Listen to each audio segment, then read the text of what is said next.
Chapter 364. Under Hu Shoshin's lead, the Imperial Envoy's group of people dejectedly returned to Zhong-Yi Tower. The ranger on duty came up to greet them. Hu Shoshin tiredly waved his hand and had him take everyone to the second floor to rest. Qin Hui observed the situation and silently followed behind Hu Huaishou to the third floor. Following Hu Shoshin into the room, Qin Hui turned his hand and closed the door. Without saying anything, he directly knelt on the ground. If this situation was seen by Sun Lang, he would definitely imagine at least 2,000 words of a gay atmosphere.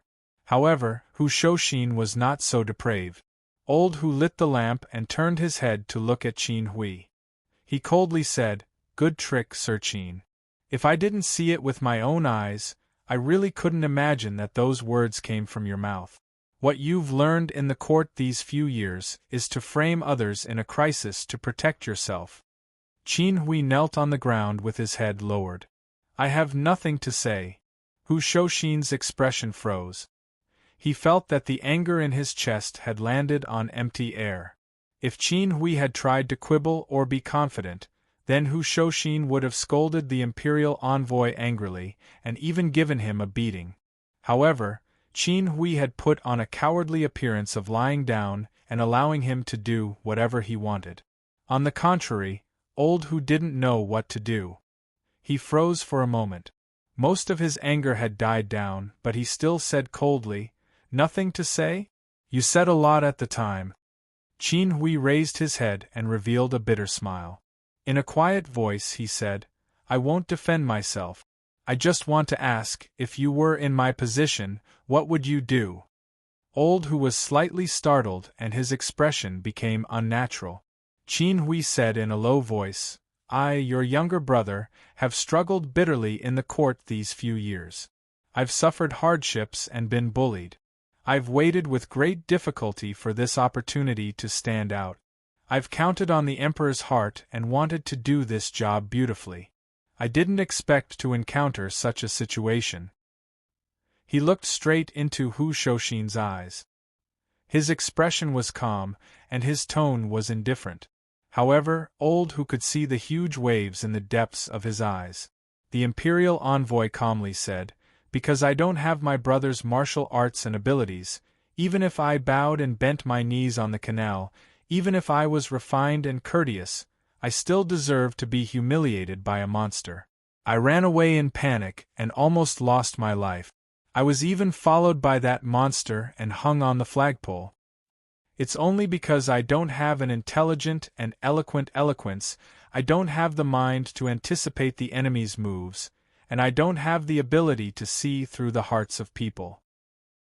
So I was restrained in every aspect in the Marquis estate, bullied by Zhao Feihuang, looked down upon by the group of servants, and even made a fool of myself tonight, showing all sorts of ugly behaviors and becoming a heinous criminal that deceives the monarch. It's only because I don't have outstanding military achievements, an illustrious family background, or good relations with people that even if I became an imperial envoy, I would be the lowest-ranking one. Investigations could only be carried out in secret, and I didn't have much power in my hands. As a result, along the way there were endless accidents. I couldn't even guarantee my own safety." He continued to kneel on the ground like this with his head raised. Gazing at Hu Shoshin, his tone was still calm. "Brother blamed me for being bossy, domineering, and ruthless today. However, if you ask me, this isn't being ruthless or being bossy. This is just," Qin Hui smiled, but there was not a trace of a smile in his eyes. He stared at old Hu and said word by word, "It is. Dog. Anxious. Over. Wall." Gazing at Qin Hui's icy gaze, Hu Shoshin suddenly shivered. However, the Imperial envoy continued to speak. The speed of his words increased as if he could not hide the excitement in his heart. "Bossy and domineering? What right do I have to be bossy and domineering? I cherish this imperial order and am careful everywhere. When I meet a monster, I have to be courteous. How can I be bossy and domineering? I'm being ruthless? Brother, you accompanied me to the Marquis Manor. In this day, did you hear me say anything ruthless? If it wasn't for Zhao Feihuang being so overbearing today, why would I be so anxious after being attacked by a monster? I was afraid. He seemed to remember the situation during the day and said with grief and indignation, she already did such a thing during the day. If this kind of weakness falls into her hands, I'm finished. Since it's like this, why can't I strike first to gain the initiative? I also didn't want to directly report to the Emperor that I killed her entire family. I only used this matter to make a fuss and scare her. Who knew it would turn out like this?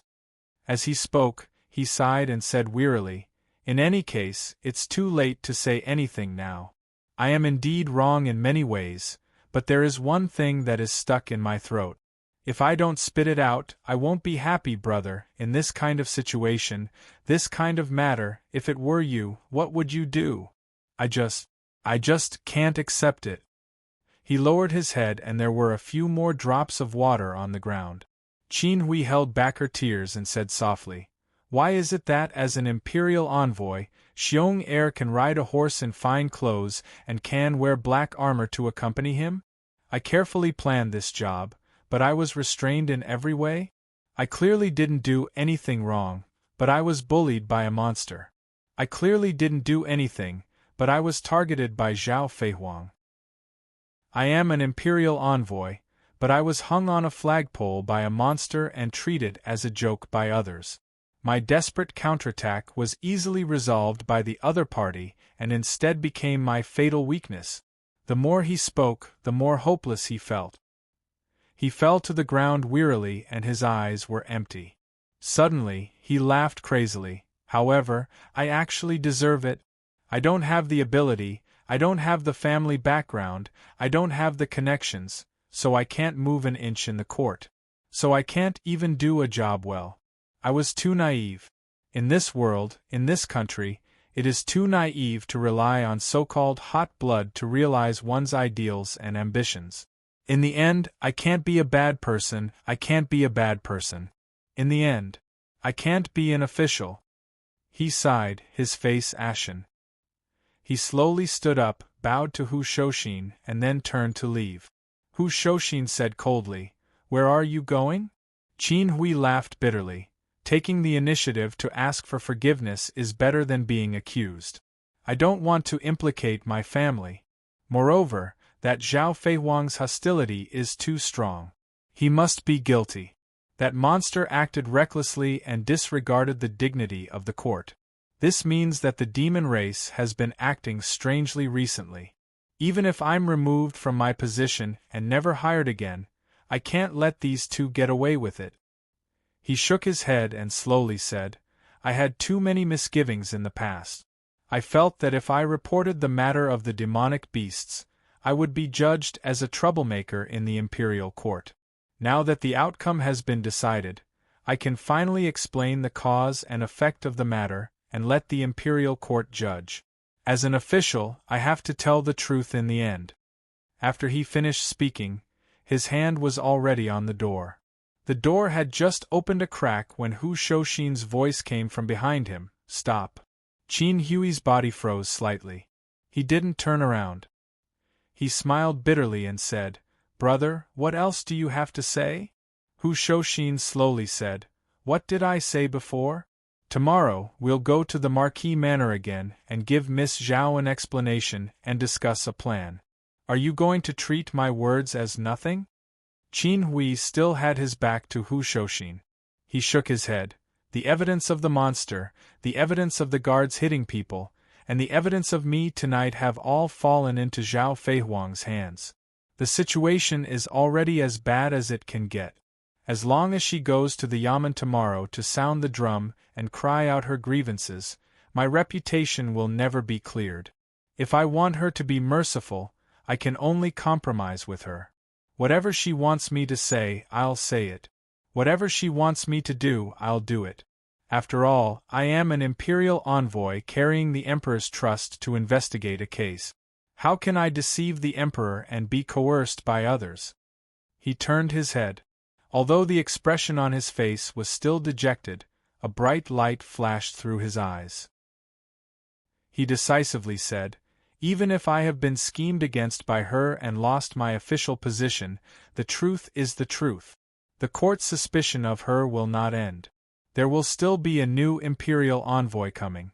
If she is innocent, then that is fine. As long as she has done something wrong, there will be a day when she will be exposed. Even if I am fired to the end and go home to farm, I will wait day and night for the day when the truth comes out. At this moment, Qin Hui was full of righteousness and was unyielding. It seemed that after tonight's earth-shaking change, he had a new understanding. Hu Shouxin's expression was silent. A moment later, he said, "If she doesn't coerce you?" Qin Hui paused for a moment. He waved his hand and said with a pained smile, "I am a useless person. I don't dare to trouble you anymore. If I may be so bold, I'm afraid this matter is not so simple. Since you have already removed your armor and returned to the fields, you should peacefully live your life. Don't get involved in this kind of thing because of me." Hu Shouxin looked at the sincere face of Qin Hui. His heart was unable to calm down for a long time. That's right. The matter of the demon vessel, what was done was done. Even if there were difficulties, Zhao Feihuang could not be said to be innocent. Even if Sun Lang wanted to do everything in his power to wash away Miss Zhao's involvement, he could not use the future of an innocent person as the price. Brother Qin being sent to Mingzhou on official business was originally because of me. How can I sit by and do nothing? He finally made up his mind and calmly said, "What if I tell you that this matter has something to do with me?" After Qin Hui heard this, he paused. Then his pupils abruptly contracted. He immediately turned around and pulled open the door. Looking left and right, he leaned against the wall and listened for a moment. After confirming that there was no one around, he took a few steps forward and stared fixedly into Hu Shouxin's eyes. Using a suppressed angry tone, he said in a low voice, "What did brother say?"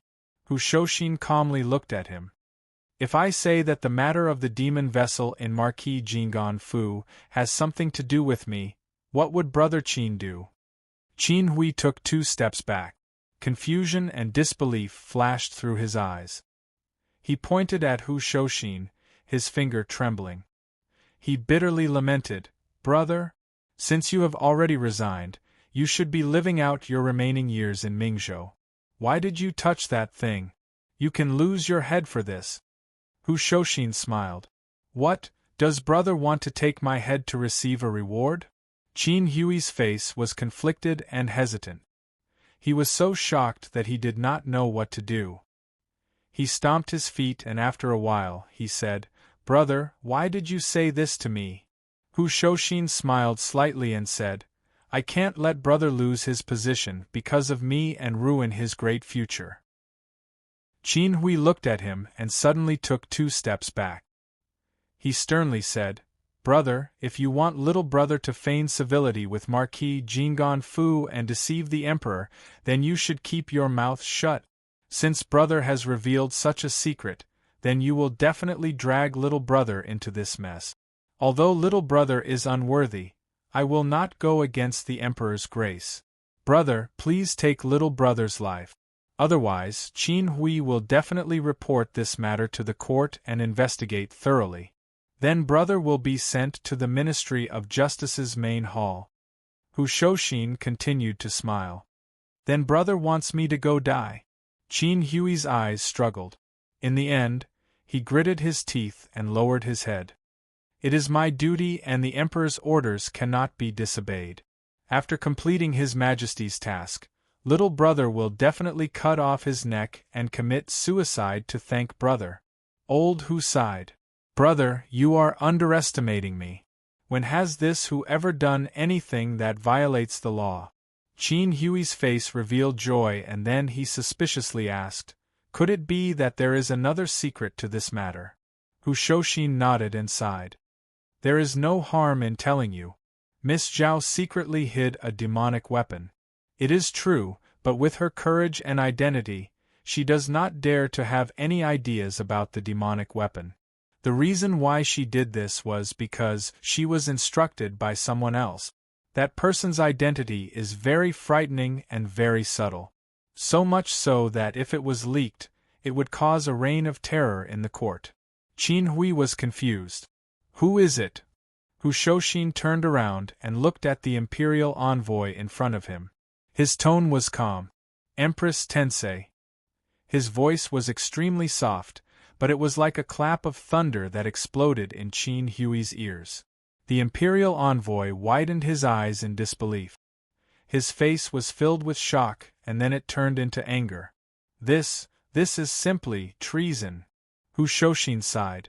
Normally, if I found out that someone was secretly hiding a demonic weapon, there would be no need for the court to send people.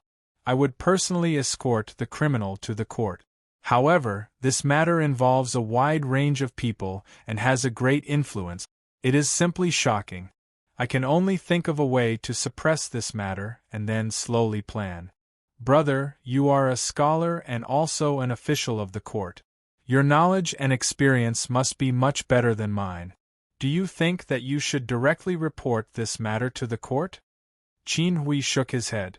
Of course not. Empress Tensei is deeply favored by His Majesty and holds great power. His disciples and officials are all over the 9 states of the empire. He is also a strong competitor for the throne. If we rashly report and expose this matter, we are bound to suffer a thunderous blow. It may even shake the foundation of the country and cause chaos in the court. He revealed an expression of understanding. He looked at Hu Shouxin and said excitedly, "Is that why you intervened? No, with your cautious nature, you would definitely not act rashly. You must have gathered your old brothers from the past and discussed this matter together to eliminate this hidden danger for the country, right?" A strange light flashed through old Hu's eyes. He shook his head and said, "No. Up until now I have been considering and planning. After all, this matter involves too many people. I don't know who to believe and I am also afraid of implicating other brothers. It was only when you came that I realized that this matter could not be hidden any longer. After all, there have been too many accidents."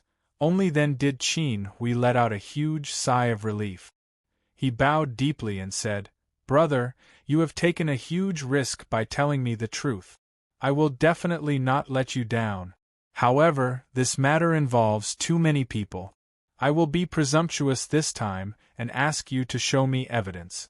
Once it is confirmed that this matter is indeed related to Empress Tensei, I will follow your orders." The imperial envoy spoke so generously. However, a strange expression appeared on his face that was facing the ground and could not be seen by old Hu. However, Hu Shouxin could not see Qin Hui's expression at this time. This also meant that Qin Hui could not see Hu Shouxin's expression. The imperial envoy naturally did not know that in old Hu's gaze, there were also some things that he would never have thought of. Hu Shouxin sighed silently. "Sigh, Sun Lang. Sun Lang, the human heart you speak of. Let's wait and see." He helped Qin Hui up. Chapter 365. Late at night, Qin Hui finally came down from the 3rd floor and returned to his room. As soon as he closed the door, a satisfied smile involuntarily appeared on his face. It was as if he had obtained something precious and his tense emotions had been relieved. Flag-bearer Wan Yuanzhong was very loyal and devoted. He had been staying up all night waiting for the imperial envoy to return. At this moment, he was sitting by the table with his hands supporting his head, dozing off. Hearing the noise, he immediately woke up. Raising his head, he saw the imperial envoy's incomparably relaxed and refreshed appearance. The flag-bearer immediately shivered and felt his vision turn green. Shock and sadness flashed through his eyes. "Sir, Qin Hui naturally didn't know what his loyal subordinate and close friend was thinking at this moment. Hearing this, he asked curiously, "Brother Yuanzhong, what's wrong?" Wan Yuanzhong stuttered, You've been gone for so long, do you want to take a bath?" What did he mean? Qin Hui was baffled. Logically speaking, she did not have a small opinion of this flag-bearer. Although it was definitely an unintentional mistake, this man's incessant blabbering was often accompanied by frightening things. To be honest, it was indeed quite distasteful. However, he had encountered a good thing tonight and was in need of people, so he couldn't care about these small details. Wan Yuanzhong clearly interpreted Qin Hui's silence to have another layer of meaning. His expression became even more sorrowful and angry. "Sir, you've worked hard. I didn't think that Hu Shouxin, a great general of Tianyuan, would, you may know a person for a long time without understanding his heart." Qin Hui didn't understand what he meant and waved his hand with a smile. "It's not hard, not hard. That brother of mine is really a loyal brother. He's so good to me that I have nothing to say. If I had known this matter would go so smoothly, I wouldn't have bumped into it myself. Wouldn't it have been fine if I had directly gone to find my brother?" Wan Yuanzhong seemed to be unable to take the blow and took 2 steps back in shock. He cried out involuntarily, "Brother, even if you don't think for yourself, you have to think for the continuity of the Qin family." The imperial envoy was startled and then straightened his clothes. Bowing deeply, he said solemnly, "Brother's teachings are correct. I was indeed rash tonight. If something were to happen to me and I made a mistake, wouldn't I be ashamed to face my ancestors? Fortunately, my brother gave me a head-on warning." Head-on warning? How could this idiom be used like that? The big stick that the elders of the temple use to enlighten their disciples is completely different from the stick that your brother Hu uses. Qin Hui had no idea that his image in Wan Yuanzhong's mind had changed drastically in a short period of time. As usual, he took Wan Yuanzhong's hand affectionately and led him to the table. "Brother, come, sit down and tell me slowly. You must be scared out of your wits." "Don't worry, I was almost scared to death." Logically speaking, the two of them were old friends. They had done things like holding each other's arms and sleeping together many times. Needless to say, they were very familiar with it. Wan Yuanzhong also regarded such actions as close friendship and friendship, which was extremely pure. But at this moment, when Brother Yuanzhong saw that his small hand was firmly held by Brother Qin's big hand, he instantly felt goosebumps all over his body. For a moment, as a straight man, his worldview was fiercely impacted and shaken. Gods and Buddhas! What should I do now? Wan Yuanzhong resisted the fear and confusion in his heart and sat down on the chair, trembling. He sat down firmly and looked like he was going to weld his butt to the chair. His abnormal behavior, in Qin Hui's eyes, was very normal. Tonight they had been attacked by demons in the manor, and then they had been turned around. The situation could not be any worse. This imperial envoy mission was about to be ruined. If it was ruined, he, as an imperial envoy, would not end well. The people accompanying him would also not have a good ending. It was normal for people's hearts to waver. Fortunately, he had brought good news, great news. He patted Wan Yuanzhong's cold and trembling hand and warmly said, "Brother, there is no need to worry. Since you trust me and follow me, then I will definitely find a glorious future for you. You and I are brothers. In the future, we will shine in court. How can we die here? Even if I have to risk my life, I will not implicate you." Wan Yuanzhong shifted his but slightly and said with tears in his eyes, "Brother, your kindness, I can only repay it in the next life. Amitabha Ksitigarbha Bodhisattva, if you want to repay me in the next life, you must let me reincarnate as a woman." Qin Hui was startled and said with a smile, "You and I are brothers. Why should we distinguish between each other?" Logically speaking, if a person's first impression was the strongest, it would be awkward to listen to anything. Wan Yuanzhong had not yet recovered from Brother Qin's great sacrifice and was frightened by the frightening words, "Why should we distinguish between each other?" He tried his best to change the topic. "Brother, what should we do about this? Brother who has already shown me the right path and is willing to help me get out of this difficult situation. However, there are some implications. Qin Hui said apologetically. I have already promised Brother Hu to keep this a secret, so there are some things that I cannot tell you directly right now. Otherwise, I will break my promise to you. However, brother, don't worry. Once the matter is settled and there are no more worries, I will definitely tell you everything. I will not hide anything. Brother, don't say any more. I seem to have already guessed it. Wan Yuanzhong nodded forcefully and said emotionally, Brother, I believe you. Even if you don't tell me, it's fine. I will understand everything. Qin Hui smiled and said, Yes, indeed. You and I are brothers. We treat each other with sincerity.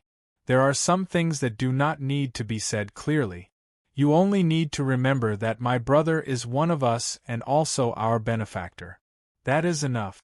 However, this matter is ultimately top secret. There are some things that require manpower. I have thought about it, and other than Brother Yuanzhong.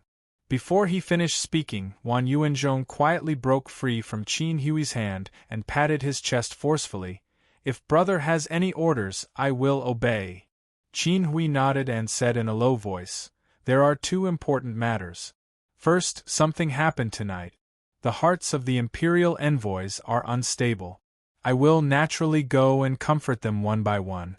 However, people's hearts are hard to fathom. Brother, please be careful.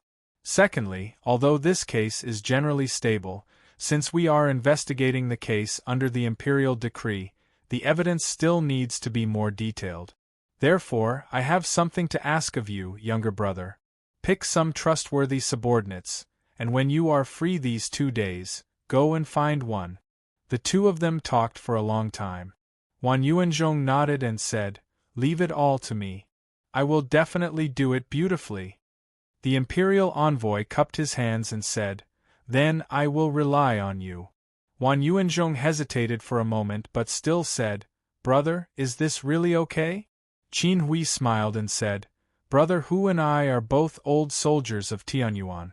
We have fought together and treated each other with sincerity. What is there to be worried about? Wan Yuanzhong said faintly, People's hearts are easy to change and hard to fathom. Brother, it is better to be careful. Even if we are brothers who went through life and death together, we still need to be careful. Are there few examples of people biting the hand that feeds them? You treat others as brothers. Perhaps one day, someone will suddenly jump out and stab you. Qin Hui's expression changed slightly. He smiled and said, Brother Yuanzhong, don't talk nonsense. Brother who is righteous and sincere. How could he do such a thing? Wan Yuanzhong shook his head and said, I am not only talking about this matter. General Hu is not the only old soldier of Tianyuan. Brother, you are too gullible and are not prepared at all. Think about it. What if one day, a hero of Tianyuan who has not seen you for a long time suddenly appears? Stop, stop, stop. Qin Hui made a stop motion with his hands.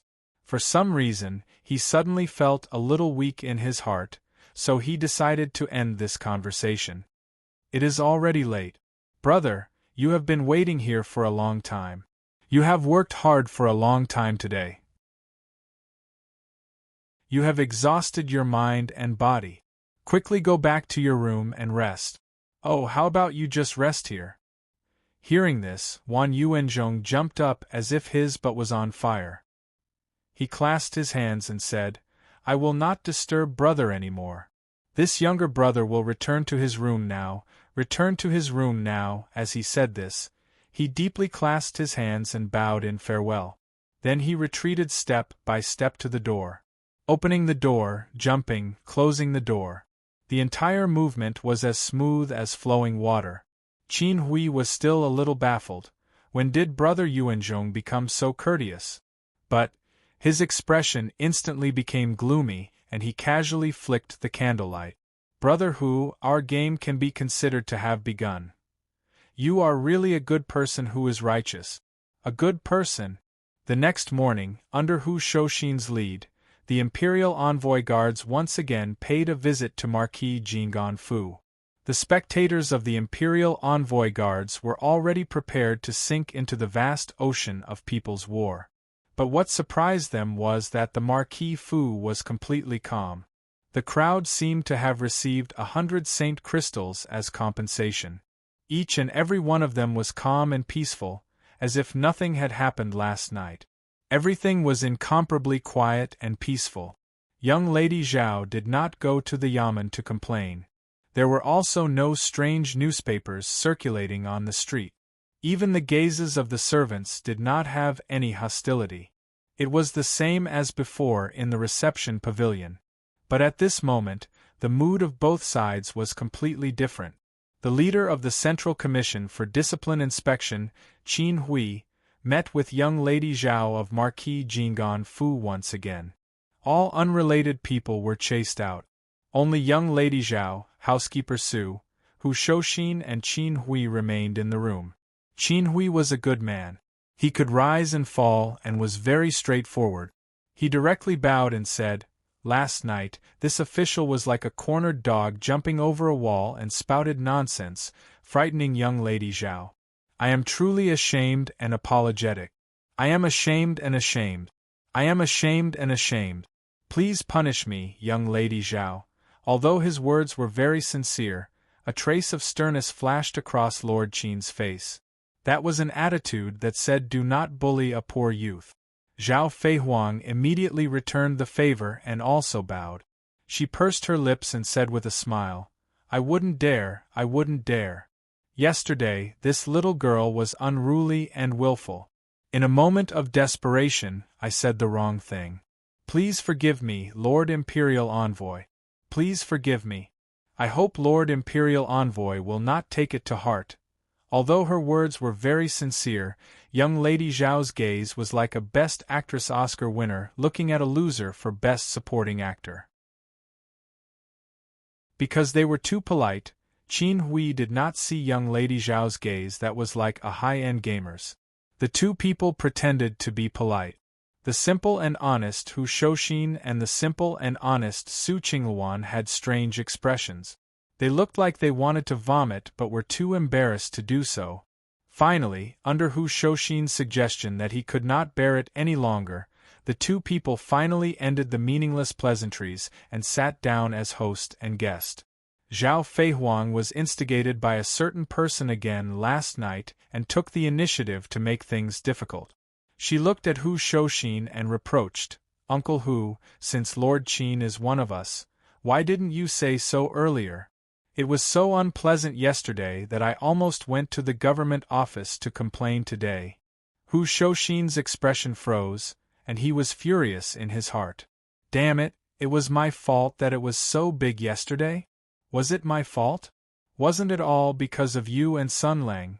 Qin Hui was puzzled and asked, "Uncle Hu?" Old Hu secretly cursed in his heart. On the other side, Zhao Feihuang had already pretended to be shy and said, "Yes, I already have someone I like." "It's all thanks to Uncle Hu's matchmaking." Qin Hui was surprised and said, "Young Lady Zhao is already married?" "Not yet." Zhao Feihuang covered her face and smiled shyly. "But I have already decided that it's him in this life." The imperial envoy's mind raced, and he remembered this information in his heart. Following the proper etiquette, he cupped his hands and said, "Then I will congratulate you in advance. On the day of the wedding, there will naturally be a congratulatory gift." It would have been fine if he didn't mention this, but once he did, young Lady Zhao's face showed a sad expression. She sighed and said, "Wedding? Alas, the concubine is in love, but the husband is heartless. The man I like doesn't care much about marriage. He is free and happy, but I have to stay in the boudoir and feel sorry for myself." Qin Hui was a shrewd person and naturally went with the flow. When she heard this, she said unfairly, "Young Lady Zhao is an immortal. She is educated and reasonable, as beautiful as a fairy, and has such wealth. Whoever marries her will have cultivated 3 lifetimes of good fortune. How can that heartless man do such a thing that will make a beauty sad?" "Yes." Young Lady Zhao's eyes lit up as if she had found a confidant. She looked at the imperial envoy and said, "Why don't you help me talk to him?" Qin Hui muttered, "Well," thoughts and deductions flashed through his mind. Before he came to Mingzhou, he had done his homework. For a marquis like Miss Zhao, her marriage had to be reported to the imperial court. At the very least, he had never seen such information before. In other words, Miss Zhao's sweetheart had appeared out of nowhere. Perhaps this was the key to the demonic weapon case. A cold light flashed in his eyes, and he suddenly smiled and said, "There is an ancient saying that it is better to tear down 10 temples than to destroy one marriage. On the other hand, if we can make a marriage happen, it is also better than tearing down 10 temples. In that case, this official will wait." Hu Shouxin had been desperately trying to signal Zhao Feihuang with his eyes, but young Lady Zhao had turned a blind eye. Old Hu had no choice but to shout and stop Qin Hui's suicidal behavior before the matter could not be salvaged. "My good brother Qin, you should be more careful. This is a trap, you bastard."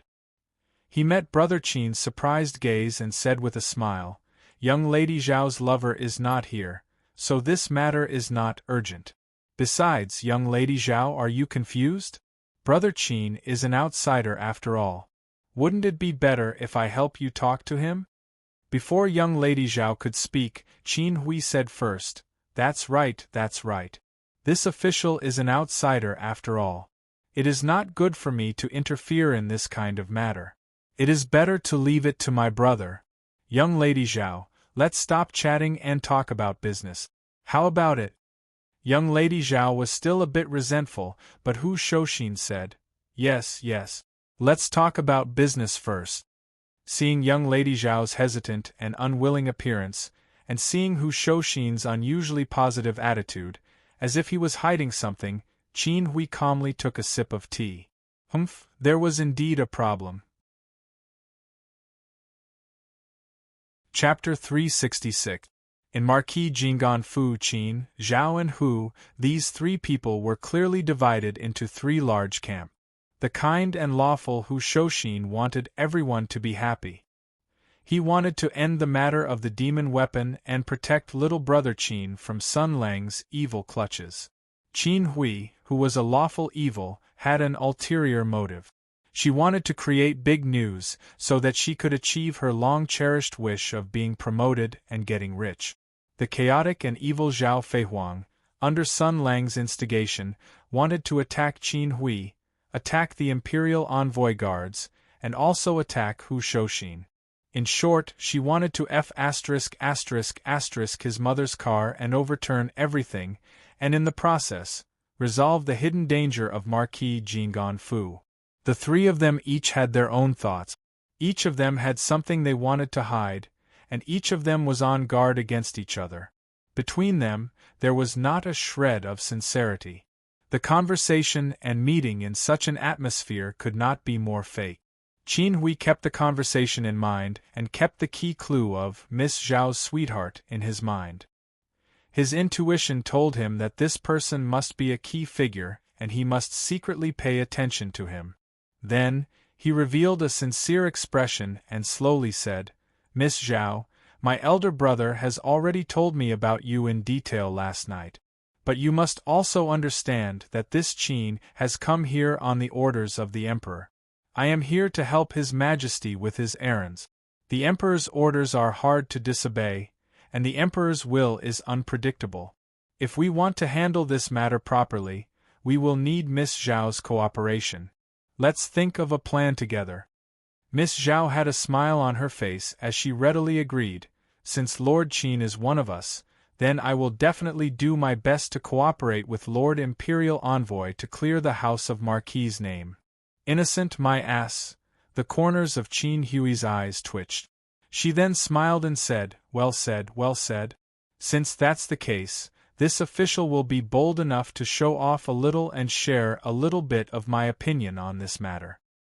He muttered to himself for a moment, organizing his words and slowly saying, "Right now in the court, there is a rumor that the Marquis of Jinggan Fu is secretly hiding a demonic weapon." Zhao Feihuang nodded and said seriously, "This is obviously a groundless and outrageous slander. Qin Hui looked at Lady Zhao's sacred and inviolable face, and the corners of her eyes twitched. If this woman entered the imperial court and became an official, she could expect to be the prime minister for 30 years. He helplessly nodded.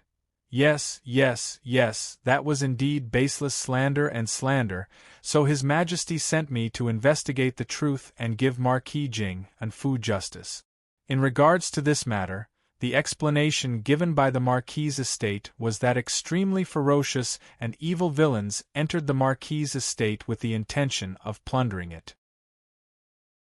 In the end, it caused great chaos in the Marquis's estate and caused a storm, right? When Zhao Feihuang heard this, her face turned pale and tears appeared in her eyes. She seemed to have recalled the terrible scene of that day, and her shoulders trembled slightly. It seemed that yesterday's wonderful performance was about to be repeated. Qin Hui waved her hands wildly. Stop, stop. Miss Zhao, don't be like this. This official already believes it. This official already believes it. Zhao Feihuang used her sleeve to cover her face, mournfully saying, Official Qin just came here, how would he know of this young girl's grievance and helplessness?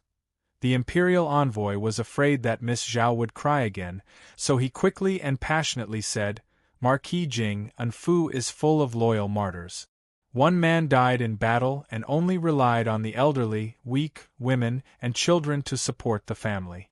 Miss Zhao has been supporting the family these past few years, and is already mentally and physically exhausted, but she managed to keep the Marquis's estate in order. The Marquis's estate has a reputation that it never causes trouble and is Ming Zhou's benevolent family. But how could it be helped that people's hearts are sinister? There was actually a vicious madman who took advantage of the fact that there was no one in the Marquis's estate and openly plundered the estate. This kind of conduct can be said to be deranged, and the evils are too numerous to be recorded. How evil is the Marquis's estate, and how guilty is the Marquis's estate? It all relied on its daily good deeds and accumulated virtue, and the loyal servants wholeheartedly fought back, killing the criminals on the spot and protecting the Marquis's estate from being plundered by the evildoers. But before one wave subsided, another wave arose.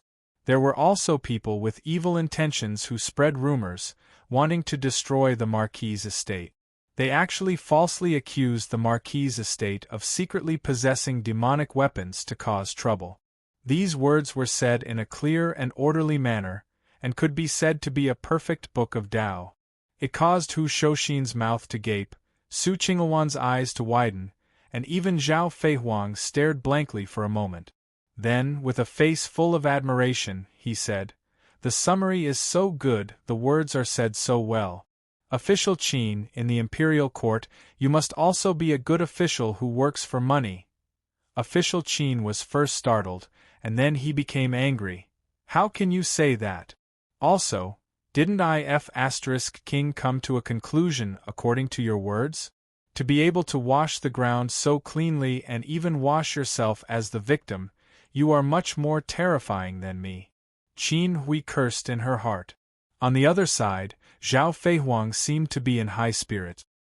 He bowed and said, Since the upright and honest official Qin is upholding justice for our house and has found out the truth so quickly, then this little girl is relieved. Official Qin, please go back and write the memorial. You are busy and have a lot of things to do every day. This little girl will not disturb you. Hey, where are you running to? Qin Hui was stunned for a moment and said with a bitter smile, Wait, Miss Zhao, things are not as simple as you think. There is a saying that the sage is no better than the emperor. Since His Majesty paid attention to this matter and ordered the imperial envoy to do it, he must have paid attention. Moreover, this matter has already caused discussion in the imperial court. To make the ministers believe it is true, it is not something that can be done with a mere memorial.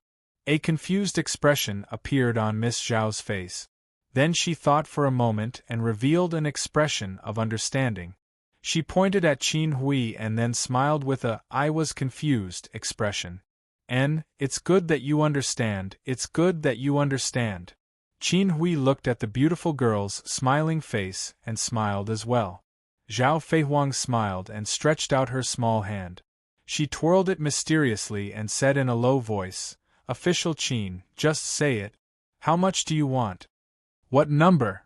F***CK. Qin Hui suddenly realized. "Hey!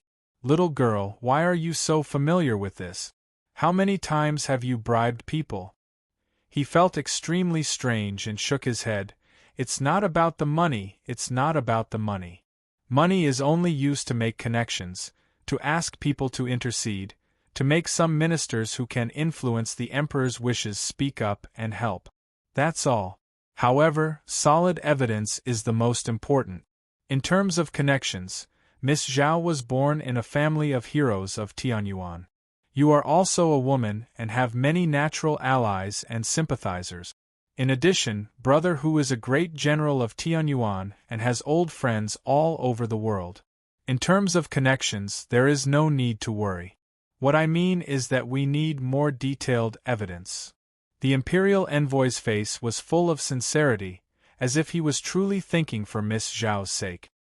He patiently said, "A memorial to the throne, even if it is written with flowers and brocade and tears, is only empty words. His Majesty will not fall for it. What I mean is that we need proof and evidence from all sides. For example, the testimony of those who were present on the day of the incident, the records of the Mingzhou government and the Six Fan School on this matter, the list of participants, the records of everyone's questioning, and even physical evidence and witnesses. None of these can be missing. The more detailed, the better. It would be best if Miss Zhao could tell me in detail what exactly happened that day." "Ah." Miss Zhao covered her small mouth and said awkwardly, "Doesn't this mean that I have to make up a logical, flawless story that even exists? I didn't hear wrong just now, did I? You directly said the word, make up. You directly said it out loud as if nothing had happened." Qin Hui complained loudly in her heart, but she still had to pinch her nose and resist the urge to flip the table. She continued to cooperate and said, "Yes, Miss Zhao, this is the difficulty of this matter. We have to build a rigorous story that can withstand scrutiny and make up for all the possible omissions. This is the purpose of my visit today. If we want to hide it from the officials of the imperial court and pass this hurdle, this is something that must be done. Moreover, it must be done perfectly and not leave any hidden problems. Therefore, this humble official boldly asks Miss Zhao to recall the truth of what happened that day and see if there are any fatal flaws that need to be covered up." Miss Zhao bit her finger and looked up. She looked like she was in deep thought and looked very cute. The girl's face showed hesitation. Several times, she wanted to say something but stopped. One could even see some wavering in her eyes. Qin Hui shouted in her heart that there was a chance. Just as she wanted to strike while the iron was hot, footsteps came from the inner hall. Hearing these footsteps, Su Qingluan's nervous expression immediately relaxed. Zhao Feihuang's troubled expression was swept away, as if he had found his backbone. None of this escaped Qin Hui's eyes. The imperial envoy quietly lowered his eyes, and a sharp light flashed through them. It seemed that the water in the Marquis's manor was a bit deep. Then he heard the sound of a chair rubbing against the ground. Out of the corner of his eye, he saw Hu Shouxin stand up. His body was tense, and his expression changed slightly. Qin Hui's heart trembled again. She pretended to be curious and asked, "Elder brother, what's wrong?" Hu Shouxin forced a smile. Brother, in a while if hm?" Before Qin Hui had time to ask in detail, she heard the sound of footsteps approaching from afar. Then, the person who came out of the screen. It was a delicate and cute little maid. The little girl first timidly glanced at Hu Shouxin and Qin Hui. Then, she ran over to Zhao Feihuang's side with small step. She first curtsied, then took out a small slip of paper and handed it to her family's eldest miss. Miss Zhao opened it and looked. The smile on her face gradually became brilliant. She nodded repeatedly and then squeezed the maid's little hand. She smiled and said, "I know. Go to Steward Li and get some pastries and candies to eat. Qin Hui had been trying to see what was written on the important slip of paper, but she couldn't see it. She was thinking with rapt attention. Out of the corner of her eye, she saw Hu Shouxin sit back down in the chair and mutter in a low voice, "Bastard." The imperial envoy felt more and more strange. She asked directly, "Elder brother, what happened just now?" Hu Shouxin's expression was strange. He waved his hand. "Nothing. Damn it, I don't know what that bastard Sun Lang did to make the little girl's movements so similar. Ah, that's right. He originally had this kind of ability." Just as Old Hu was sighing to himself, he heard Zhao Feihuang stand up and bow to the two of them. She pursed her lips and smiled. "Sir Qin's words are very reasonable. However, this matter is not urgent. I will go back and think about it today, make arrangements, unify the statements and statements, eliminate the flaws, and fill in the gap. In the future, I will ask Sir Qin to come and give advice." Qin Hui's eyebrows rose slightly. Her expression became playful. She smiled and said, "Behind the Marquis Manor, could it be that there is an expert guiding it?" Zhao Feihuang blinked and smiled slyly. "An expert is certainly not an expert, but perhaps it is an elder. A normal person? Humph, can a normal person make you, Miss Zhao, smile so happily? Can a normal person make you, Miss Zhao, obey without question?" Qin Hui's heart was cold, but on the surface, she cupped her hands and smiled.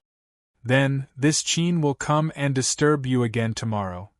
Miss Zhao, this Qin is not a gentleman, so before I leave, I will still boldly say a few words about the heart of a lowly person." Her expression gradually turned cold. She calmly said, "Yesterday, this Qin had a moment of carelessness.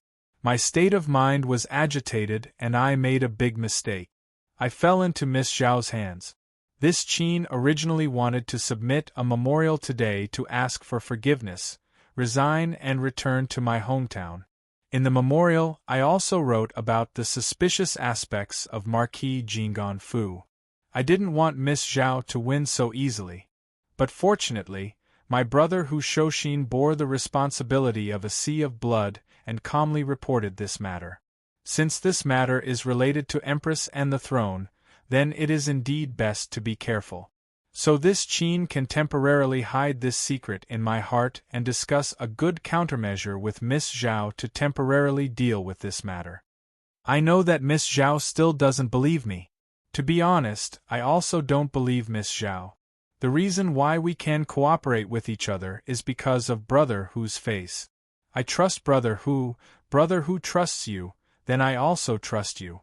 I also ask Miss Zhao to not disappoint this trust, and not do anything unnecessary." Qin Hui cupped his hands in greeting. "My brother is sincere and hopes that Miss Zhao can also treat him with sincerity. Otherwise, this Qin will definitely not leave this matter at that." His words were said very softly, but the three people could hear the weight in these words. Hu Shouxin's gaze flickered and he said emotionally, "Brother." Miss Zhao smiled and nodded, saying, "This little girl knows. Lord Qin and General who have deep feelings for each other.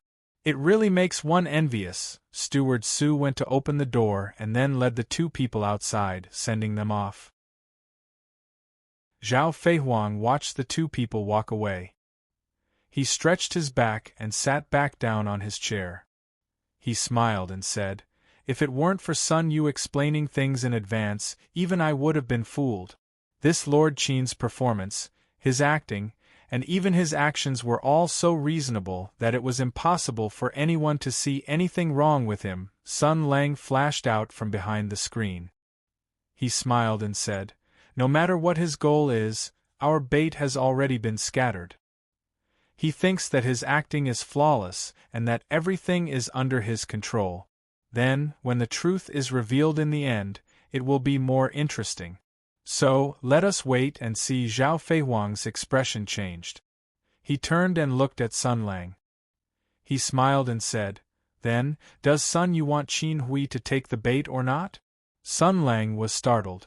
Then, he stretched his back and waved his hand. If the sky wants to rain and the mother wants to marry, then let him be.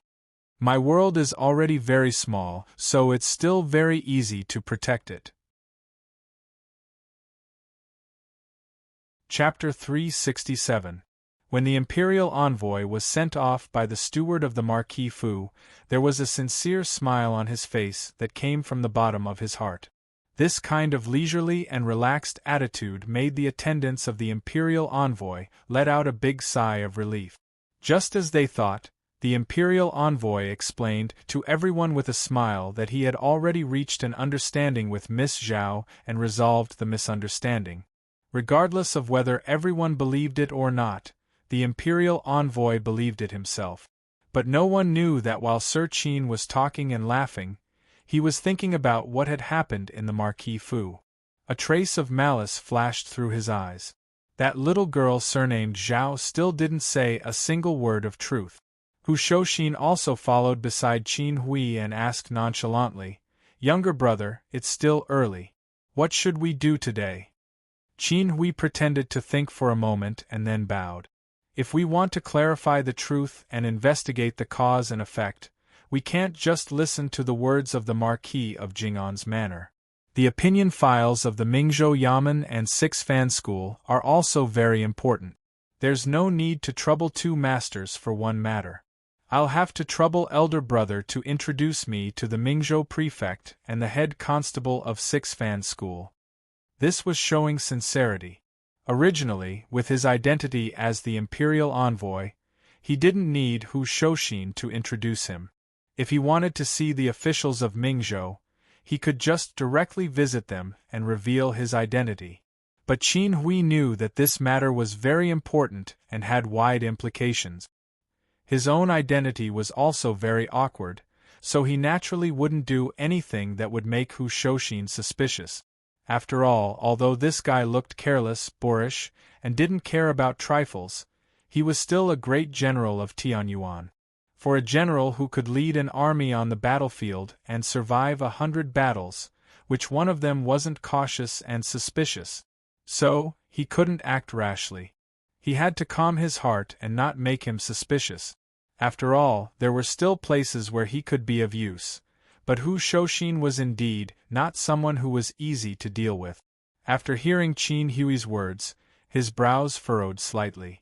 Clearly, he had heard the other party's hidden meaning. He pulled Qin Hui and walked a few steps faster to avoid the attendants behind them. He said in a low voice, "What does younger brother mean? If I didn't believe you, I would have long let you submit a memorial to ask for forgiveness and let you die on your own. If you suspect someone, don't use them. If you use someone, don't doubt them. I, your older brother, still have this bit of magnanimity." Qin Hui's face was filled with gratitude and gratitude. He said in a low voice, "Since elder brother has entrusted me with your trust, I will not let you down. It's just that, elder brother, it's hard to fathom a person's heart. You shouldn't trust others too easily." Hu Shouxin revealed a subtle smile. "Of course I know. I'm not a boor who doesn't know anything. But this time, there was indeed no need to suspect or monitor my younger brother. After all, once this matter was exposed, it would become a matter between you and me. You should know that ever since the establishment of the Tianyuan army, betraying your comrades is as serious a crime as plotting. Since you have promised me, you will definitely keep your promise. Otherwise, how can you have a foothold in the vast world of the 9 states of the empire? That's why I don't doubt you. It's not all because of the trust between the Tianyuan Empire's members. You don't have to worry." These words were a blatant statement of interest. However, Qin Hui did not show any displeasure. Instead, he breathed a sigh of relief and bowed. "People say that there's a fine detail in a rough manner. That's what they mean by a hero like elder brother. You may seem rough and careless, but you're actually clear-headed on important matters. I'm relieved that elder brother is so meticulous." As he said this, Qin Hui's heart was somewhat sincere. He suddenly remembered the old affairs of the Tianyuan Empire. Those years of war were indeed precious times in his life that were worth recalling. There was not much intrigue back then. The threat of war and death brought people closer to each other. In the military camp and on the battlefield, there would always be lifelong friendship. No matter how big or small, there was no need to think too hard about it. He only needed to be honest, just like now. Unfortunately, those days were gone. After the victory, the crisis was over, and people's hearts returned to their original darkness at an astonishing speed. He sighed softly and bowed again. After all, you were fooled by me. Shoshin laughed. There was some helplessness in his smile. It seemed that there was nothing he could do about this brother who was too polite. He helped him up and patted his shoulder intimately. After all, you were fooled by me. Yes, at some point in time, the friendship of the Tianyuan era, where promises were worth 1,000 gold and would never be broken in life and death, was gone forever. At noon, after lunch, Qin Hui left the Zhongyi Tower with Wan Yuanzhong. After walking a few laps on the busy street, Wan Yuanzhong said in a low voice, "My lord, I've already observed. Nobody is secretly watching me. However, I can't rule out the possibility that there are peerless experts." Stop, stop, stop, stop, stop. Before he could finish, Qin Hui turned around with cold sweat on her forehead. She looked at Wan Yuanzhong, pressed her hands on his shoulders, and said sincerely, "Brother Yuanzhong, promise me that you won't mention anything about monsters, experts, or enemies for the rest of the day. Is that okay?" Wan Yuanzhong felt the heat coming from his shoulders. Looking at the bearded and dignified face of his master, he felt the breath that blew against his face. For a moment, Wan Yuanzhong was frightened and panicked. He nodded his head and said, "Yes, yes." Qin Hui let out a breath and then let go of his hands. He continued to walk forward with his hands behind his back and said leisurely, "Brother Yuanzhong, today you went to the Marquis Manor. You really did gain a lot." Wan Yuanzhong saw the lord withdraw and leave. For some reason, he was worried about personal gains and losses. Thinking of this, he was instantly terrified. He quickly chased away this terrifying thought and followed 2 steps, asking, "Dare I ask, what did you gain?" The imperial envoy looked at the local conditions and customs on both sides of the street and said with a smile, "That Miss Zhao's thoughts are deep and sharp. She is extremely shrewd and very difficult to deal with. I was worried that I couldn't find a flaw. Who would have thought that today I would find a very important clue? Who would have thought that such a weak and strong woman would reveal such a childish attitude when she has a sweetheart?" Hearing this, Wan Yuanzhong couldn't help feeling jealous. Previously, he had been stunned by Miss Zhao's charm and brilliance. After all, everyone loved beauty. Such a talented and beautiful woman with land and a house was enough to make the hearts of most men in the world pound. Suddenly hearing that such a dependent person was already taken, it really made one's heart stop. By the way, this was already the 2nd time he felt jealous in these 2 days. His tone was rather indignant. Miss Zhao's charm is simply shocking to me. She is truly a woman of wonder. How can a phoenix be a match for a sparrow? I don't know if the young hero she favors is an extremely high official or is he invincible in the world. To be able to catch Miss Zhao's eye, one day I must meet him." Qin Hui smiled.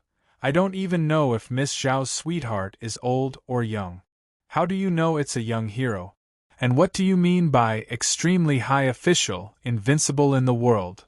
Hearing this, Wan Yuanzhong touched his head and blushed. "I'm just joking. How can there be an extremely high official, invincible young man in the world?" As soon as he said this, he felt the atmosphere change. He saw that his superior suddenly stopped smiling and looked up at the sky.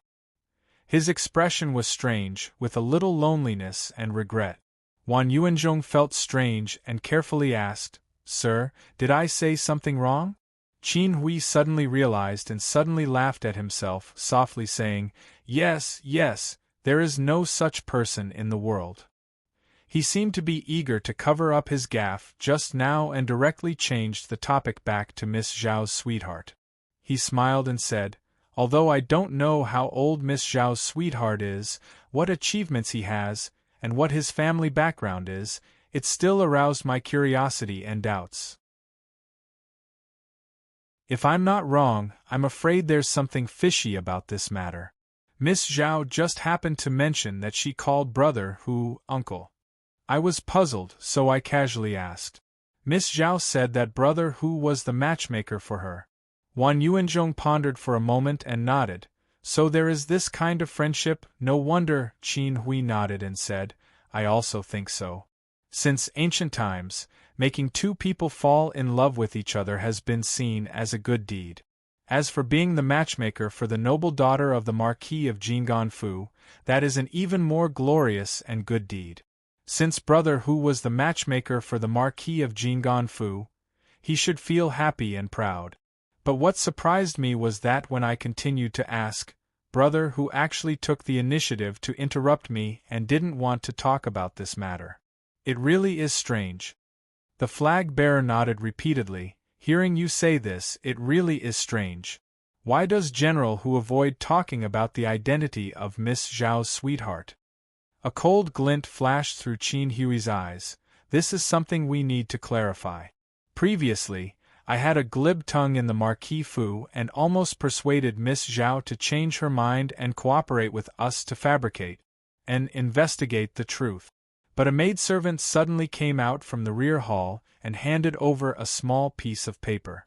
It immediately made Miss Zhao smile like a flower and have her own opinion and decision. From this, it can be seen that there is an expert hidden in the Marquis Fu who can easily influence Miss Zhao's mood and decision." He pondered carefully, a cold glint flashing through his eyes, "and the matter isn't just that. At that time, I peeked at brother Hu's expression. His gaze was strange and his expression was somewhat helpless. This aroused my vigilance and attention. Originally, I thought that the matter of the Marquis Fu was completely led by brother Hu and was in control of the entire situation. That's why I trusted him and cooperated with brother. But now, it seems that this matter may not be as simple as we thought."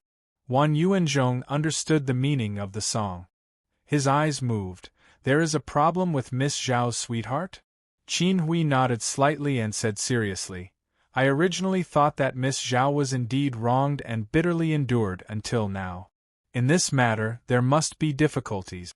But perhaps this matter is more complicated than we thought.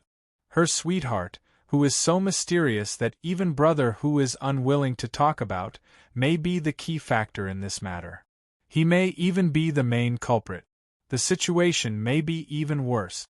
The Marquis Fu and Miss Zhao may have become someone's puppets." These words were especially effective on Wan Yuanzhong.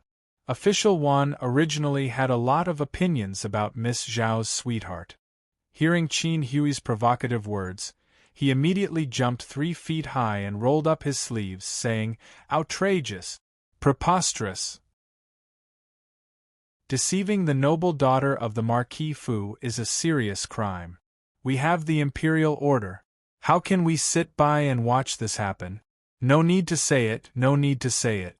We must investigate this matter and find out the truth." As he spoke, he became agitated and waved his arm. He didn't expect that he would use too much strength. With a bang, he seemed to hit something. "Oh my! Immeasurable longevity Buddha! Who sneak attacked me?"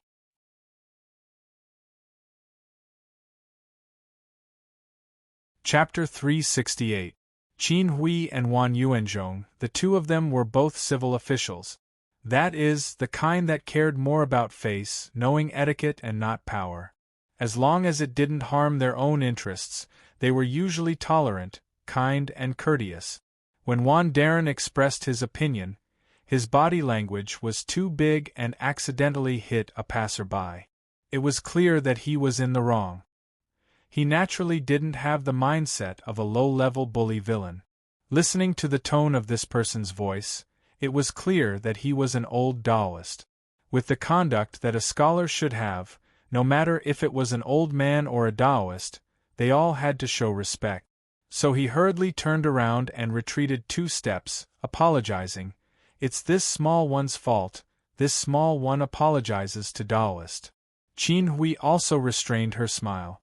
She first calmly sized up the Taoist, who was clutching his chest and grimacing in pain. His cautious personality and careful habits made it so that he wouldn't let go of any suspicious matter. His hair and beard were all white. He had a dignified appearance and could be said to have an immortal aura. As the ancient saying goes, one's appearance comes from one's heart, so he should be a true Taoist. But his face was pale and his figure was slightly stooped. He should have been seriously injured recently. His expression was hurried and his face was vigilant. He should have had an urgent matter and was afraid that people would know, so he was caught off guard and was hit by Brother Yuanzhong. The imperial envoy slightly relaxed his vigilance.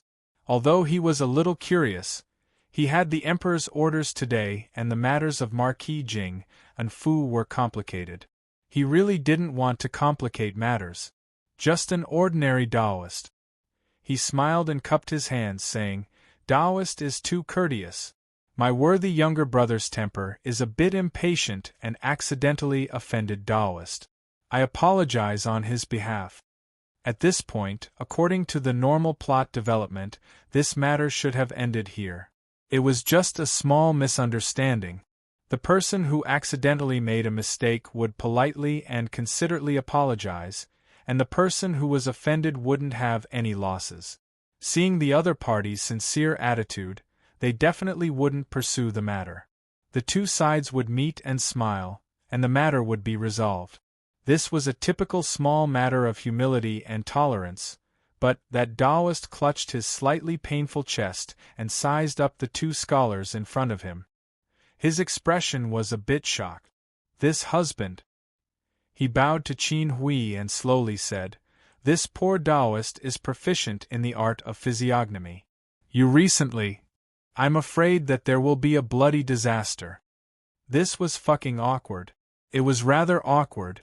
Due to the uniqueness of this world, the Empire's reverence and trust for the gods and Buddhas were not so strong. After all, when the sky demon attacked, the great rivers and mountains fell, countless people died, the army was defeated, and the national treasure was shaken. In desperation, they naturally thought of begging the gods and Buddhas.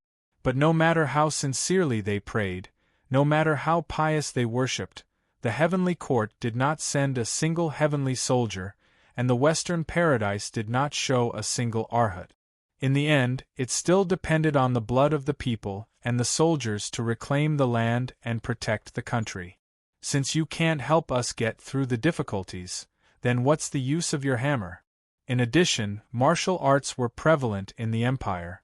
Warriors refined essence into qi and became dragons among men. They relied on self-improvement and believed that the heavenly way rewarded the diligent. Most people stayed away from the mysteries of the gods and Buddhas.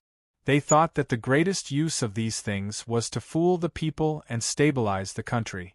Meat-eaters did not believe it, especially Qin Hui, who was a kung fu doctor from the origin of heaven. He did not take these mysterious things seriously. If it was in normal times, suddenly a mysterious Taoist suddenly said that he would have a bloody disaster, Qin Hui would most likely laugh it off. If the Taoist was an alarmist and pestered him endlessly, he would send him to the government to teach him a lesson. But his face suddenly darkened. Unexpectedly, this Taoist priest accidentally said such sensational words at this critical moment. He came to Mingzhou under the emperor's order and secretly carried out a special mission. He walked between Hu Shouxin, whose position was unknown, and Zhao Feihuang, who was a scheming person. He pretended to be polite to them and secretly conspired with them. What he did was to seek riches and honor in danger. King said that I'm going to have a bloody disaster? Qin Hui will kill you today. When Wan Yuanzhong heard this, the loyal flag-bearer's face also changed.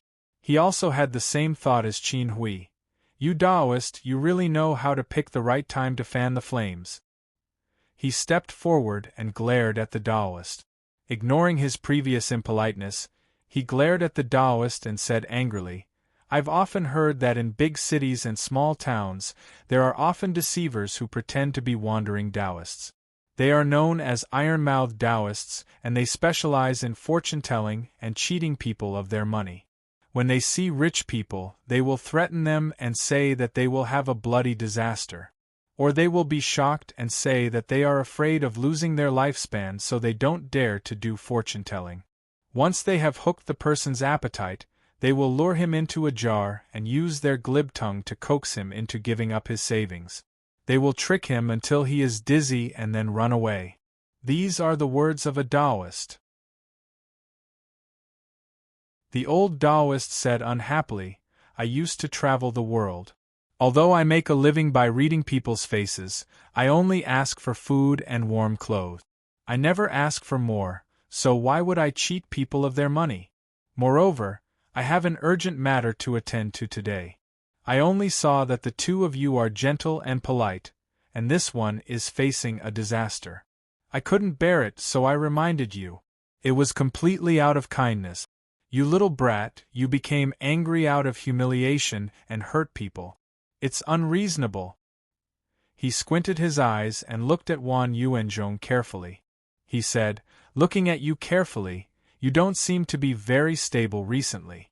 Moreover, looking at your face, it seems—" The Taoist priest looked at Wan Yuanzhong and then at Qin Hui. His face was full of doubt. He wanted to say something but stopped. "The two of you are you," the speaker didn't mean it, but the listener took it seriously. Wan Yuanzhong's heart skipped a beat and then he became angry. "What are you trying to say?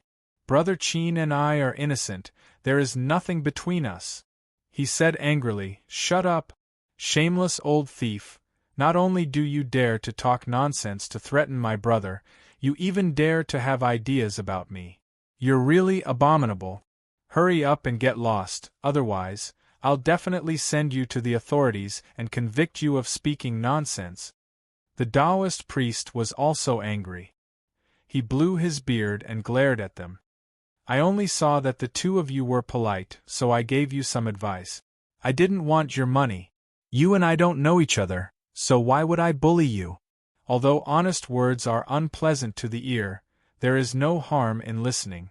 Your brother's face looks like he is about to face a bloody disaster, and he—" Wan Yuanzhong didn't want to listen, but when he did, he became angrier.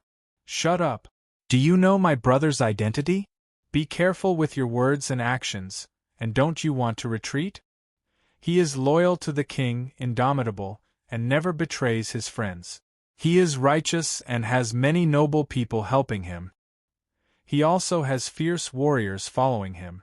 He is loyal and pure, and he does righteous things. It can be said that he occupies the right time, the right place, and the right people. How can his life be in danger? Ah, tell me, how can his life be in danger?" The Taoist priest didn't want to be outdone. He straightened his neck and said, "Rotten wood can't be carved. How can there be a foolproof thing in this world? As the saying goes, a wise man's 1,000 considerations is bound to make a mistake. Even if your brother is fully prepared, who knows if he won't make a mistake and lose the whole game?" Wan Yuanzhong said angrily, "You Taoist priest, you only know how to talk alarmist. My brother is upright and never does things with schemes and schemes. He is in the prime of his life and has a high position. If he succeeds this time, he will definitely rise to the top and bring glory to his ancestors. He will benefit his family, and his future will be limitless. Your bullshit mouth is really smelly." The Taoist priest stomped his feet and said, "I helped you with good intentions. It's fine if you don't appreciate it, but you keep on attacking me. This is really intolerable. Don't mention your brother. I think you can't even protect yourself. Your eyes are upright and righteous, but you are a stupid person. Your beliefs will be changed. Recently, you have an unresolvable dilemma. I advise you to open your eyes as soon as possible." Wan Yuanzhong laughed and said, "A bunch of nonsense. I follow my brother and am his vanguard. What is there that is unresolvable? You Taoist priest, don't talk alarmist. I don't believe it. Don't you know how to read faces? I will read your face too. I see that you are flustered and your energy is weak. You must be guilty and ran away. Today you are talking nonsense here. Be careful, retribution is right in front of you. The Taoist priest felt that his field of expertise was being challenged. He raised his eyebrows and sneered. He rolled up his sleeves and said, "You won't cry until you see the coffin. Fine, fine, fine. Today I will." At this moment, a low Buddhist chant sounded in their ears. Amitabha, in an instant, the arrogant Taoist priest was like a mouse that saw a cat. His face changed and he shouted, "You are suffering." He didn't have time to teach the impolite boy in front of him a lesson. His legs trembled and he was about to leave. However, they felt the wind blow and a figure flashed. A nun wearing a gorgeous cassock and holding a 9-ringed monk's staff appeared beside them. She was very beautiful and tall. Her black hair flowed down. Except for the monk's robe, she didn't look like a monk. Even the sacred 9-ringed monk's staff and the Buddhist beads on her neck gave people an inexplicable feeling of ferocity.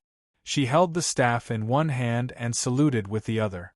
She first bowed to the two onlookers and then said to the Taoist priest gently, "Senior brother Bai Shui, you have not recovered from your injury. You are making things difficult for all the martial uncles here. Please follow me back to the temple." The Taoist priest named Bai Shui had a frightened look on his face. He looked like a weak little wife, and there was no trace of his earlier poise. He said pitifully, "I miss my benefactor, Hero Sunday.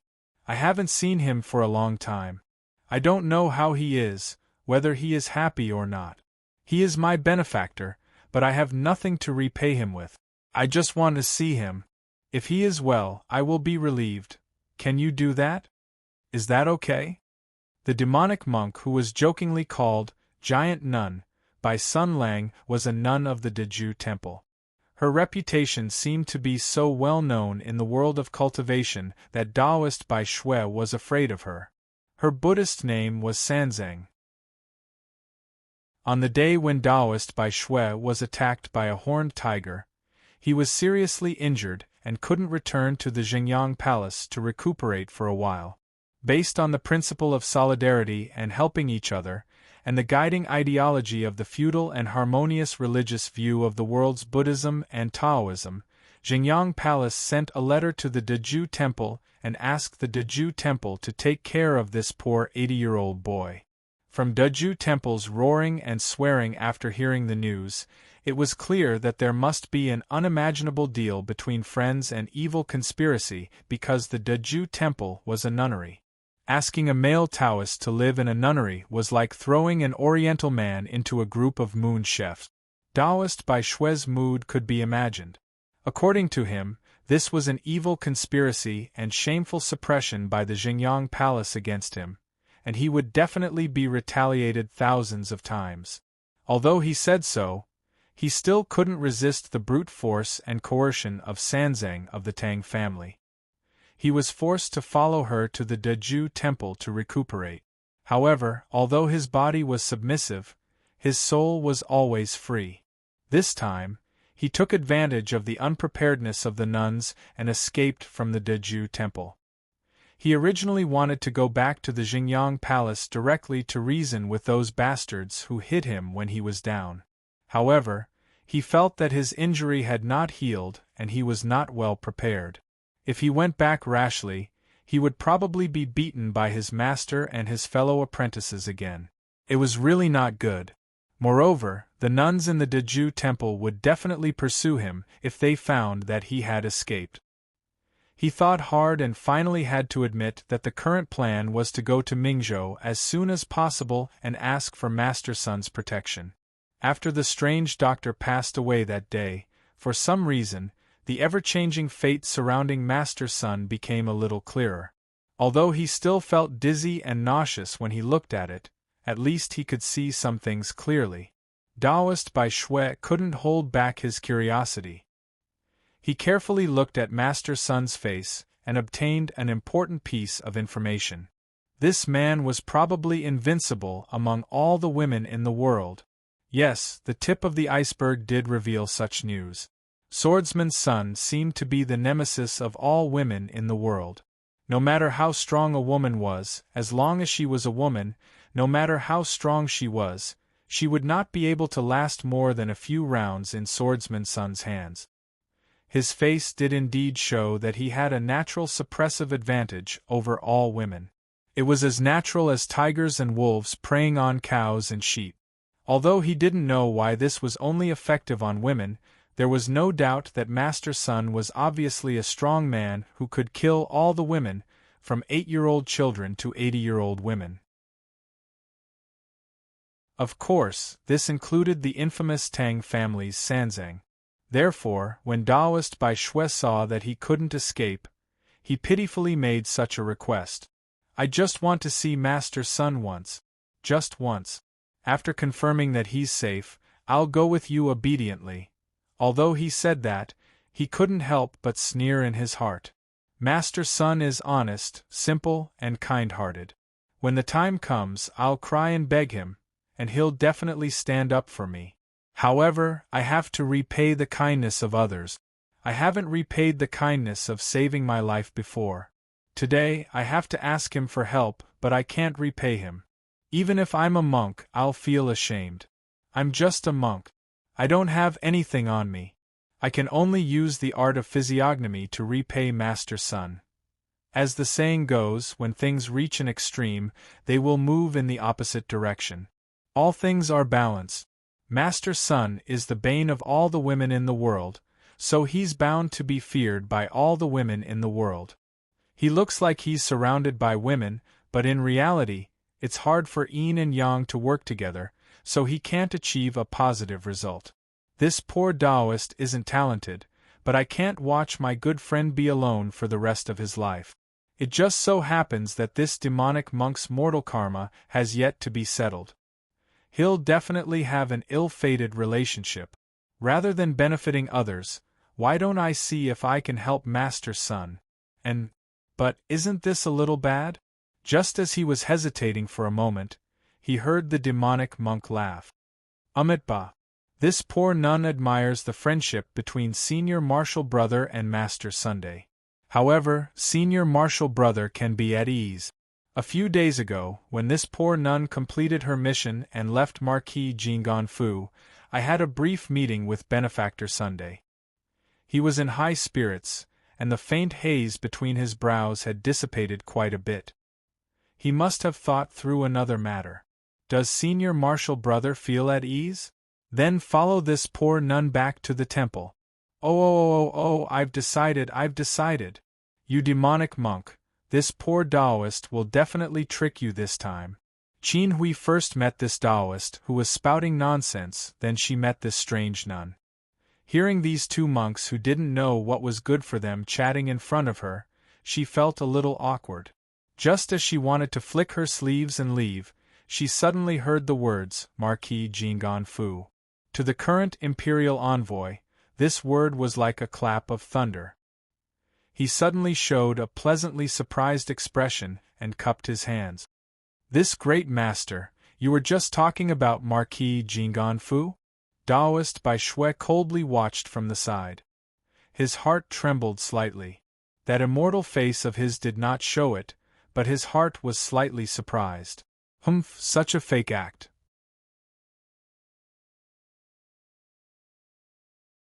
Chapter 369. When Qin Hui heard the words, Marquis Jingganfu, from the mouth of that nun who didn't look like a nun, his mind was roused. His intuition faintly told him that the hero son, that this Taoist priest and nun were talking about might be the person he was looking for. So he didn't care about being rude and directly cupped his hands in greeting. This great master, you were talking about Marquis Jingganfu just now? Wearing out iron shoes in a fruitless search only to find it by chance without any effort. Taoist Sanzang was startled when he heard this and then bowed. Amitabha Buddha, I wonder who Benefactor is. This one's surname is Qin and I am a guest of the Marquis Fu. I have been staying in the Marquis Fu for the past 2 days. Qin Hui asked nonchalantly, but I haven't seen Hero's son recently. Great Master, have you seen him? The nun was a monk and was fierce, but she didn't have so many tricks up her sleeve. Hearing this, she replied, Amitabha Buddha, Hero's son, but Taoist priest Bai Shui's eyes flashed and he took 2 steps forward, interrupting Taoist priest Sanzang's words, saying repeatedly, He is actually at Marquis Jinggan Fu? No wonder. No wonder. This benefactor Qin, seeing that you are a guest of Marquis Jinggan Fu, this old Taoist will say a few words at the end. This poor Taoist said that you recently met with a bloody disaster, and it was not a lie. Your physiognomy, Wan Yuanzhong flew into a rage. Taoist priest still dares to be rude. There's no end to it. My elder brother will live a long life of 100 years, his lifespan as long as the southern mountains. How could there be a bloody disaster? Qin Hui also brushed his sleeve. Because his conversation was interrupted, he was a little unhappy. Strange forces, chaotic gods, we should stay at a respectful distance. We should do our best and leave the rest to fate. This Qin doesn't believe in this kind of vague theory. Taoist priest, don't say any more. But that Taoist priest blew up his beard and glared. This poor Taoist master is a profound sect, and the art of yin and yang divination is unparalleled in the world. If it was normal times, then it would be fine, but now that Deju Temple's demon, Abbas is here, if this poor Taoist retreats, then wouldn't it be degrading the prestige of my master? No, I must resolve this calamity for you today. He took a few steps forward and shouted majestically, Mr. Qin, forgive me for speaking bluntly, but your brows are tightly furrowed, and you look vigilant. I'm afraid that you're shouldering an important mission. You look dazed and frightened. I'm sure that you've encountered a major setback that you can't understand. There are wrinkles at the corners of your eyes, which means that you're secretly delighted. You should have succeeded with your little tricks, but you look like you're about to die. I'm afraid that you've gone for wool and come home shorn. Qin Hui's expression suddenly changed, and Wan Yuanzhong couldn't hold back anymore. He clenched his fists and punched. I'll beat you up, you bullsh *t. Although Taoist priest Bai Shui had not yet recovered from his injuries, Wan Yuanzhong had not used any martial art.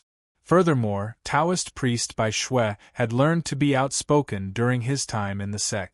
Therefore, he immediately dodged and said, And you? You seem to be full of righteousness and loyalty, but in fact, you often make mistakes unintentionally. You're easily wronged and become a scapegoat. I'm afraid that you've met the wrong person. It's difficult for you to make a difference in the imperial court. Wan Yuanzhong shouted angrily. Qin Hui's face was as calm as water. Her hands were in her sleeves, and her eyes flashed coldly. Seeing that a fight was about to break out in the downtown area, Master Sanzang could not bear it anymore. First, she waved her sleeve, and a gentle force gently bounced Wan Yuanzhong away. Then, she grabbed Taoist priest Bai Shui's collar, as if she was holding a chicken. She nodded to the 2 people and apologized. Senior brother Bai Shui is seriously injured. He has a strange temper and talked nonsense. Please forgive me. I'll leave now. Qin Hui was still counting on Master Sun's news.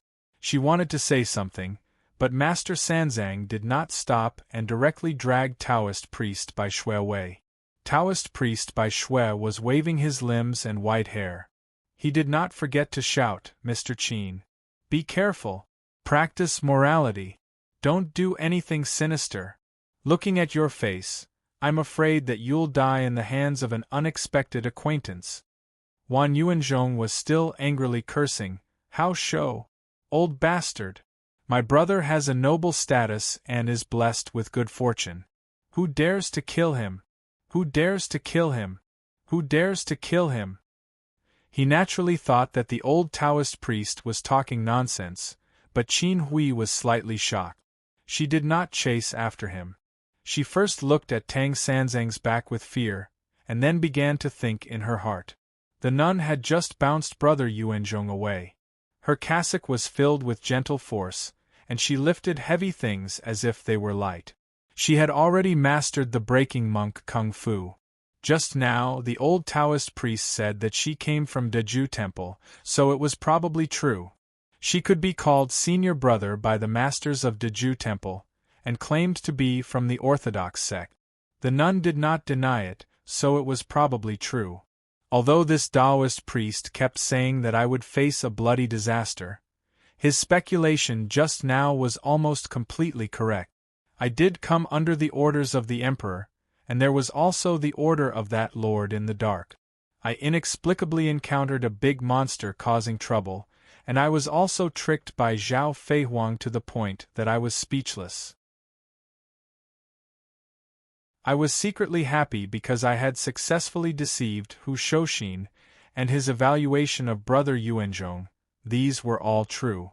Then he said that I would be misled by petty tricks, go for wool and come home shorn, fail at the last step, and lose the whole game.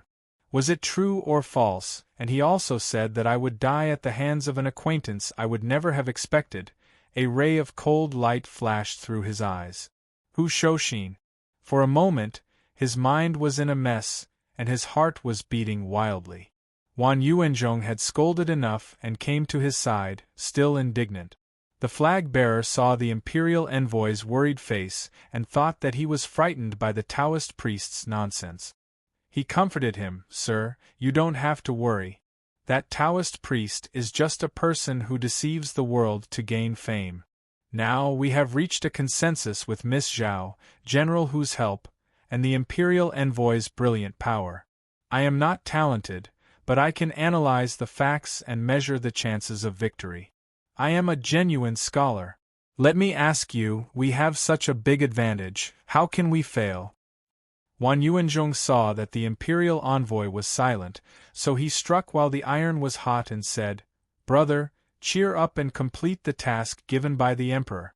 After this, we still have to go to your hometown." "Brother Yuanzhong," Qin Hui interrupted him with a complicated expression, "I just feel a little cold." Wan Yuanzhong raised his head and looked at the sun. It was not cold today. Qin Hui saw that Brother Yuanzhong had shut up and was inexplicably relieved. He looked at the direction where the monk and Taoist priest had disappeared and thought for a moment, then smiled coldly. It was not all for nothing. At least he knew a key name. "Master Sundaehumph, I want to see who you are." After Taoist white snow was dragged far away, he stopped struggling after looking into the distance for a while. A wisp of wisdom flashed in his eyes, and he said in a low voice, "Put me down. They can't see us anymore." Master Sanzang turned a deaf ear and continued to drag him away. The Taoist priest's aura of a wise man who had the pearl of wisdom in his hand and was able to devise strategies in a tent was instantly shattered. He shouted in embarrassment, "Hey! I said put me down. Put me down." Master Sanzang of the Tang family raised his eyebrows. In reality, he disliked this Taoist brother who always liked to cause trouble. "Shi Xiang, what's wrong? Let's quickly return to Deju Temple." Taoist priest Bai Shui said solemnly, "I'm not joking with you. Marquis Jinggan Fu is in trouble, and even Master Sun has been targeted. How can this poor Taoist sit by and do nothing?" Master Sanzang was puzzled. "How do you know?" Taoist priest Bai Shui stroked his beard, proudly saying, "This poor Taoist travels the Jianghu with the art of physiognomy. Of all living things, the stupid, the smart, the upright, the despicable, the astute, the numb, I've seen who knows how many." Using Master Sun's words, "I've experienced hundreds of battles and have seen many. As the saying goes, practice makes perfect. This poor Taoist has read people's faces for a long time and can also determine the true thoughts in their hearts from the minute changes in their expressions." He pondered for a moment and recalled the situation at that time, slowly saying, "His disguise and appearance were most likely cultivated in the officialdom. It's a pity that he could deceive his colleagues and superiors, but he couldn't deceive me." When he mentioned Marquis Jinggan Fu, Even though he had a smile on his face, there were no wrinkles in the corners of his eyes. There was no smile in his eyes. This shows that this happy mood was a disguise. He has a lot of opinions about Marquis Jingon Fu. When he mentioned Master Sun, he acted as if he was very familiar with Master Sun, but his shoulder moved slightly, showing that he was not very confident in what he said. When he mentioned Master Sun, his eyes stared straight at you, wanting to see if you believed his words. You have to know, when normal people talk with others about someone, the first thing they would do is look to the left. At that time, the image of that person would appear in their mind. But this Sir Qin did not. Taoist priest Bai Shui's eyes showed that he was deep in thought, listing out Qin Hui's suspicious points one by one, showing suspicion in his eyes, showing interest in Master Sunday. His body tensed up, treating Master Sun as a target of hostility. He knew nothing about Master Sun, but acted as if nothing had happened and asked about him. Moreover, he had hostility in his heart. This shows that he has his eyes on Master Sunday combined with the flaws that these two people revealed before. This poor Taoist is 80% sure that these two people have ill intentions towards Marquis Jingon Fu and have their eyes on Master Sun. Monk Sanzang did not understand and listened for a while. Seeing that Taoist priest Bai Shui had come to a conclusion, he made an O sound and continued to grab Taoist priest Bai Shui as they walked. The Taoist priest was furious and struggled while baring his fangs and brandishing his claws. Monks are merciful and can't even bear to step on ants. Not to mention that you and Marquis Jingon Fu and Master Sun are old friends, even if you don't know each other. If you meet an innocent person who is being coveted by evil people, you would also lend a helping hand. How can you sit by and do nothing? Monk Sanzang smiled and said, "Fellow Taoist, how can Master Sun be easy to deal with? If these two benefactors were to bump into him, their heads would definitely be broken and bleeding. Don't you know this? Master Sun's martial arts are excellent and he has hundreds of strategies. How can he not be able to deal with those two people? Fellow Taoist, it's not that this poor nun is looking down on you, but your injuries have not healed yet. How can you help Master Sun?" Taoist priest Bai Shui's expression froze and then he stuttered as he retorted, "You can't say this. Whether or not I can help and whether or not I will do it are two different things. Swordsman Sun has encountered a threat, and I have received his kindness, so I naturally have to step forward and lend him a hand. How can I hide on the side with a clear conscience just because I haven't recovered from my injuries and Swordsman Sun can deal with it himself? This poor nun's conscience will be uneasy." Sanzang smiled and said, "Then how about this? This poor nun will send Senior Marshal Brother back to recuperate and then make a trip to Mingzhou City to report this matter to Master Sunday. Ask him to be on guard and stay here to lend him a helping hand. How about it? Let me do Senior Marshal Brother's good intentions. In any case, Senior Marshal Brother's injuries are not light and will be a hindrance. He won't be able to help much." "Did you just say something very impolite as if nothing had happened?" Sanzang of the Tang family smiled and said, "Senior Marshal Brother, although this poor nun is slow-witted, she is not stupid. If you find Master Sun and cry to him and ask him to take you in, if Master Sun is moved by your words, how can this poor nun be his opponent? How can this poor nun withstand his attacks? Since the Ju Temple has been entrusted by Zhenyang Palace, then they must cure Senior Marshal Brother. How can they give up halfway?" Taoist Bai Shui rolled his eyes. This nun was not stupid, she actually saw through his scheme. Taoist Sanzang smiled, and wanted to continue on his way with Taoist Bai Shui when he suddenly heard the Taoist shout again, "Slow down, slow down." The demon monk was already somewhat impatient. He stabbed the 9-dragon staff in his left hand into the ground with a bang. Then he moved his left wrist and slowly clenched it into a fist. He smiled kindly and said, "Is Senior Marshal Brother tired and wants to sleep for a while?" Taoist Bai Shui was scared witless, but he gritted his teeth and still said loudly, "All right, I admit it. Previously, I indeed wanted to ask Master Sun to stop you, but now I've changed my mind. I want to stay here and interfere with this matter, not only to protect Marquis Jingon Fu and repay Master Sun's grace, but also to save a person. Saving a life is better than building a 7-floor pagoda." Sanzang heard this and asked curiously, "Save who?" The Taoist spoke very quickly. "It's that idiot next to Sir Qin. That guy who keeps pointing fingers at this Taoist and speaking ill of me." Taoist master frowned, clearly unable to understand these words. She looked at Taoist Bai Shui, indicating for him to continue. The Taoist master softly said, "This person's physiognomy is also not very good. When this Taoist gives physiognomy, I only talk about worldly affairs and not people's hearts. This is because everyone has their own selfishness, and it's hard to express what's inside. I can only talk about behavior and not the heart. Even if it's a great philanthropist who accumulates virtue and has a good reputation, there will definitely be darkness in the depths of his heart that no one knows.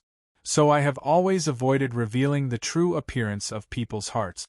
So just now, there were some things that I did not say directly." He sighed. "That Sir Qin is a great traitor but loyal.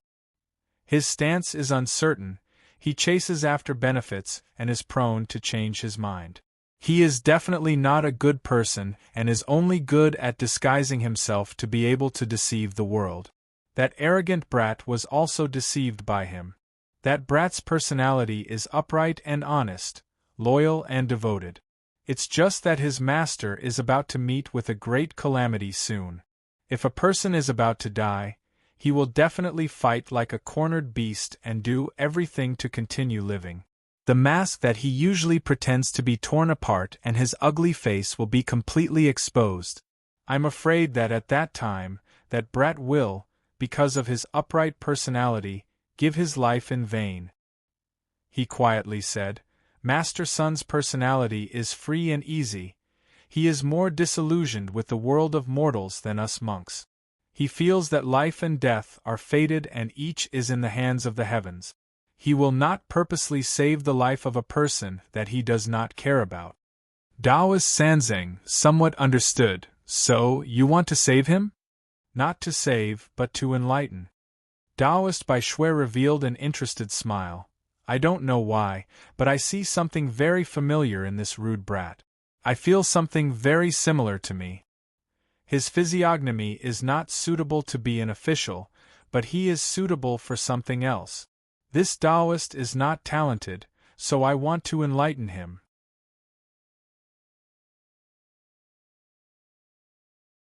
Chapter 370. Taoist Bai Shui had been traveling in Ming Province for quite some time now. It was said that the secular world was good for cultivation, and it was true. During this time, he had encountered many things and met many unforgettable people. Every one of them had left a deep impression on him. For example, Horned Tiger Xie, who had been consumed by hatred all his life and could not and did not want to look back. For example, General Zhao Yunlong, who was unparalleled to the ends of the earth. For example, strange Dr. Ping Yidao, who adhered to the benevolence of a doctor and did not regret his death. For example, Zhang Jianyuan, the despicable, black-hearted, heartless, rich, and heartless bastard who sold stinky tofu, was beyond redemption. Among these people, the one who left the deepest impression on him was a man named Sun Lang. When they first met, he claimed to be a wanderer, but he did not look like a wanderer. His facial features were ever-changing and impossible to predict. A few glances at him would make one dizzy. His temperament was very strange. Sometimes he was as willful as a child, and sometimes he was as old as an old man. He had some ideas that were not something a young man of his age could have, because the art of physiognomy could not work. Taoist Bai Shui lost the tool to read people's minds. If he wanted to understand Sun Lang, he could only think and understand him through his words and actions. He felt that Sun Lang's image in his mind was like a cloudy mountain. He could not see clearly. Sun Lang always talked about life principles. They seemed vague, but every time he thought about them, he felt that they were very reasonable. For example, Taoist Bai Shui now thought of a sentence that Sun Lang always said. Combined with the facts at hand, he felt that it was very reasonable. People just don't know. They can't predict. If that was the case, even if he was a proud disciple of Xingyang Palace, who was proficient in divination, he would never know why a fortune-telling Taoist of Xingyang Palace would suddenly have the idea of enlightening a fated person in Mingzhou. That's right, out of some inexplicable obsession, he seemed to have developed a strange interest in the person who had just spoken to him. Perhaps this was a predestined fate. Alas, I am also confused. Although I have decided to enlighten him, I still do not know his name. The next time they meet, she must remember to ask him, "What's your name?" or something. The figure of that person appeared in Taoist Bai Shui's mind. He stroked his beard. Sigh, to think that I, Bai Shui, have cultivated for a long time and can be considered a top figure in the sect. Who in Xingyang Palace doesn't know that this Taoist's prediction is absolute? But today, some of my fellow disciples of the same age already have grand disciples, but I'm still alone. When I'm being beaten up, I don't even have anyone to accompany me. I'm really very lonely. However, the reason why he didn't take in a disciple was because the candidate's aptitude wasn't good enough. Secondly, it was because fate hadn't arrived yet. And today this fate seems to have arrived. The moment I saw that person, I felt a sense of familiarity. It seems that there is a strong similarity between the two of us, and it is this similarity that attracts me. This humble Taoist pondered for a moment, and I think that the similarity is the desire for the Tao and the pursuit of kindness. That is the reason why this humble Taoist is the Tao and the pursuit of goodness. Amateus Buddha. He tidied his robe and bowed to Master Sanzang. I have a sudden impulse to enlighten a fated person. Please help me. This was an important matter related to the inheritance of a legacy. This reason was enough to make Sanzang of Tang family hesitate. Cultivators saw through the secular world and ignored the affairs of the mortal world. There were few things that could move them. The inheritance of Tao and cultivation was the most important. If he interfered, he would be ruining the inheritance. Even Master Sanzang, who did not care about trifles, felt that this was very inappropriate. She hesitated for a moment and asked suspiciously, "Senior brother, you are not lying to me?" Taoist Bai Shui did not say anything. He raised 3 fingers and said directly, "If I lie to you, I will fall into the hands of that bastard Zhang Jianyuan and be drowned in the stinky tofu vat."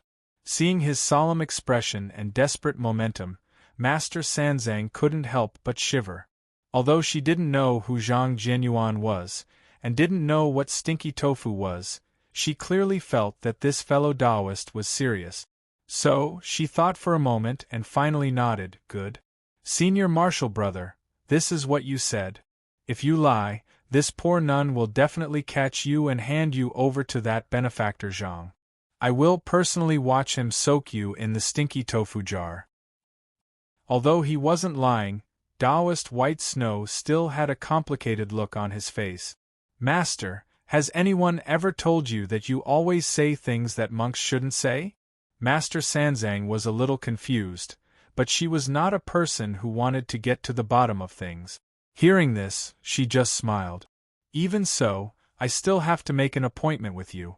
Your injury has not healed, so I will accompany you to protect you." Taoist Bai Shui promised, but in his heart, he laughed sinisterly.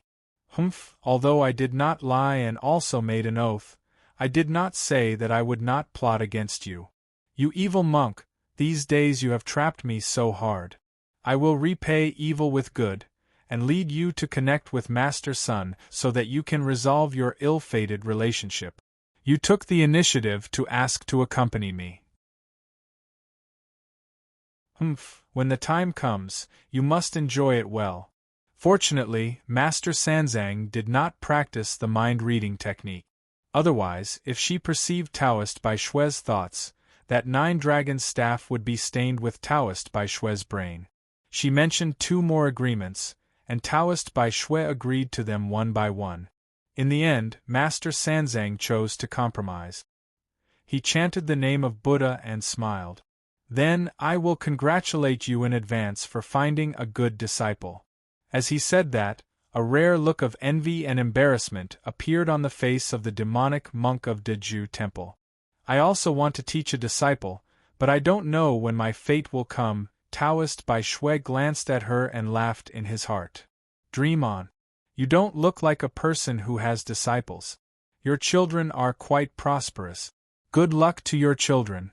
You are good at giving birth. You should quickly return to the secular world and get married. But even people like Taoist Bai Shui knew that there were some words that could not be said. He closed his mouth and did not mention it, but he heard Master Sanzang knock on his head with a confused expression.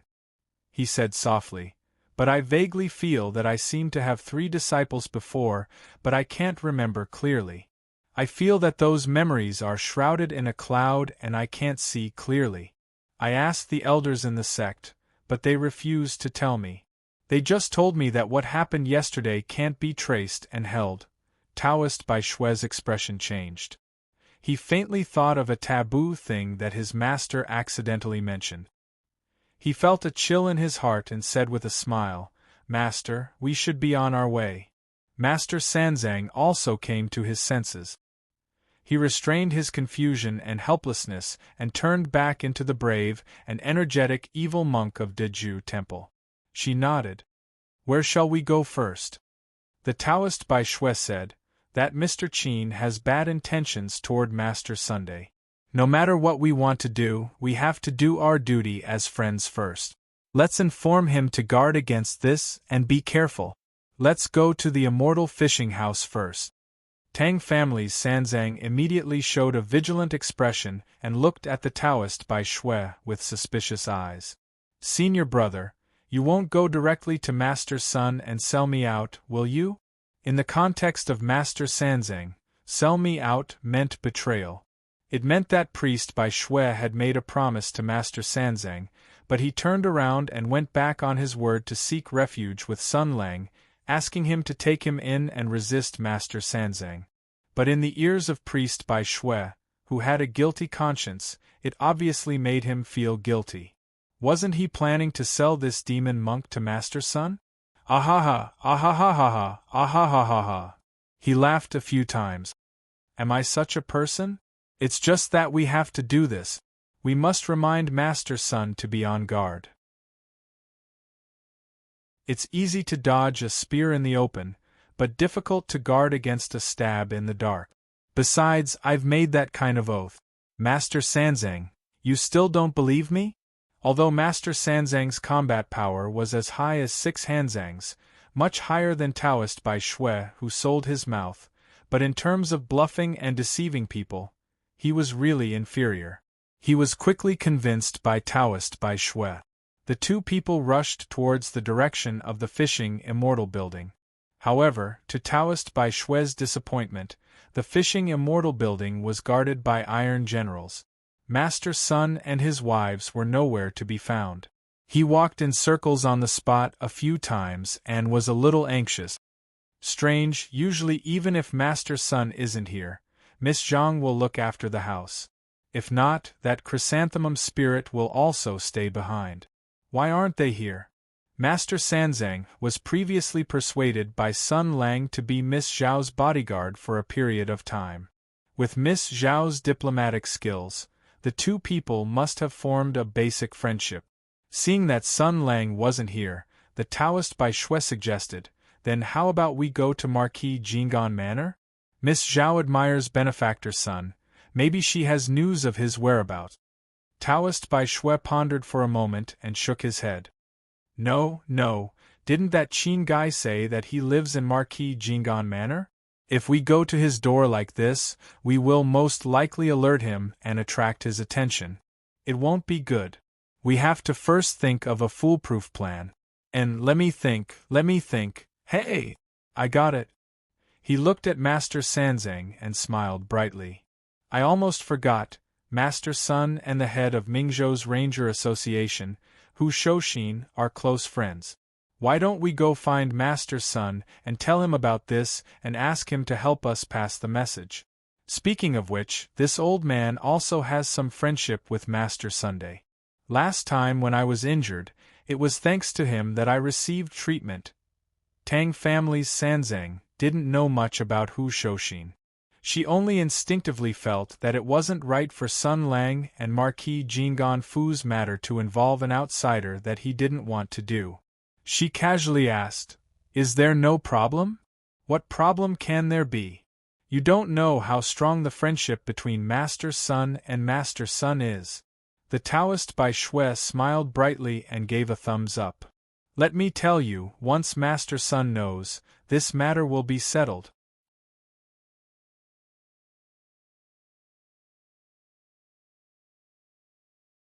Chapter 371. It was strange. All of them. Why aren't they here? Taoist Bai Shui and Sanzang arrived at Zhongyi Tower and found that Hu Shouxin was not there.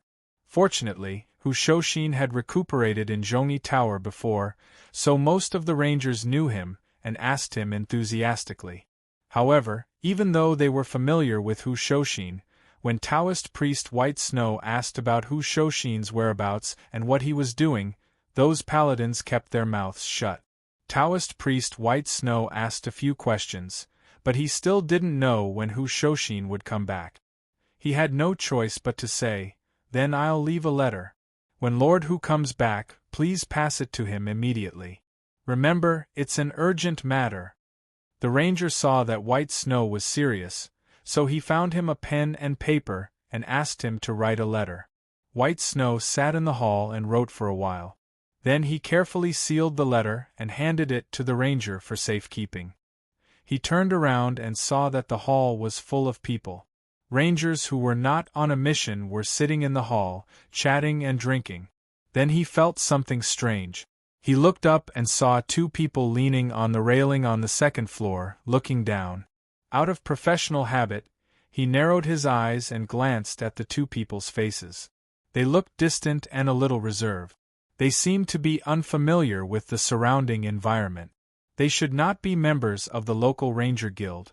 Their eyes were alert and inquisitive, indicating that they were watching something strange. He calmly withdrew his gaze and said to the ranger, "There are a few new faces in the tower today." The ranger checked the letter and then hid it close to his body. He replied, "They are Hu Huisho's friends. Don't ask about other things." Taoist Bai Shui nodded and said, "I know. I'll leave now. Remember, this letter is very important. You must give it to Mr. Hu, or the consequences will be unpredictable. Do you understand?" After getting the reply, Taoist Bai Shui went out and met Master Sanzang, who was waiting outside. Master Sanzang asked, "Have you seen Mr. Hu?" Taoist Bai Shui shook his head and said, "No, I've left a letter. But I feel that something is wrong. Something big is going to happen." Master Sanzang asked doubtfully, "What big thing?" Taoist Bai Shui frowned and thought for a moment. He shook his head without a clue. "I don't know. Forget it. Anyway, with Mr. Hu and Mr. Sun here, no matter how big the storm is, it can't be raised. Don't worry, don't worry." However, Taoist Bai Shui never expected that at this moment, Mr. Hu Shouxin was in Marquis Jinggan Manor. Early this morning, after sending the imperial envoy and his entourage back to Zhongyi Tower, he used the excuse that he had something to do and ran out alone. After circling around Mingzhou, he secretly returned to Marquis Jinggan Manor. He returned for no other reason than to protect his younger brother Qin.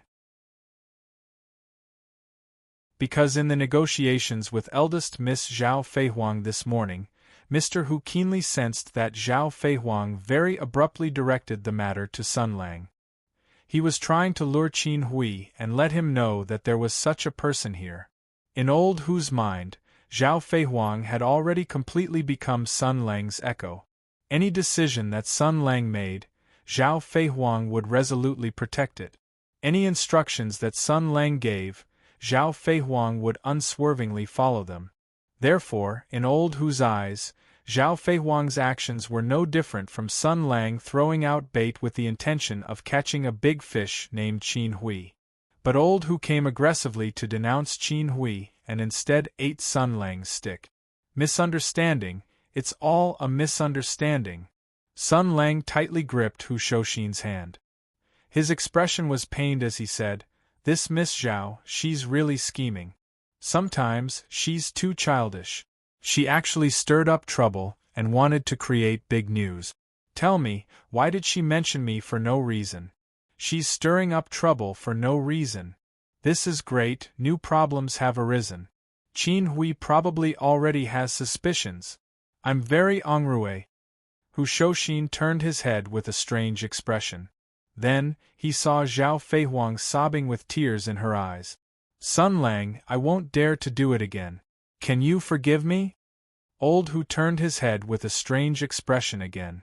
Sun Lang said angrily, "This woman, if you don't hit her for 3 days, she'll go up to the roof and tear down the tiles. She can't do anything right, but she's good at ruining things. Old Hu, calm down. If you're still angry, I'll whip her a few times to relieve your anger. How about that? Of course, I won't use the one I brought with me. She'll die. In short, I'm really ashamed. Even if you use other whips, she'll die." Sun Lang seemed to really be ennuyé. After scolding Miss Zhao, he still didn't vent his anger. It seemed that he really wanted to look for a whip. Miss Zhao's delicate body was trembling and her face was pale. She seemed to be really afraid and regretful. She looked at Hu Shouxin with a timid, begging eyes like a cub. She seemed to be begging Hu Huaishou to lend a hand and persuade Sun Lang. Old Hu was depressed and almost wanted to vomit blood. "What can I do? What do you want me to do? I'm also very desperate." In the end, he reached out to stop Sun Lang. Hey, don't go too far. You're a real man. What's wrong with hitting a woman?" Sun Lang said proudly, "Old Hu, you're in the wrong here. What's wrong with hitting your wife for no reason? What's wrong with that? That's what a real man is. Besides, this time there's a reason for it. Look at you. I'm afraid that after marriage, you've been strictly controlled by your wife. You've been kneeling on the washboard a lot. Shame. Hu Shouxin was taken advantage of by Sun Lang. While he was in a daze, he heard Miss Zhao say softly with tears, "Thank you for your kindness, Uncle Hu, but this is my family's law. I've done something wrong, so I have to be punished. If Uncle Hu is unwilling to forgive me, then let Sun Lang hit me. If Uncle Hu is still angry, then let Sun Lang beat me to death." Well, it was another round of reprimanding. Before Old Hu could say anything, under the coordination of this pair of men and women, he became a coward who is being bullied by his wife and a narrow-minded person who wants to force Miss Zhao to her death. Big Stick, who rolled his eyes wildly. All right. I don't blame Miss Zhao, okay." As soon as he finished speaking, Sun Lang let go of his hand, and his angry expression immediately disappeared. He nodded calmly at Miss Zhao. "Okay, boss, who is not angry anymore." In an instant, the grief on Miss Zhao's face disappeared, and she said with a smile, "Uncle Hu is really magnanimous. I am endlessly grateful. Oh, I want to chop you two sluts to death. Chop you to death, ah. He was helpless and wanted to explode, but he knew that with Sun Lang, this bastard's ability, once they started talking about other things, the topic would directly change to Southern Heavenly Gate in the time it takes to drink a cup of tea. The two-man show just now was nothing more than this bastard's scheme.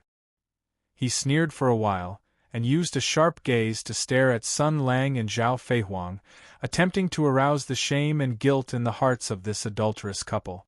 However, it was not of any use. The two people's faces were extremely thick. Even if they were being stared at by Hu Shoshin, they could still chat and laugh as if nothing had happened. Hu Shoshin sighed. It seems that you really want to go torment and tease Brother Qin a bit? Sun Lang said with a stern expression. You are slandering me like this. I am clearly using my own method to protect Marquis Jinggan Fu. How did it become playing in your mouth? Hu Shoshin couldn't be bothered to argue with him. He sighed. Sun Lang, it's a good thing that Brother Qin doesn't know your real name. Otherwise, everything would be over. Do you really not trust him that much? Sun Lang calmly said, There are not many people in this world that are worthy of trust. I have never believed in people's hearts, because people's hearts are complicated and cannot be seen clearly. For example, he looked at Hu Shoshin and smiled. What you, old Hu, are thinking right now, and what you are planning to do, I am also a bit unable to understand. Old Hu's heart trembled, and he lowered his eyes, calmly saying, I would rather betray the world than let the world betray me. Sun Lang was startled, and his tone was calm. I told you this story before. I told you the word betray could possibly mean carrying. Hu Shoshin calmly said, To me it means carrying. Sun Lang smiled. Idiot, the world is so big, the four seas are so deep, the people's hearts are so crafty, the chaos of karma, can you bear all of it? Old Hu also smiled. You can bear all of it, why can't I? This is not something that I should bear in the first place. I already won't do it. If you are willing to do this kind of stupid thing, then you can go and smash your head until it bleeds. Sun Lang's expression was cold. After a moment of silence, he still revealed a smile. But I am used to carrying heavy things. Once I am free, I find that my strength has increased by quite a bit. There are some things that are not that heavy, but I can actually lift them up and move them around as I please. The past period of time was regrettable and hateful, but it was not completely fruitless. So old Hu, go ahead and do it. This son does not want to touch those messes again, but just carrying a skinny pig like you who weighs less is very relaxing. Hu Shoshin also smiled. I won't give you the chance. Now it's my turn to carry you. Sun Lang frowned. Get out of here. You don't need to carry me. Go and carry your wife and child. Hu Shoshin was still smiling. He cupped his hands and said goodbye. This visit did not seem to have solved any problems, but it seemed to have removed a part of his heart. It made him make up his mind to do something that he had planned to do more calmly. He looked up to the sky and laughed out loud. Sun Lang frowned. Looking at old Hu's back, he pondered. Is this idiot hiding something from me? Zhao Feihuang poked his head out from behind him and nodded. His tone was somewhat cautious. Sun Lang, don't underestimate Hu Huaisho.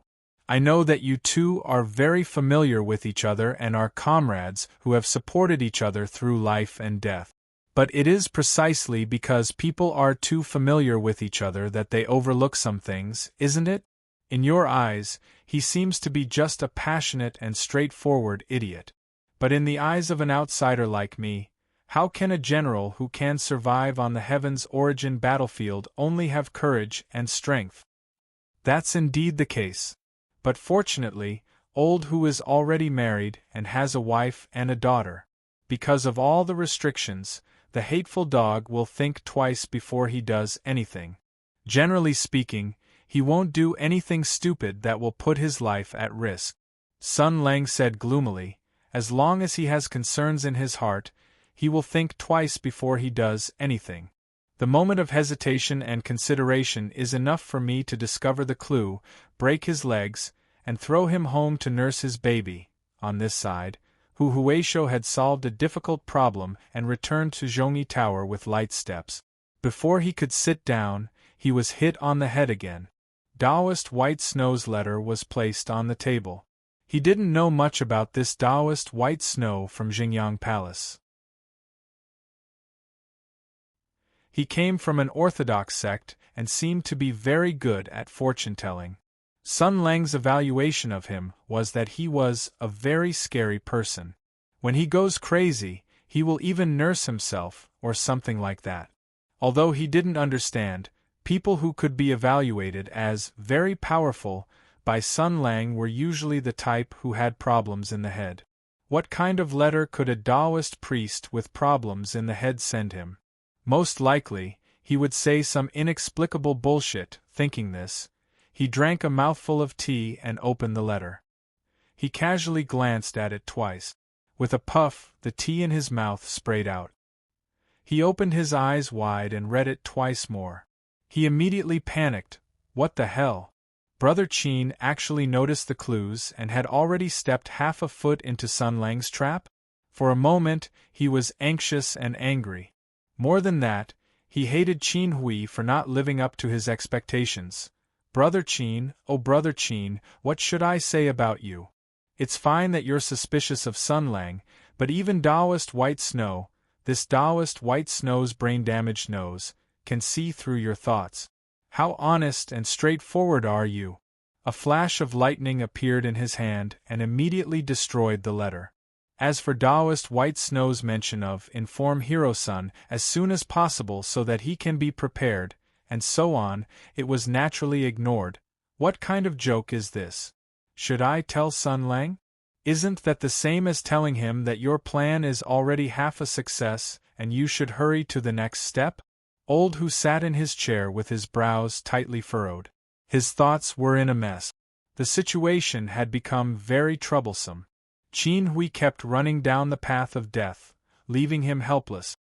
He was thinking about how to stop Qin Hui from continuing to seek death when he suddenly heard a knock on the door. The guard outside reported, "President, Mr. Qin requests an audience." Hu Shouxin's heart thumped. He felt that things were not going well. As expected, after Qin Hui entered, he first greeted old Hu. After sitting down, he directly asked, "The Imperial Envoy Guard has 2 attendants. This afternoon, they were chatting in the hall when they saw a Taoist priest come in. He seemed to have written a letter on the spot and handed it to the ranger guarding the door. He should have come to find brother, right?" These words were very shrewd and ruthless. It made Hu Shouxin hesitate even if he wanted to lie. He coughed lightly and said as if nothing had happened, "Brother, why are you concerned about this?" Qin Hui smiled and said, "I won't hide it from brother. Today, I was walking on the street with brother Yuanzhong when we suddenly bumped into a Taoist priest. He said to my face that I was going to have a bloody disaster. He was very mysterious and sneaky and didn't seem like a good person." Hu Shouxin's expression did not change. He cursed silently in his heart. "You still have the face to say that. He can see that you don't seem like a good person." The Imperial Envoy did not know what Hu Shouxin was thinking. He saw that old Hu's mind was not focused and secretly gritted his teeth. He made a decision and immediately made a dangerous move. He directly asked, "I won't hide it from brother." In the words of that evil Taoist priest, he claimed that he had been entrusted by a great hero's son to tell my fortune. That great hero's son also seems to have some connection with the Marquis of Jing'an. Does brother know of this? A trace of shock flashed through Hu Shouxin's eyes. This change in expression only lasted for a moment before it immediately calmed down. He said, "There was such a thing?" Qin Hui, who had been paying close attention to the changes in Hu Shouxin's expression, keenly captured this moment of shock. His heart trembled. He won the gamble. He calmly continued to ask, "Brother doesn't know? May I ask what letter this Taoist priest left for brother?" Hu Shouxin furrowed his brows and said, "This matter has nothing to do with younger brother. Younger brother should focus on carrying out the Emperor's order and investigate the matter of the Marquis of Jing'an. Qin Hui seemed to have already expected this kind of prevarication. He nodded and then smiled. "Younger brother knows. Then let's talk about the matter of the Marquis of Jing'an. Younger brother went to 6 Fan School this afternoon and had an in-depth discussion with Arrestor Liang Bufan. I also looked at the case file at that time. Younger brother discovered that when a group of armed bandits attacked the Marquis of Jingon Fu, they relied on the will of the loyal servants of the Marquis Fu to repel them. There was also credit from the government and the Ranger Association. According to the records in the file, this matter was due to a female arrestor who did not lose out to men and a young and promising ranger who worked together to investigate the bandits' scheme. With the assistance of the Ranger Association and 6 Fan School, they solved this big case. May I ask, is this true or not? Hu Shoshin's expression had already become somewhat ugly. He nodded and said, "It is indeed so." Qin Hui struck while the iron was hot and sincerely said, "Younger brother originally wanted to talk with that female arrestor who was a hero and obtain some feedback on the case. But unfortunately, it was said that this young lady had already resigned from her position. Younger brother thought about it and as expected, I still have to ask elder brother. Can you let me see that young and promising ranger who made great contributions? So that I can understand the situation at that time." Hu Shoshin's heart shook. The hand under the table almost crushed the chair handle. He calmly said, "Unfortunately, this ranger already left Mingzhou a few days ago and went to Songzhou to handle some matters. Younger brother will not be able to see him." Qin Hui revealed a regretful expression and shook his head, sighing, "What a coincidence! What a pity, what a pity! Then, where did that female arrestor who resigned from her position go?" "Younger brother!" Hu Shoshin interrupted Qin Hui's words and sternly said, "Younger brother, it's not that elder brother is ordering you around, but this matter mainly depends on the feedback and actions of Marquis Jingon Fu. We need to wait for Miss Zhao to come up with a plan and then come up with a flawless truth. We don't need to act on our own and investigate the truth. Younger brother, don't you think this is right?" Qin Hui stared blankly and then cupped his hands with a smile, saying, "Elder brother is right. Younger brother's occupational disease is acting up and habitually wants to get to the bottom of things. All right, I won't ask any more." Hu Shoshin nodded and then sincerely said, "Younger brother, this matter has deep implications. You and I are brothers, so I will speak frankly. There are some things that you don't need to investigate too deeply. Don't worry, I will take full responsibility for this matter. I will definitely not let younger brother suffer a loss. You should also cooperate more, alright?" Qin Hui repeatedly nodded his head in agreement. The two chatted for a while more before Qin Hui used the excuse that he was tired and wanted to return to his room to rest. Hu Shoshin did not stay any longer and sent younger brother Qin off. But the moment Qin Hui turned around, the two people's expressions became gloomy at the same time. "Sun Lang, you actually openly sent Taoist priest White Snow to drive a wedge between me and Qin Hui. Hu Shoshin, you actually cooperated with that so-called great hero son to scheme against me," they thought this way. The matter was already quickly moving in a direction that no one could predict.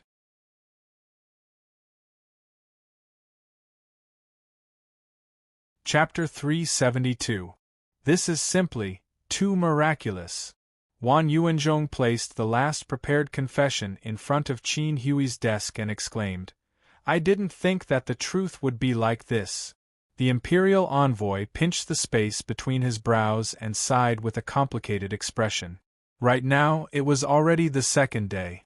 After experiencing a sleepless night of tossing and turning, Qin Hui forced herself to stay awake, and Hu Shoshin, who also didn't sleep well, pushed open the door and came out. They pretended to greet each other, putting on an appearance of brotherly respect. After eating breakfast, they set out together with the imperial envoy guards and once again came to Marquis Jingon Fu. Yesterday, young Lady Zhao said that the investigation would have a result today, so the head of the inspection team from the Central Commission for Discipline Inspection came to check on it. And the most shocking thing was that there really was a result. Placed in front of Qin Darren were stacks of recorded confessions.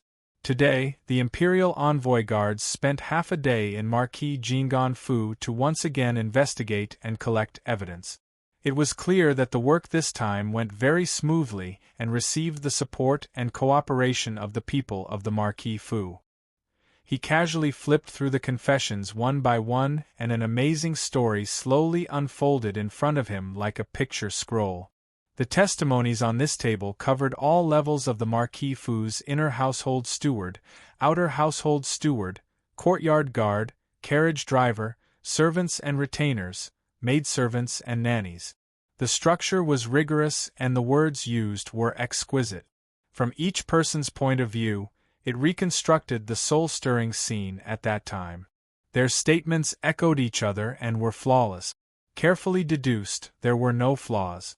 Together, they weaved together to form an ironclad truth, that was that the Marquis Fu was invaded by armed villains.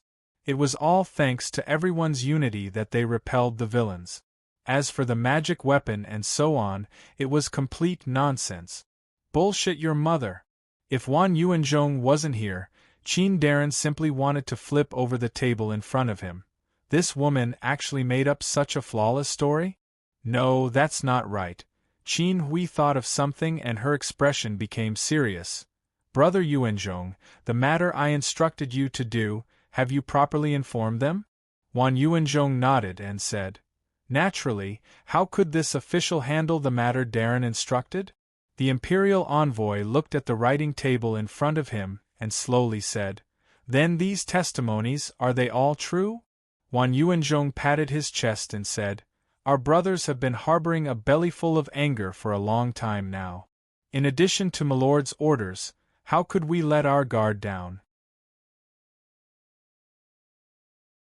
Although the members of the Imperial Envoy Guards did not come from the prison, but they still have some understanding of the most basic interrogation technique. Dealing with those vulgar servants of Marquis Jing, Unfu is completely easy and there won't be any problems. When Qin Hui heard this, she instinctively trembled. Then, she said in a complicated tone, Brother Yuanzhong, you should just tell me the results. Wan Yuanzhong was a little confused, but he still replied, the brothers of the guards have repeatedly verified and questioned the people they questioned, including asking the questions in reverse, picking out a few questions from the middle, or asking about some small details. The other party behaved very normally. We basically believe that they are not lying and that what they said is the truth. Qin Hui's face revealed a complicated and strange expression. He waved his hand and slowly said, I understand. Brother Yuanzhong, please leave first. I want to be alone for a while. After Wan Yuanzhong closed the door, Qin Hui stood up and paced around the room. Looking at the confession questionnaires on the desk, her expression became extremely gloomy. There were too many suspicious points. The matter of the demonic artifact was true. The so-called armed robbers attacking the Marquis' estate was completely fabricated out of thin air. But if all of this was a lie, why were the servants of the Marquis' estate able to speak of this matter so vividly, to the extent that they were able to answer so fluently, and not even the slightest flaw could be found in the interrogation technique? It must be known that although the basic interrogation techniques were simple, for normal people, it was already enough. Only professionals who had undergone strict training could maintain their calm under these lie detection techniques. Those were only normal servants of the Marquis Fu. How could they have that kind of ability and have undergone that kind of training? He racked his brains but still couldn't figure it out. In less than a day, a flawless lie that involved hundreds of people was fabricated. It was so lifelike that he couldn't find the slightest mistake or flaw. It was as if this matter had really happened. This simply defied common sense. How did Miss Zhao do it? No, perhaps it was not young Lady Zhao who did it. Qin Hui's mind suddenly flashed back to yesterday's morning. At that time, he had the advantage and was pressing on step by step, wanting to take the initiative. At that time, young Lady Zhao already had the intention to compromise and give way. However, a servant girl sent over a note that made Zhao Feihuang immediately change her mind. She said that there was already a lead and that the results would be clear in one day. In the end, there was this perfect result today. At that time, he had concluded that Zhao Feihuang had an expert guiding her behind the scenes. Now it seemed that things were not as simple as he had imagined. In one night, to turn a coarse person who did not even know how to read into a well-trained spy. Even the freaks of the inner guards could not do this. After all, everyone's talent and willpower are different. Moreover, there are so many people, this is an impossible task. Qin Hui paced back and forth in place and muttered to himself, I remember that person once said to me that for a suspicious matter, after eliminating all the unrealistic possibilities, the remaining one, no matter how outrageous, must be the truth. Then, after eliminating the unrealistic possibilities, what is left is... He gazed at the table and his gaze became deep. Since it is impossible to achieve this through external training and interference, then what is left is a direct influence on the 3 souls and 7 spirits. Brainwashing, soul-shifting, witchcraft, soul-stealing, mind interference, hypnosis. The secret techniques passed down in the empire, the side techniques passed down in secret among the people, and even the legends of the Western continent, all kinds of methods to control human thoughts flashed through his mind. However, these techniques all had limitations and limit. Almost none of them were suitable for the present situation because the area affected was too large and the number of people were too large. It had already exceeded the limits of any human's ability. In other words, if they had the ability to brainwash everyone in the manner, why not directly control the Imperial envoy guards? Suddenly, in a flash of light, a light flashed through his mind. Qin Hui abruptly raised his head. His heart was greatly shaken, a demonic implement. He quickly walked to the table and swept the files to the ground. He pulled out a piece of white paper, threw away a large brush, and waved it down. Yes, if it was a demonic implement, then it could be explained. After all, a demonic implement contained a strange and powerful power. As long as there was a suitable user, it could release a powerful power at a very small cost. Thus, the court controlled the demonic implement with the strictest attitude. Thus, this time, the emperor and the other officials had sent the imperial envoy. First, it was to investigate the matter of the demonic implement. Second, if the matter of the demonic implement was true, then they had to track down the whereabouts of this demonic implement. This kind of powerful power could not be allowed to casually circulate among the people. For a moment, Qin Hui's face was as heavy as water. His mind was incomparably empty. Everything that had happened in the past few days, all of the suspicious points and problems, seemed to be continuously strung together by a thread. It was like a broken jigsaw puzzle that was constantly being pieced together by him, returning to its original appearance. Yes, if the truth was like this, then all of the suspicious points were clear. He furrowed his brows and wrote down names one by one on the paper. Hu Shouxin, Zhao Feihuang, Marquis Jinggan Fu, one line after another connected to these names, representing one suspicious point after another and one connection after another. In his mind, one clue after another appeared, attempting to sort out a terrifying truth from within. The servants and servants of Marquis Jinggan Fu were brainwashed overnight. They had an incomparably realistic experience and believed it to be true. The only thing that could do this was a demonic implement. Marquis Jinggan Fu had also secretly hidden a demonic implement before. Because of some kind of accident, it caused a rather large disturbance. The disturbance was rapidly suppressed and calmed down. The exact process was unknown. The Ranger Guild and Ming Zhou's officialdom settled this matter. Among them, Hu Shouxin, who originally had nothing to do with this matter, was actually the most active person. He definitely had a connection with this matter that I did not know of. Marquis Jinggan Fu, who originally had nothing to do with the Ranger Guild, after this matter, became incomparably close with the Rangers. A steward of the Marquis Fu personally said that Hu Shouxin was an important guest of Marquis Jinggan Fu. This was what I heard with my own ears, and it could not be wrong. Young Lady Zhao accidentally revealed, during a conversation, that she had a sweetheart, and it was Hu Shouxin who acted as the matchmaker. Marquis Jinggan Fu had an expert guiding them from behind. Even the opinions of that mysterious person had a large influence on Zhao Feihuang's decisions. Hu Shouxin recognized this mysterious person from Marquis Jinggan Fu, and clearly did not want to mention him. He was even quite fearful of him. The crazy Taoist priest that he met yesterday revealed in their conversation that Marquis Jinggan Fu was related to Great Hero Sunday. Moreover, he went to Zhongyi Building to deliver a letter. Hu Shouxin had a very intense reaction towards this Great Hero Sun. Therefore, there was a large chance that the person that Zhao Feihuang liked, the mysterious person who planned and plotted behind the scenes of the Marquis Fu and the Great Hero Sun that Hu Shouxin knew, could be the same person. It was him who handed a slip of paper to Zhao Feihuang and made young Lady Zhao confidently make a promise of a day.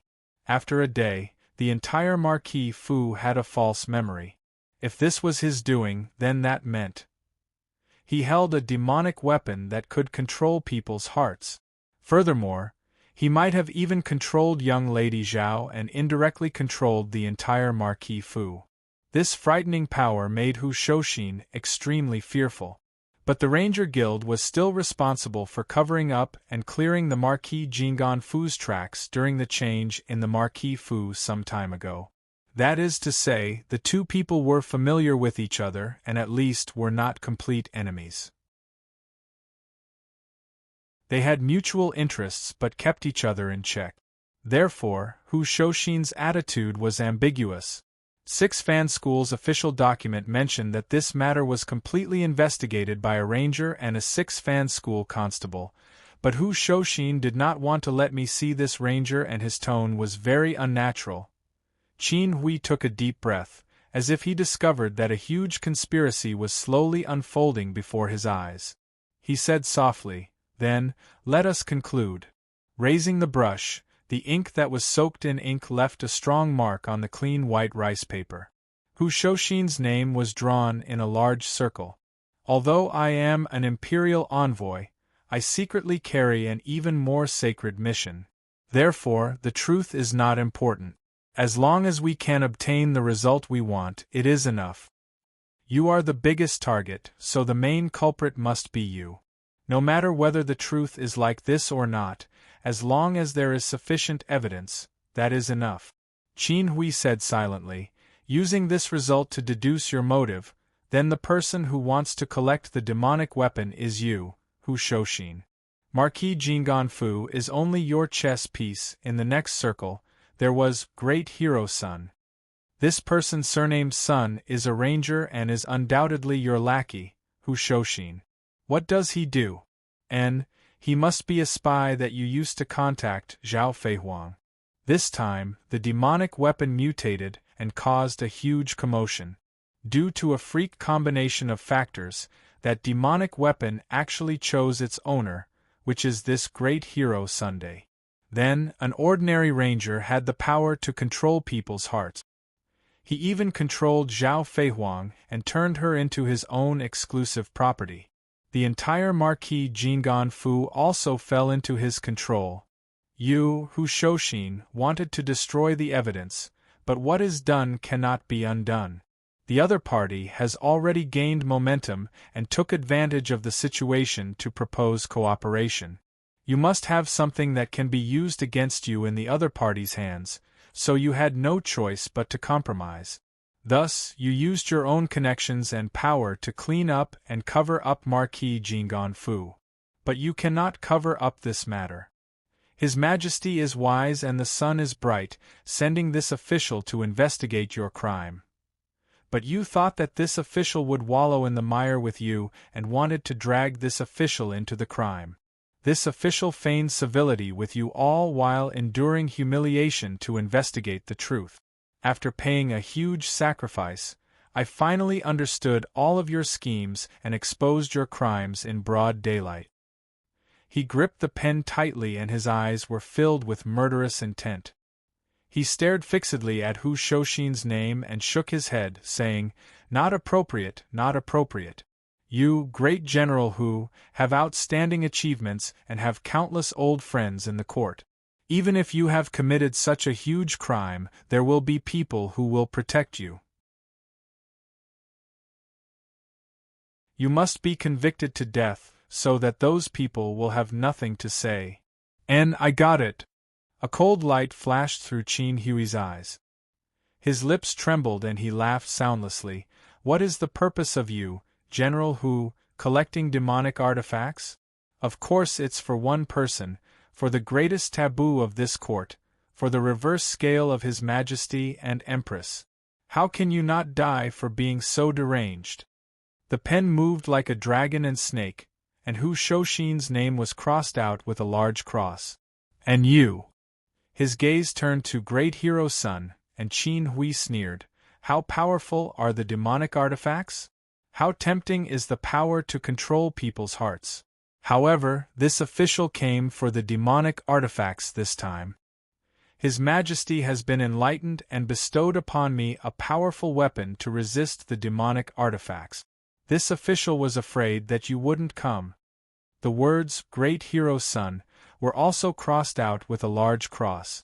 In the end, Zhao Feihuang and Marquis Jinggan Fu were drawn in a horizontal line that was like the edge of a blade, sweeping across.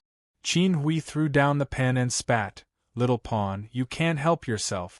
Accompany him in death."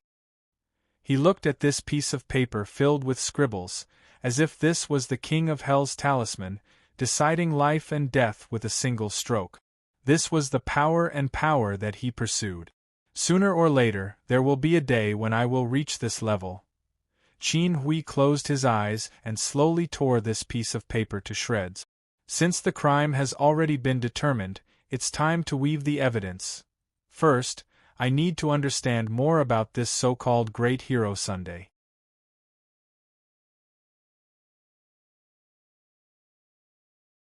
Chapter 373. When Qin Hui pushed open the door again, he once again turned back into that cultured and refined imperial envoy Darren who knew how to use money and power. Today, the Central Inspection Team carried out a comprehensive investigation in Marquis Jinggan Fu and received the enthusiastic support of the masses. In less than a day, the mission was successfully completed. Imperial Envoy Darren Qin Hui had a cordial conversation with the various leaders of the Marquis Fu, expressing the court's concern and His Majesty's importance. In the same reception hall, the atmosphere was completely different from the day before. Zhao Feihuang was full of smiles and asked with a double meaning, "Darren, are you satisfied with this result?" Qin Hui smiled wholeheartedly and clasped his hands, replying, "It's breathtaking, breathtaking. But this Qin dares to ask, how did Miss Zhao do it?" Zhao Feihuang pretended to be ignorant and smiled with pursed lips, replying, "I treat them like family, so of course they treat me like family." "No, no, no." Qin Hui did not give up and continued to ask, "I'm saying, how did everyone in Marquis Jinggan Fu remember this incident as if it was real in one night? It was real in the first place." Miss Zhao had a baffled expression and then put on a hurt expression. "Woo, even now, Imperial Envoy Darren is still doubting this little girl, doubting the reputation of Marquis Jinggan Fu for being loyal to the country. This little girl really has no way to defend herself. This injustice is hard to redress. Without any choice, I can only die to redress this injustice." Seeing that this Miss Zhao had the urge to act out again, Qin Hui was so frightened that he quickly stopped her. He already did not want to listen to that heart-wrenching drama again. After all, the terrifying scene of the entire Fu crying and the heavens collapsing and the earth splitting was something that the Imperial Envoy Darren could not handle. He laughed bitterly. "Since it's like this, then this Qin won't ask anymore. Marquis Jinggan Fu has already provided enough evidence and testimony. What's next is to organize these things into a book and compile them. Then we can write memorials. As for Ming Zhou's government and Six Fan School, we still need to rely on older brother Hu to make arrangements." Hu Shouxin nodded. I know what I'm doing. This matter was not difficult. If Six Fan School and the Ming-Zhou government knew that the Marquis of Jing, Enfu, was secretly concealing a demonic tool and had evidence, then this matter would be very difficult to resolve. After all, this was a serious crime. Even if they offered more bribes and used more connections, they would not be able to suppress this matter. After all, whether money was more important or their official position was more important, the officials were very clear on this. However, the most important problem was that Sun Lang had suppressed the matter of the demonic tool before it had even exploded. In the entire city of Mingzhou, there were no more than 5 people who knew the full story. It was extremely difficult to find any clues. Coupled with Hu Shouxin's reputation and connections as a general of the Heaven's Origin sector, it was not difficult at all to turn the matter into an ironclad case. Now, even if the Ming-Zhou government and Six Fan School guessed that there was an inside story, they had no choice but to hold their noses and continue to cover it up. What was done could not be undone, and they would never be able to find a shred of evidence. Also, if the case was overturned, and the criminal who entered the Fu with weapons became the demonic tool mutated, then the relevant leaders of the Ming-Zhou government and Six Fan School who handled the case would all have to settle the score. At the very least, they would have to bear the responsibility of being a leader and be guilty of negligence. If it was serious, they would be accused of colluding with the Marquis of Jing and Fu. If it was light, they would lose their positions, and if it was heavy, they would be beheaded. Furthermore, if they followed the vine to the melon, they would implicate Hu Shouxin. That was A.F. King General of the Heaven's Origin sector, the famous ruffian Qiuba, who knew how many generals and feudal officials he had a life-and-death relationship with. Oh, so to say, for the sake of the truth and for the sake of the country, I have to throw myself in as well. I can't keep my position, I can't have my riches, I can't have my family, I can lose my life, and I have to King offend the Heaven's Origin sector and be hated by countless military officials. Why should I? I'm not King doing it anyway. If anyone wants to do this, I'll be the first to kill them. Therefore, the relevant leaders' thoughts were generally like this. Hu Shouxin was very clear about their thoughts and was not worried at all. But the premise was that the winds in the court were blowing in the current direction. Because the court's attitude was not firm and the imperial envoy's attitude was also very ambiguous, the officials knew this in their hearts, so they were not panicking at all. If the situation was reversed and the Marquis of Jing and Fu was in trouble, then these officials would definitely be decisive and cut off their tails. They would fight to the death for survival and take the initiative to surrender. Thinking of this, Hu Shouxin glanced at Qin Hui without batting an eyelid. Honorable younger brother Qin, don't make a mistake. Qin Hui did not seem to notice and smiled. Now, the matter of the Marquis of Jing and Fu has been completed. This official will return to Zhongyi building and begin organizing the memorials. After the memorials have been organized, I will send them to elder brother Hu and young Miss Zhao to review and correct.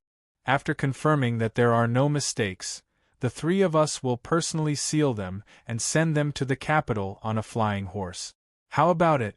The imperial envoy was on behalf of the heavens to patrol and investigate cases under imperial edict. They were directly responsible to the emperor. The memorials they spoke of could bypass the various departments and reach the emperor's desk. Even the high officials of the border and first-rank officials did not have the right to interfere and review them. It could be said that the emperor's grace and the emperor's life were both more important than a mountain. Under this kind of situation, for the Qin imperial envoy's memorials to be reviewed by Hu and Zhao, this was a bit rebellious. In the end, Hu Shouxin was still a loyal soldier of the empire and a patriotic citizen. For a moment, he could not accept this kind of lawless setting and hesitantly said, "This isn't too good." Qin Hui said seriously, "Brother, you trust me and I also trust you. It's not that I'm being coy, but this matter is too important. We have to be careful. There can be no concealment or selfishness between us. Brother, only the few of us know about today's matter. Some things can be said clearly. What I've done is already tantamount to deceiving the Emperor. Even if I die 10,000 times, I can't absolve myself from the blame. But because this matter concerns Empress Tensei, the slightest carelessness could shake the country. He sighed. It's only been a little more than 2 years since the end of the war. The people have been able to recuperate and the world is peaceful. I'm also a soldier of Tianyuan. I know that peace is not easy to come by. I can't bear to see this country in turmoil again. So, I can only come up with this plan and conspire with my brother and the others to cover up this matter temporarily. Whether it's right or wrong to plot again can only be left to the judgment of future generations. Hearing this, Hu Shoshin was touched and held Qin Hui's hand. Brother, Qin Hui also held Hu Shoshin's hand. The two old soldiers of Tianyuan treated each other with sincerity and were congenial. It was really touching. Zhao Feihuang moved his eyes away as if nothing had happened. He secretly clenched his fists, as if he were having a hard time holding it back. Thankfully, Qin Hui felt that he could not keep up the act anymore. After all, there were no pure bad guys in the world. Even a guy like Qin Hui had the most basic sense of shame and guilt as a human being. Alas, Hu Shoshin, it's your fault for choosing the wrong path. It's your fault for standing on the wrong side. It's your fault for being too close to that person back then. However, it's perfectly normal. It's all destined. It's your fault for being generous and righteous. It's your fault for being upright. It's your fault for being honorable. It's your fault for being honorable. In this ugly world, there is no room for righteous aliens. Heroes will not die a good death. This is a truth that I've long understood. Yes, it was impossible for good people to survive, and it was impossible for righteous people to survive. In this world, those who valued righteousness over profit would die without a complete corpse, while those who valued profit over righteousness would get promoted and become rich. The principles of sages and so-called morals were nothing more than tools to fool the masses, while those who were bold and shameless would be able to obtain even more. This wasn't the sophistry of despicable villains, but rather the bloody examples that I had seen and heard in my life. I had no choice but to admit and accept this bloody fact. After all, even that person, who was a grand marshal with a noble character and a great reputation like a saint, whose martial arts and divine abilities were as powerful as the rebirth of the god of war, still died without a proper burial ground and died without knowing why. Even such a person died without a sound. Who do you think you are, Hu Shoshin? Since the battle on the great desolate mountain, I've seen through it completely. I don't want to fight against this world, so I've attached myself to it. So, I'm sorry, General Hu.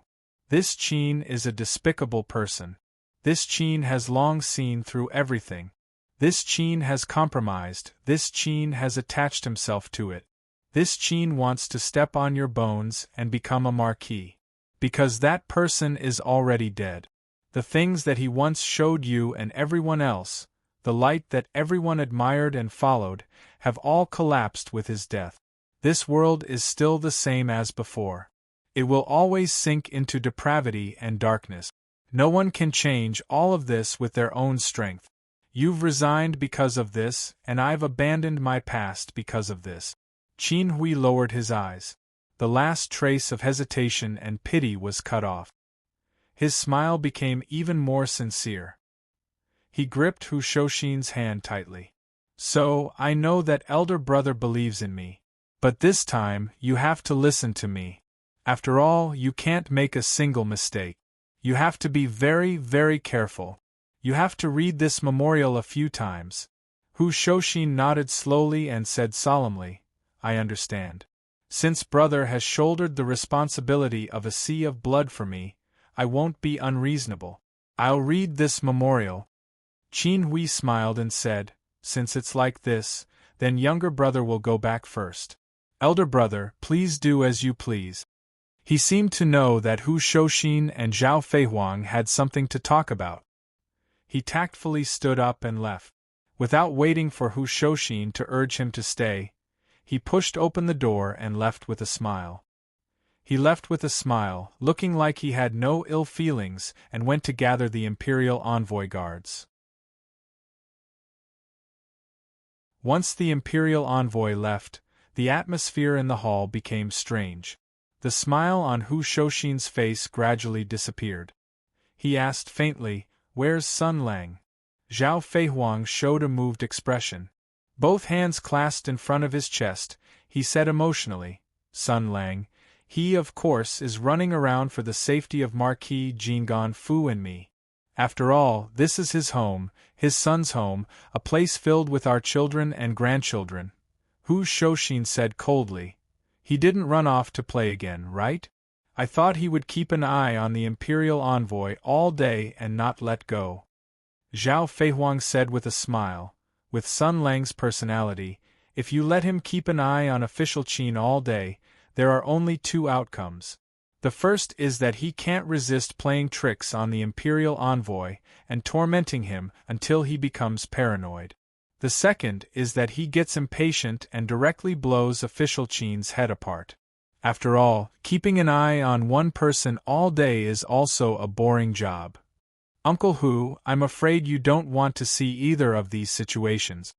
Hu Shouxin put on a fake smile and said, "In other words, he's doing this for my own good?" Hu knew that Miss Zhao would actually sigh softly. "That's right. This little girl is very envious. Sun Lang is very attentive to your matters." Hu Shouxin was silent. Zhao Feihuang continued, "When Sun Lang left today, he asked me to pass on a message to Uncle Hu. Think more about your wife and children." Hu Shouxin faintly said, "This Hu knows what to do." Miss Zhao smiled faintly and said, "Indeed, when you have someone you like and care about, before you do anything, you will consider the consequences. There will always be a layer of apprehension. Even though there are some restrictions, but your heart will still feel happy. The so-called love is just like this. In this world, there really isn't any kind of feeling that can surpass love." Old Hu glanced at Zhao Feihuang and lightly shook his head. Then he stood up. "This Hu will also take his leave. With Sun Lang keeping an eye on things, nothing will happen to the Marquis Jingan Fu. Miss Zhao can rest assured." Zhao Feihuang softly said, "Please also ask Uncle Hu not to let Sun Lang worry." Hu Shouxin waved his hand. "This Hu knows what to do." He let Miss Zhao not see him off anymore and left the reception pavilion alone. He avoided the imperial envoy guards and left the Marquis Fu through the side door. A moment later, a figure flashed by and stopped behind him. Hu Shouxin clasped his hands behind his back and calmly said, "Double the number of people monitoring the imperial envoy guards. Closely monitor any letters and news that leak out, especially the imperial envoy Darren. In addition, increase the attention on the Mingzhou Yamen, 6 Fan School, and the other yamens. If there are any strange movements, report back immediately. Also..." He slightly closed his eyes to hide the cold light. Tensei Province is very powerful, and this Hu is not a pushover. Qin Hui's position is unclear, but in Mingzhou, he can't do anything. Increasing the number of people and strengthening the surveillance was to prevent the imperial envoy guards from feigning civility with Qin Hui and secretly passing on information. Paying close attention to the various yamens in Mingzhou was to prevent Qin Hui from secretly communicating with them and adding to the variables. There were many wanderers who wandered the gray areas of Mingzhou. They had eyes and ears on both sides of the law. Any movement in Mingzhou could not escape Hu Shouxin's eyes. Hu Shouxin narrowed his eyes and gave out orders one after another. All the ranger forces in the Ming province, as well as the connections and forces that Hu Shouxin had accumulated over the past 20 years on the battlefield, were mobilized. This force could even affect the capital. The post houses on the way from the Ming province to the capital, and even the spies in the Heavenly Policies Department would pay close attention to what the ambitious princess of the empire would do. Brother Qin, don't let me down, Empress. This country is protected by the blood and sacrifice of countless heroes. I won't allow you to mess around. Empress of Heaven, my country. I've fought for you for half my life, and you've repaid me with luxurious clothes and jade food. I'll keep my promise just like before. Sun Lang, and my wife, my daughter, and all of you. When the dust settles and I've completed my final mission, I'll accompany you to live in seclusion in the mountains and never be separated. Come.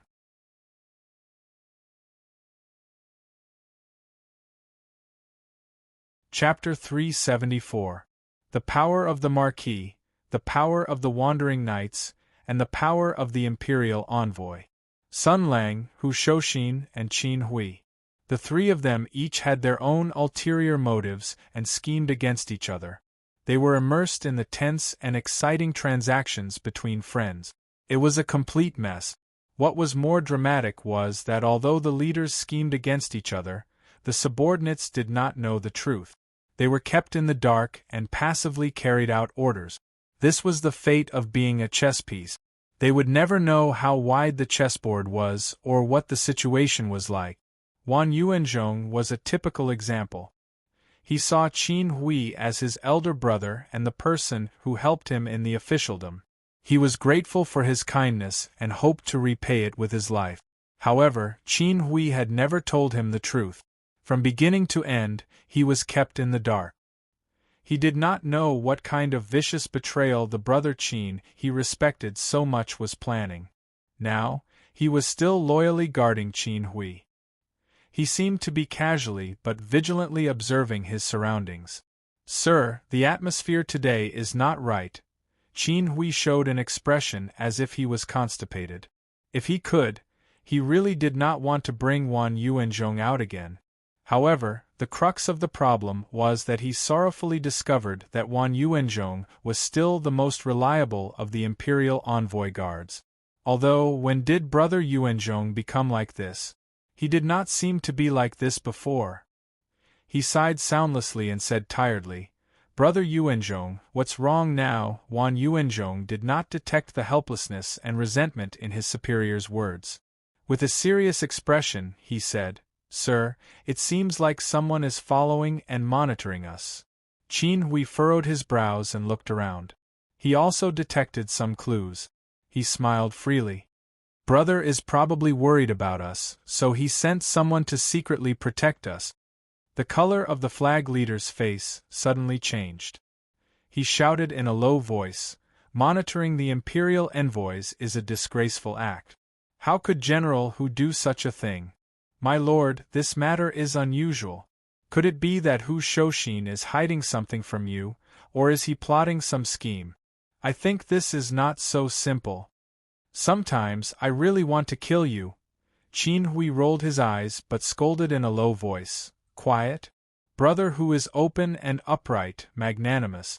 How could he be planning some conspiracy? Don't make wild guesses. You are not allowed to act on your own and cause trouble between us brothers. Do you hear me? When Wan Yuanzhong heard this, although he was still dissatisfied, he still nodded in agreement. However, he still snorted and said, You may know a person for a long time without understanding his true nature. Qin Hui sneered and pretended not to hear anything. His eyes swept over the clothes that flashed in the corner behind him, and he sneered inwardly. Even if you put it nicely, you, Hu Shouxin, have a guilty conscience. How could you not send someone to monitor me? But even if you were to spy on me, what's the use? Come on, turn your gaze and attention to me, he. There was a cold light in the Imperial Envoy's eyes. His mind was like a wheel as he calculated endlessly in his heart. You, Hu Shouxin, are on guard against me.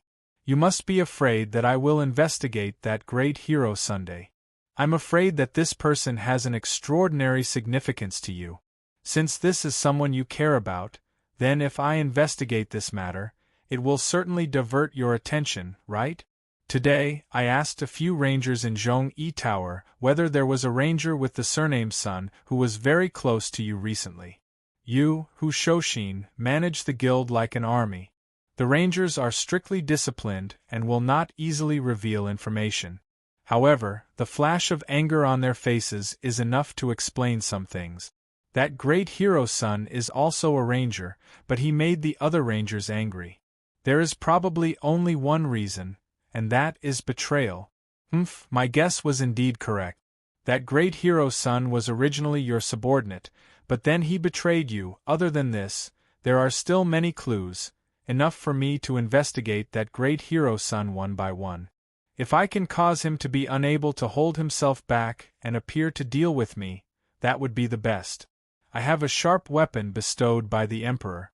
When the time comes, I will take him down on the spot and see what you say. Even if he can hold himself back, there is no harm. When the time comes, I will have enough evidence and divert your attention. When the time comes, everything will be ready. I will kill 2 birds with 1 stone and capture all of you in one fell swoop.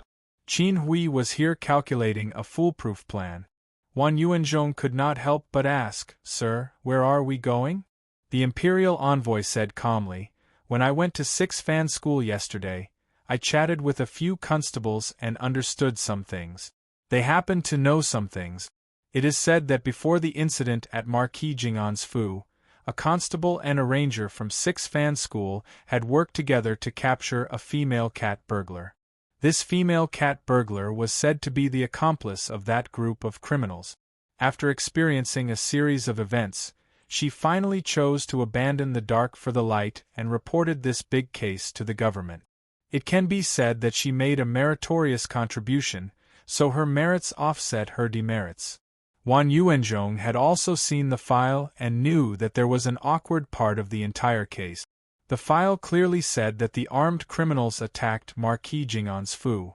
It was all thanks to a ranger and a constable who found clues in advance that the Ranger Guild and 6 Fan School received the news and cooperated with the guards and servants of Marquis Jing'an's Fu to capture all the criminals in one fell swoop. But that constable had already resigned, and there was no trace of this ranger. Without 2 strong witnesses, the investigation of this case was not perfect. Now there seemed to be a clue. His eyes lit up, and he rubbed his palms together. "Isn't this another witness? Since Sir knows about this, why don't you have the Mingzhou prefect summon this female cat burglar to interrogate her and record her testimony to cooperate with the investigation? With this direct witness, the memorial can be written more beautifully." Qin Hui sneered in her heart. The officials in the world were all evil. They only cared about their own political achievements and positions. How could they take the initiative to take on this kind of thankless task? They only knew how to be perfunctory, deal with the matter, evade it in every way possible, and refuse to cooperate. He shook his head and said, "We can't find her. We can't find this female cat burglar anymore. The prefect once sent someone to ask. After this female cat burglar was released, she seemed to have disappeared from the face of the earth. We don't know where she went. According to speculation, she might have felt that she couldn't survive in Mingzhou anymore, so she ran away to make a living," Wan Yuanzhong snorted. "Look for the ranger." The ranger went out on official business. "Look for the constable, but the constable has already resigned and left. Look for the female cat burglar, but the female cat burglar has also disappeared. Why are the 3 most important witnesses of this case all missing? Isn't this too much of a coincidence? Sir, I feel that there is something fishy about this matter." Qin Hui's expression was strange. She quickly interrupted Wan Yuanzhong and stopped him from continuing. "So, the officials can't help. We can only rely on you and me to investigate incognito. Fortunately, the 6 Fan School's constable, Sir Liang Bufan, pointed out a way for me to find someone in private." Wan Yuanzhong asked curiously, "Who?" The imperial envoy slowly said, "Zhang Jianyuan. That person's name is Zhang Jianyuan." The flag-bearer looked suspicious. He pondered and said, I seem to have heard of this name before. Oh, I remember now. He clapped his hands and nodded heavily. The day before yesterday, when I was sitting in Zhongyi Tower, I heard a ranger talking about this person. It is said that he is a person who has recently risen in Mingzhou. He can be said to be in the limelight for a while. Judging from his recent deeds, this minister Zhang seems to be a good person. Facing Qin Hui's questioning gaze, Wan Yuanzhong counted on his fingers and said, he started his business by selling a delicacy called stinky tofu. The stinky tofu is delicious, cheap, and nutritious. In just a month, it became popular in Mingzhou. Because it was sold at an extremely low price, even the poor could eat it. He added to the diet of tens of thousands of people. He is really a great benefactor. After he became rich, he did not forget his roots. He was rich and benevolent. He often opened a porridge stall, gave food and clothing to the beggars, sponsored poor children to study and practice martial arts, donated money and materials to the sanatorium and Leaky Pond Garden. He even received praise and an inscription from the prefecture lord. He also recruited poor men who had no land or family to work for him. He gave them a place to settle down and let them earn money and have a house to live in. Recently, he even bought a newspaper, saying that he wanted to be the mouthpiece of the people, to speak for the people, and to plead for the people. At this point, Wan Yuanzhong nodded repeatedly. A gratified look appeared on his face. Our dynasty needs a kind-hearted businessman like this. If there were 10,000 Zhang Jinyuans, we would not have to worry about the dynasty's prosperity and the country's instability. This minister Zhang will definitely be a tycoon in the future, benefiting the people and serving the court. Qin Hui faintly felt that something was wrong, but after thinking about it carefully, he could not put his finger on it. He could not figure it out no matter how hard he thought about it, so he could only suppress the uneasiness in his heart and smile. Stinky tofu? When I came to Mingzhou, I also heard of this thing, but the name is also strange.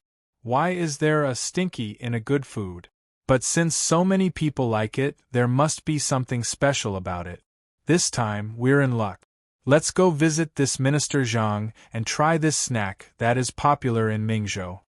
Wan Yuanzhong nodded with a smile. Just as he was about to speak, he felt his hair stand on end, as if he had a premonition.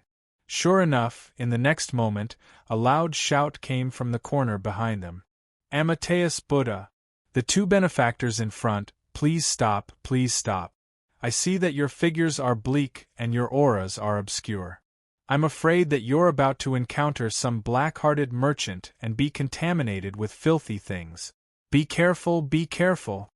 Qin Hui and Wan Yuanzhong would never forget this tone, this voice, this way of speaking. The flag-bearer suddenly turned around and shouted angrily, "Good! How dare you, a Taoist priest, appear in front of your grandfather? Do you really want to be taken to the yamen and beaten dozens of times?" Qin Hui pulled Wan Yuanzhong, indicating that he should not be impulsive. The imperial envoy's expression became meaningful. This Taoist priest was related to Hiro-san and was very likely to be Hiro-san's lackey. He had also sent a letter to Hu Shoshin, so what was his purpose in coming here this time? Was it another round of Hiro-san's testing? I want to see what medicine you have in your gourd. The imperial envoy calmly cupped his hands in salute and said with a smile, "Greetings, Taoist priest." Taoist Bai Shui also returned the salute and raised his head to look at Qin Hui. He said sincerely, "Sir, forgive this humble Taoist for speaking bluntly, but your bloody disaster seems to have become more serious, If it was the previous Lord Qin, hearing this, he would definitely fly into a rage. However, now that he had seen through the truth of the matter, how could he get angry so easily? The Taoist priest in front of him was nothing more than a pawn and a lobbyist for that thief surnamed Sunday. The so-called bloody calamity wasn't calculated by this Taoist priest, but by that thief's threatening words. If you want to use such a clumsy trick to frighten me, then keep on dreaming. He sneered in his heart. Stupid, stupid beyond belief. You actually found a Taoist priest to play tricks. Son, is this all you can do? I'm afraid that even in your dreams, you would never have imagined that I, Qin, had accidentally seen through your evil schemes and even found out about your background. Humph, since you've given me such a big gift, how could I not accept it? I'll beat you at your own game and drag you out step by step from this Taoist priest. While Qin Hui was making up her mind, the impatient Wan Yuanzhong had already started scolding. Old thing, you're still pestering me and spouting nonsense. However, Taoist Bai Shui did not get angry this time. Instead, he looked at Wan Yuanzhong meaningfully and revealed a complex and emotional smile. This smile made Wan Yuanzhong shiver. He took 2 steps back and said in a trembling voice, What scheme do you have now? Qin Hui pressed on Wan Yuanzhong's shoulder and signaled him to calm down. She then bowed to Taoist Bai Shui and said, Taoist priest, I was born in a humble family. I've been learning literature and martial arts since I was a child. I've studied the teachings of the sages and cultivated the heart of self-improvement. I don't believe in those ethereal things, but I still respect monks. Taoist priest, you've said time and time again that I'll have a bloody disaster. I'm stupid and can't distinguish between truth and falsehood. I can only tell you that if you want money, I have a silver ingot here. Please accept it. Taoist Bai Shui said angrily. How many times have I said that I don't want money? I don't want anything from you. Why don't you believe me? Qin Hui didn't get angry. She smiled and said, Then Taoist priest is a kind-hearted person. I'm grateful for your kindness. Taoist priest has already given me advice several times. Just because of this fate, I'm all ears. Taoist priest, please tell me what kind of bloody disaster I'm facing and how to resolve it. Wan Yuanzhong said anxiously, Brother, this old guy is just talking nonsense. Qin Hui said seriously, Brother, don't jump to conclusions. Taoist Bai Shui was a little embarrassed. Do I have to say directly that you look malicious and your eyes are vicious? You must be planning to betray me repeatedly. It's very likely that you'll fail and get killed. I advise you to stop harming others and run away quickly. Only then can you catch a glimmer of hope? If that's the case, I'll be dead. He hesitated for a moment and said vaguely, I can't reveal the secrets of heaven. I can only say that I advise you not to do everything and say everything. If you do too much, your fate will end early. You should understand that if you continue to speak, you'll violate the taboo. Qin Hui sneered in her heart. I should understand? Ha ha ha, of course I understand. Ridiculous, really ridiculous. What is this? Begging for mercy? Son, is this all you've got? It's not enough. Since that's the case, I'll add more oil to your fire. The female cat burglar is an important witness. The female cat burglar was caught by Sun and the constable together. Zhang Jianyuan has clues about the female cat burglar. That hero's son also knows that the female cat burglar is the key to this big lie. Then, if he knows that I'm investigating the female cat burglar, what kind of expression will he have? I'll let the Taoist priest you sent to convey this matter to you. He laughed and said, Listening to your words is better than reading books for 10 years. I'll remember your teachings. I still have to visit Zhang Jianyuan, so I'll take my leave now. Taoist Bai Shui's expression changed when he heard that. He said repeatedly, You can't go to this place. Humph. This Taoist priest is too shallow. Can't go? I'll go and take a look.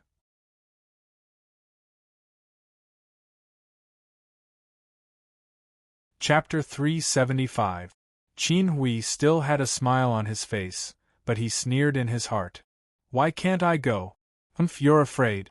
You're afraid that I'll get important information and secrets from Zhang Jianyuan. Since you're afraid, then I have no reason not to go. He smiled, saluted, and was about to leave with Wan Yuanzhong. Taoist Bai Shui stood in front of him and said anxiously, "Sir, don't go, it's dangerous." "Hey, Taoist priest, you're so annoying." Qin Hui stopped and said with a smile, "I'm here to visit Mr. Zhang, a righteous merchant in Mingzhou. What danger can there be?"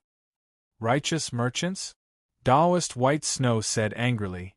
"How can those heartless, black-hearted merchants be called righteous merchants? You too are living a good life. Why do you have to live in a cesspool?" "Shut up, shameless old thief." Wan Yuanzhong took the opportunity to step forward and righteously said, "Zhang Yuanwei didn't forget to benefit the common people. He supported the old and the young and supported the weak. Many beggars were able to eat because of him, and many poor families were able to support their families because of him. He practiced what he preached and didn't forget the teachings of the sages. He repaid the common people and served the country. He is a respectable businessman. But you keep saying that he is black-hearted and heartless. What can you, the Taoist priest, do?" Taoist Bai Shui was tongue-tied. Wan Yuanzhong was not going to let him off after gaining the upper hand. He continued, "You wear a Taoist robe and tie your hair into a bun. You have the guts to call yourself a Taoist and pretend to be a monk. You don't work and don't want to have children. You only know how to beg alms and waste food so that those hard-working believers can feed you. People like you are useless to the country and unfilial to your ancestors. You're a disgrace to your parents, to the country, and to heaven and earth. How can you still live in this world?" Qin Hui found it interesting. Suddenly, he wanted to teach this clumsy and shameless Taoist a lesson. He laughed and said, "Brother Yuanzhong, don't be so mean. You should know that the secrets of heaven can't be revealed. Although you know that this trip is not good, you don't know how to explain it to us, right?" Taoist White Snow grasped at straws and nodded vigorously. "Yes." Qin Hui grabbed Taoist White Snow's hand and said with a smile, "If that's the case, I'll have to trouble you to come with us." Since the Taoist priest knew that something was amiss, he must have a solution, right? "If that's the case, I'll leave everything to you." The Taoist priest's face turned pale. He struggled hard and said, "I don't want to. I don't want to go there. I don't want to see him." The more he struggled, the more Qin Hui's guess was confirmed. She laughed and said, "Don't be so polite, Taoist priest. This Squire Zhang is kind and benevolent. He supports widows and widows alike.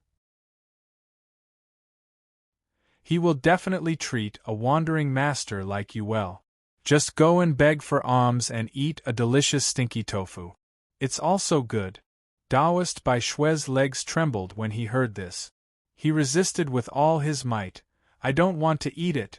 Zhang Jinyuan's stinky tofu is made of feces." Qin Hui laughed and said, "You really know how to joke.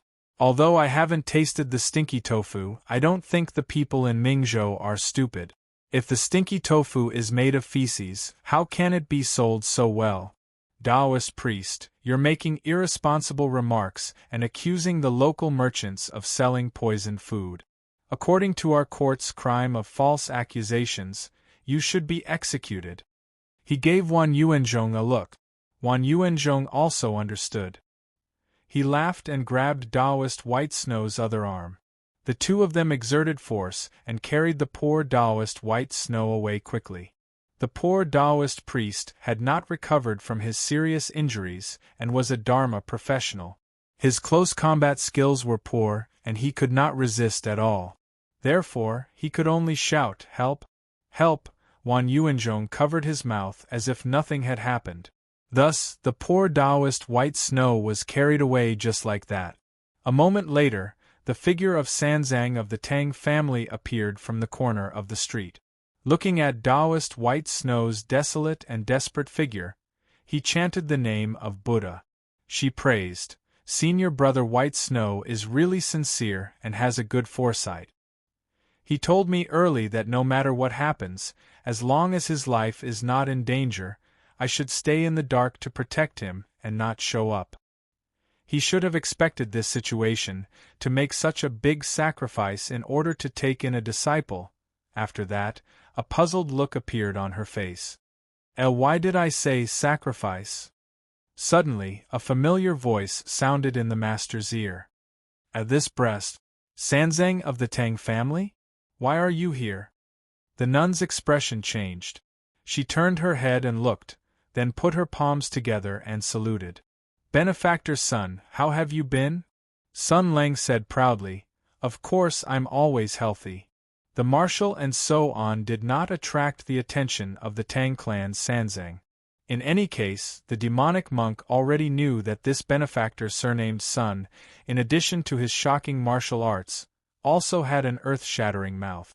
From time to time, he would spout shocking words. It would not be strange even if he said anything, she smiled. That's good. Sun Lang looked at her a few times. Didn't you go back to Deju Temple? Why, did you come out to drink and eat meat? Sanzang of the Tang family's expression froze slightly, and then he smiled unnaturally. Benefactor, you must be joking. I left the temple this time to find senior brother White Snow, Sun Lang frowned. He ran away again? The master nodded, and then remembered an important thing. He asked, have you received the news, benefactor son?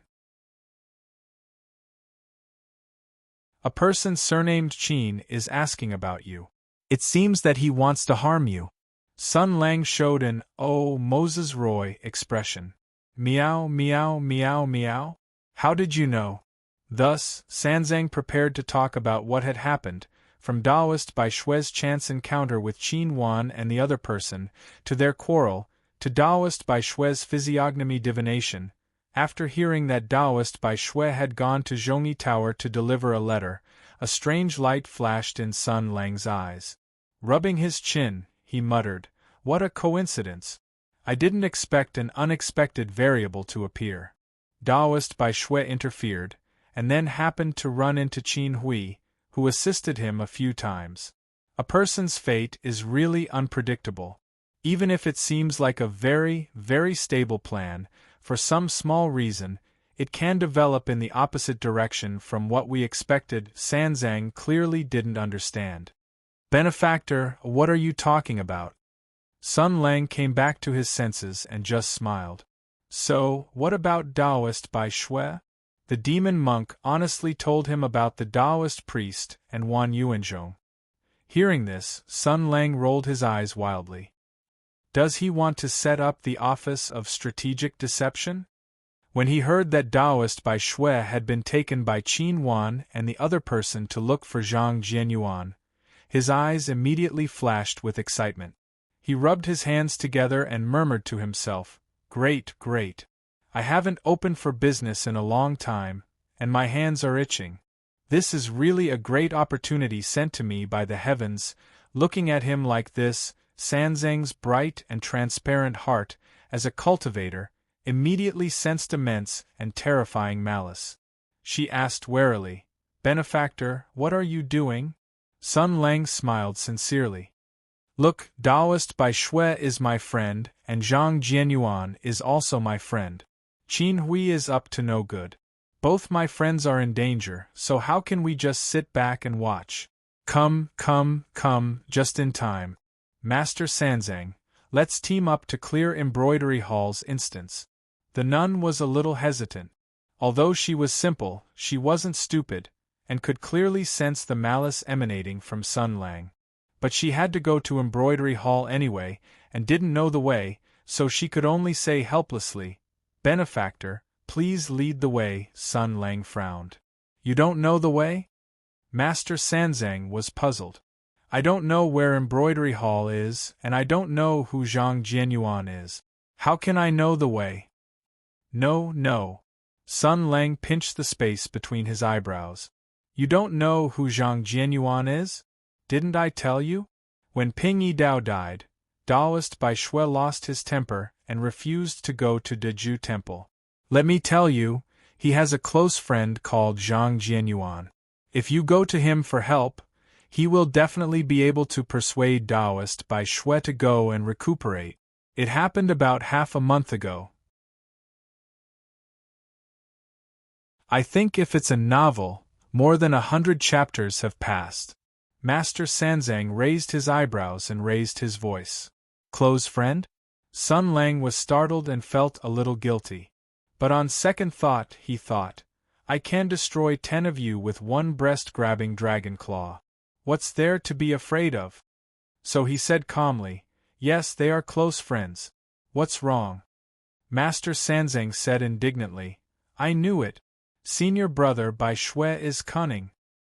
He swore before that if he lied to me, he would be drowned in a dung vat by Zhang Jianyuan. I thought he really swore such an oath. It turns out that Zhang Jianyuan is his good friend. Why would he drown him in a dung vat? I'm afraid he's in cahoots with him. No. Zhang Jianyuan is really capable of doing such a thing. Sun Lang rolled his eyes and swallowed these words. For this guy, creating big news was one of the great pleasures of life, and leading good children astray was another great pleasure of life. While doing business, he could also entertain himself a little. Why wouldn't he do it? So he pretended to be surprised and said, This Taoist priest Bai Shui is really too careless. Oh, I understand. It turns out that he has been acting all along for today. You see, he felt that he couldn't escape from your hands, so he deliberately showed weakness and lowered your vigilance. Then he took advantage of the negotiation with Qin Hui to plot and scheme so that these two people would bring him to Zhang Jianyuan of the embroidery hall. Then, with the help of his close friend's strength, he could escape and get rid of your evil claws forever. There were many flaws in his words, but Master Sanzang was a monk and was sincere and simple. How could he be a match for Sun Lang, who was used to deceiving little girls? In addition, at this time, she had fallen into the betrayed debuff. Her intelligence was greatly reduced, and she became angry out of humiliation. As the saying goes, even a clay figurine has some anger, let alone her. She sneered a few times. Buddha is merciful. Since Zhang Jianyuan is unwilling to throw senior brother Bai Shui into a dung vat, let me do it for him. Sun Lang was overjoyed. You have talent. You have talent. Come on, let's form a team and go to the embroidery hall together. Let's kill all 4 bosses in one fell swoop.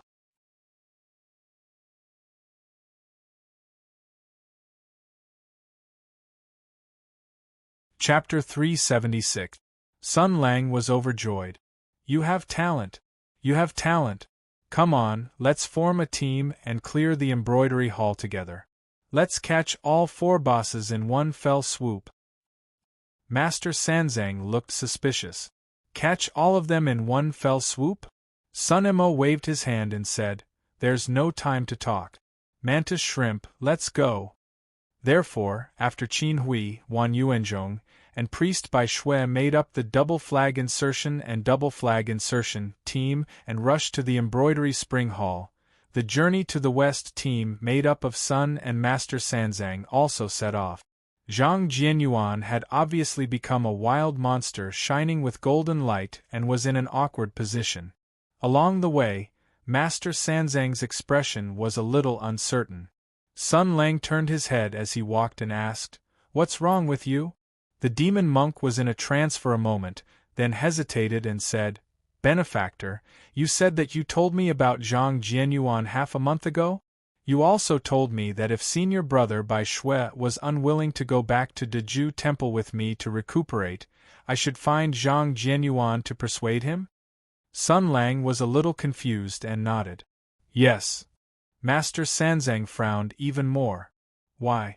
Why do I have no impression of this at all? Then your amnesia is serious.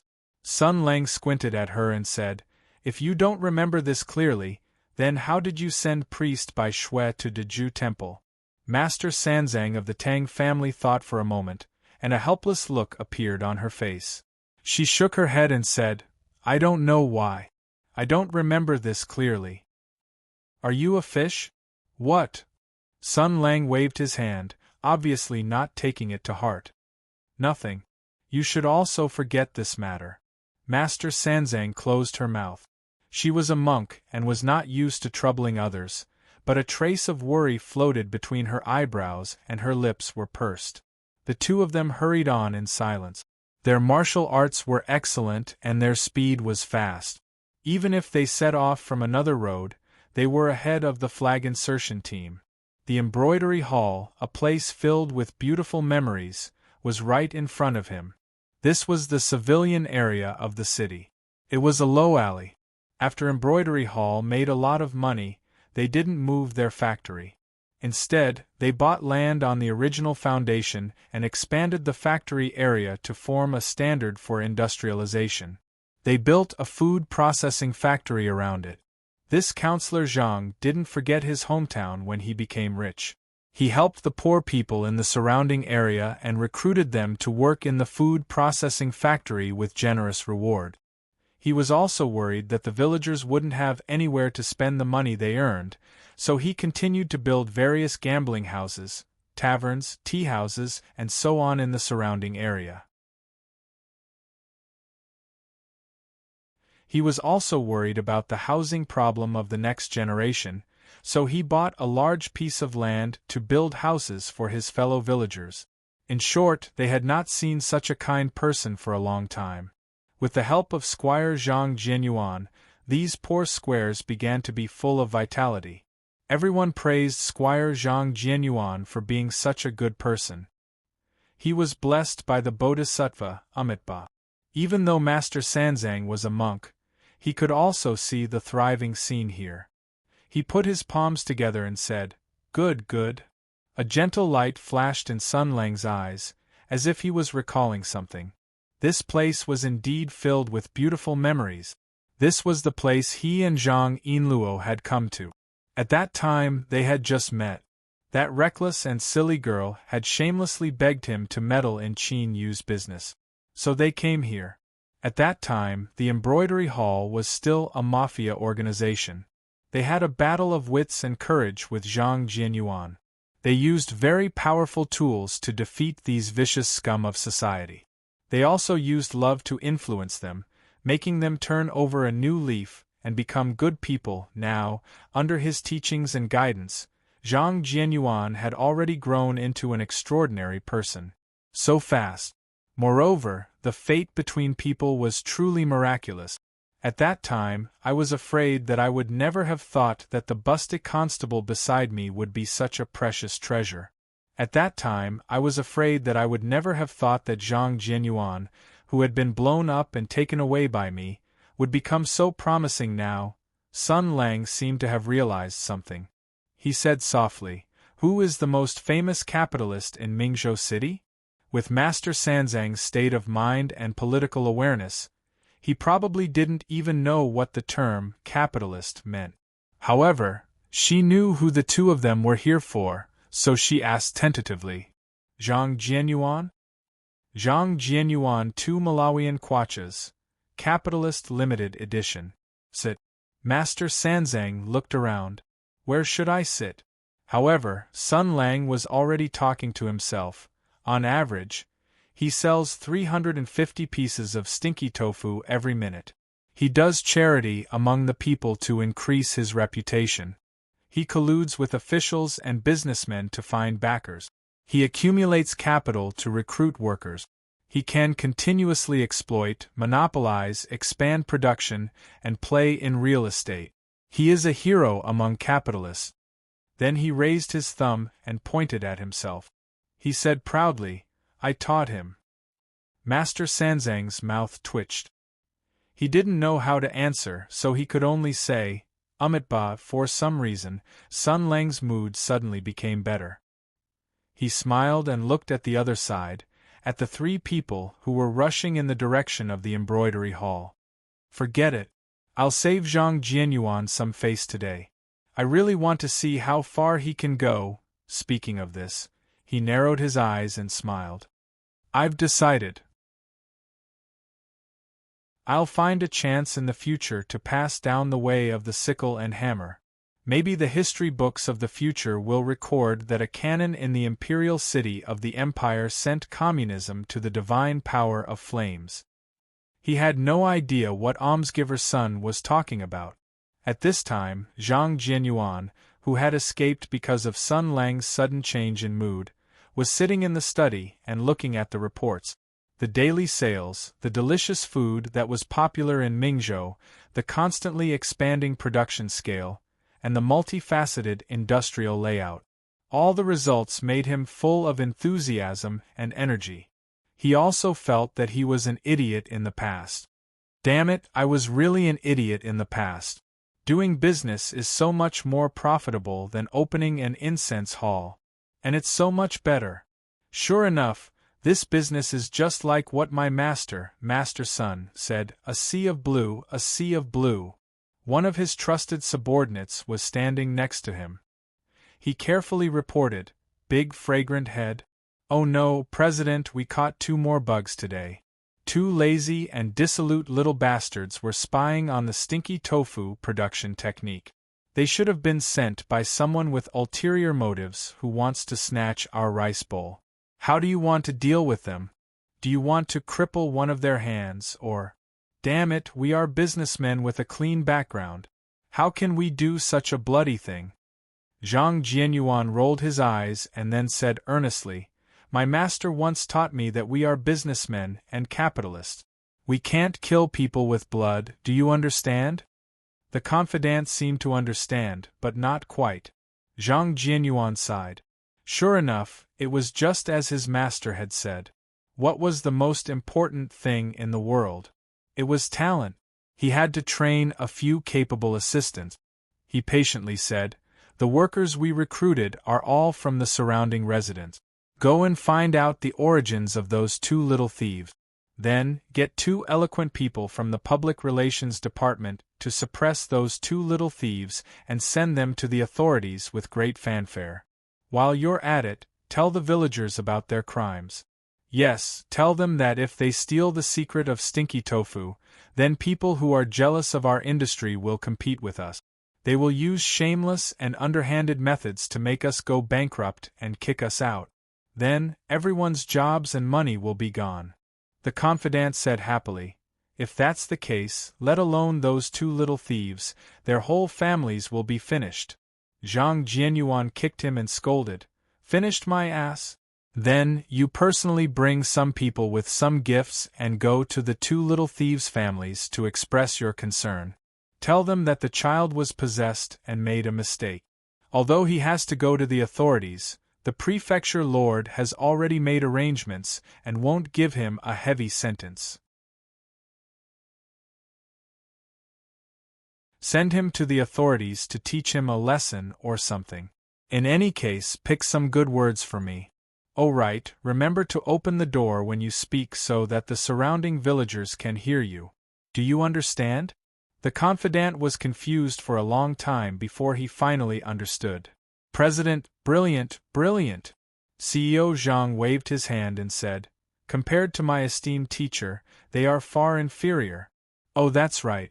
Call a few reporters over as well. This matter needs to be written about in a special way. Let those poor scholars write about it properly. The main point is to highlight the humanity of Embroidery Hall, highlight the despicableness of our competitors, and highlight our tenacity. In short, gather the hearts of the people for me. The confidant nodded repeatedly. Save it, save it. You've already reminded them so many times. If those poor scholars still don't know how to write, kick them all to the jars and make them raw materials. Zhang Jianyuan thought of another matter. How are the preparations for the ice brick factory going? The confidant took out a thick book from his chest and flipped through a few pages. He said, I've already sent people to the grasslands and the market to find some skilled craftsmen. Next, we'll use money to win them over and move them with sincerity. The location is also easy. Mingzhou also has ready-made ice fields and ice cellars. Winter is not far away. We should be able to take the opportunity to stock up a lot of ice cubes. Zhang Jianyuan nodded and said, we can't just sell stinky tofu. The scale and variety of our business have to be expanded. Furthermore, we have to do things that others can't think of.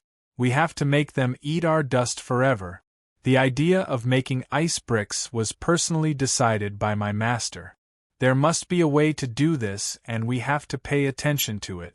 As for the name, it's also according to my master's idea. We'll call it Guangming Brand Ice Bricks. Although I don't know why it has to be called this name, it's still catchy. The confidant was startled. Guangming Brand? What's that? Just like the people of Mingzhou who talk about osmanthus wine, they will mention Qiuming Hall. When they talk about braised carp, they will definitely talk about Feng Yuan Restaurant. This kind of name represents the people's hearts and credibility. Zhang Jianyuan said lightly, "You just said that there are many people who covet the recipe of stinky tofu. There will be a day when we won't be able to keep it. After all, human nature is really corrupt." He put down the book in his hand and slowly said, "So before that, we have to be prepared. That is, we have to announce it widely and let the first impression be the strongest. When the people want to eat stinky tofu, they will definitely remember the taste of Embroidery Hall. Even if there are many imitators in the world, they won't be able to compete with us. So, even if the recipe is leaked, what does it matter? This is the power of a brand. My master is really a knowledgeable person. If he sets foot in the business world, I'm only fit to carry his shoes." The confidant was suddenly enlightened. Then, he said in admiration, "That hero's son is really a capable person. It's a pity that we don't have the fortune to hear his teachings." Speaking of this, Zhang Jianyuan was also a little annoyed. "You really don't have the fortune. I also once suggested to ask my master to come and teach you a few words. His words, even if it's just a few words, can benefit you for the rest of your life. However, his temper is a little strange. He refused on the spot and said, 'It feels like a pyramid scheme. I won't go, or something like that.' What exactly is a pyramid scheme? I feel that it's a very amazing thing." The two of them were sighing when suddenly, a person rushed in. Big Incense Head, Big Zhang Jinyuan's eyes narrowed. His body shook and a domineering aura exuded. He shouted in a low voice, "Call me CEO." Yes. The person who came in was also Big Incense Head's confidant. He was the son of his old buddies who had worked hard with him. Some of his buddies had died and some of them had retired. However, they were no longer around. The oath from back then was still there. His buddies were all treated like their own sons. Zhang Jianyuan chose a few smart and motivated ones to stay by his side, wanting to train them to be independent. Therefore, he didn't hold back and scolded, "Can't you be a little more mature? Is there a fire burning your butt? What's so important that you're in such a hurry?" The confidant took 2 deep breaths. "The Taoist priest is here." Zhang Jianyuan didn't react for a while. He frowned and said, "Taoist priest? Begging for alms? F***CK. Taoist priest, give him a bowl of stinky tofu and send him away." The confidant was startled. "CEO, aren't you going to see him?" Zhang Jianyuan became more and more impatient. "Why should I see a Taoist priest? He's not."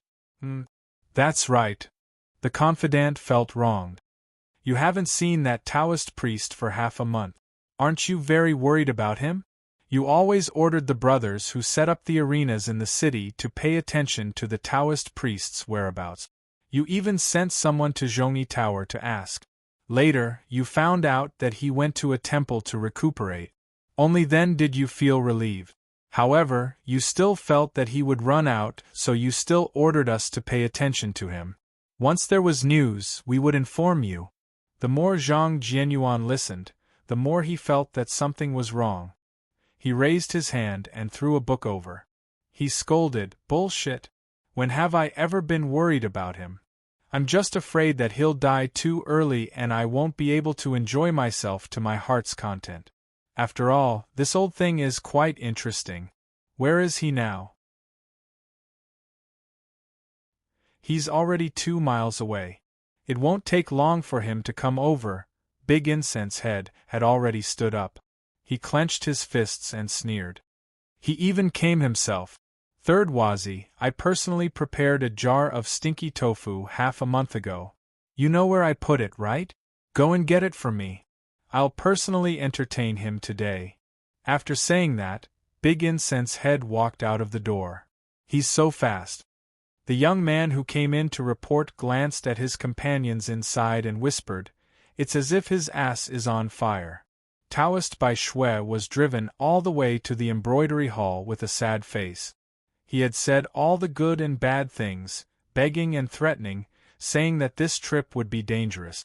Unfortunately, no matter what he said to scare people or begged for mercy, Qin Hui regarded it as a guilty conscience and a fart. She sneered and ignored him. In addition, Wan Yuanzhong didn't like Taoist by Shui and also ridiculed him. In the end, Taoist by Shui became angry. Based on the principle that he wouldn't lose anything if he dragged someone down with him, he made up his mind and decided to die together with these two bastards. Therefore, he stopped struggling and stopped talking. He began to think of a vicious plan in his heart. I occasionally heard that this bastard Zhang Jianyuan was widely winning people's hearts near his nest. I don't know how many people were bewitched and deceived by him and became his informant. The three of us must be very conspicuous. There's no reason for him not to receive the news. I'm afraid that by now, our whereabouts have already been known by that bastard. Taoist by Shui sneered in his heart. With this bastard's vicious heart, he must be overjoyed when he heard that I took the initiative to come to him. He has a deep hatred for me and must have prepared many vicious plans to frame me. I can't escape this disaster, but you two scumbags can't escape either. Humph, humph, humph. Just as he was thinking about this, his heart suddenly skipped a beat as if he had sensed something. He raised his head and saw a familiar figure walking out of a large house in front of him. That repulsive face, that cunning expression, that annoying look, who else could it be but Zhang Jianyuan? The Taoist by Shui looked around. Qin Hui and Wan Yuanzhong were still holding his arms as if they were afraid that he would run away. Anyone with a discerning eye would know that I was being held hostage by those two fellows. Those who acted bravely for justice would definitely scold me loudly and interfere. However, with the feud between Zhang Jianyuan and me, he would definitely gloat and mock me after seeing it. In that case, I would beat him at his own game and drag the hatred onto him. Li Changshu frowned. He sneered and waited for Zhang Jianyuan to come closer. Zhang Jianyuan was coming this way. His appearance became clearer and clearer, and his expression became more and more obvious. On his face there was clearly anger. Then, Taoist by Shui heard an angry shout, "You too! Let go of that Taoist! Don't you know that he's injured?" What's going on? Just as a small disturbance and magic unfolded in front of the embroidery hall, another story happened in the backyard.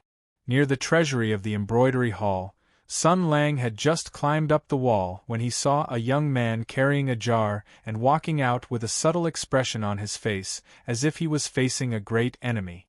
It was as if he was holding a jar of dung. Sun Lang sniffed and seemed to smell a familiar scent, so he jumped down the wall and went straight to the young man. He patted the young man's shoulder and asked, "What's in it?"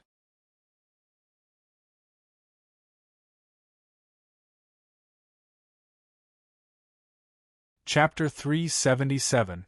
The young man, who was called San Wazi by Zhang Jianyuan, took out a jar of stinky tofu made by his fourth uncle Zhang and walked out with a subtle expression. He was so careful that it was as if he was not carrying stinky tofu, but a bomb that could explode at any time.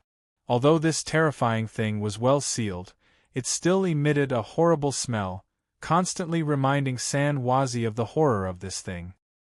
He felt that if he shook his little hand and smashed this jar, all the birds and beasts in this area would be wiped out. As Zhang Jianyuan's confidant, he knew the origin of this thing. Anyway, every time he thought about it, he could not help but shudder. In the past half a month, fourth Uncle Zhang seemed to be very lonely. Occasionally, when he was free, he would sit alone in a chair with a blank expression, as if he felt that something was missing around him. Then, he would go to the R&D workshop, drive all the craftsmen out, and make the thick material by himself. Soon, he seemed to realize something and had something new to do. Therefore, every night, Sanwazi would see that familiar figure in the R&D workshop. Uncle C kept adding all kinds of dangerous and strange things into the marinade with a warm smile on his face, shouting, "Snow White, you old thief!" and so on. He seemed to be very happy. The special marinade that had been tempered thousands of times and blended with some kind of terrible emotion was gradually perfected with these shouts. Finally, the essence of the marinade was condensed, and it was completed. The result was this heavy jar in his hand, which looked like feces. "President, it's fine if you make it in private and feed it to the Taoist priest, but if you suddenly want to sell this thing, we have to stop you." While he was thinking, he felt that someone patted him on the shoulder and asked, "What's in it?" Sanwazi was in a state of high tension and did not notice that someone was approaching from behind. He was so scared that he almost peed himself. He almost threw away the evil of the world in his hand. Anyway, he had practiced martial arts since he was a child, so he was able to control himself. Even so, he was still furious. Let's be reasonable. When you're watching porn on your laptop, someone suddenly pats you on the shoulder from behind and asks you what you're watching. In the end, you're so scared that you almost drop the laptop that contains a lot of your youth. Are you angry? Are you angry? Sanwazi was very angry. He suddenly turned around and was about to curse, but when he saw the person behind him, he could not help but open his mouth. When you're watching porn and someone pats you on the shoulder and asks you what you're watching, you almost drop your precious notebook. You become very angry and angrily turn around to scold that person, only to discover that it's your father. How would you react? Although Sun Lang was not Sanwazi's father, in this young man's mind, he was more than his father. Most of the people in the embroidery hall had a feeling of admiration for Sun Lang, which originated from Zhang Jinyuan's admiration and subtle influence for Sun Lang. As Zhang Jinyuan's confidant, Sanwazi was the first to accept Sun Lang's influence. Well, it could be said that he was tortured. He could still clearly remember that night. Fourth uncle was dead drunk. He staggered back with a big smile on his face. Fourth uncle patted his shoulder and said with a big laugh, "Today, I learned 2 words from my teacher. Capitalist. Capitalism. Only capitalism can save the empire." In addition to these shocking and crazy words, many of the brilliant ideas and strategically placed strategies obviously came from Swordsman Sunday. From Fourth Uncle's reverence and admiration for Swordsman Sun over and over again, Sanwazi was deeply shocked. He had lived for so long, but he had never thought that a person could be so shameless. They used generous rewards to recruit refugees and commoners to work, and then prepared to set up small markets, taverns, tea-houses, gambling houses, and even brothels around the factory area.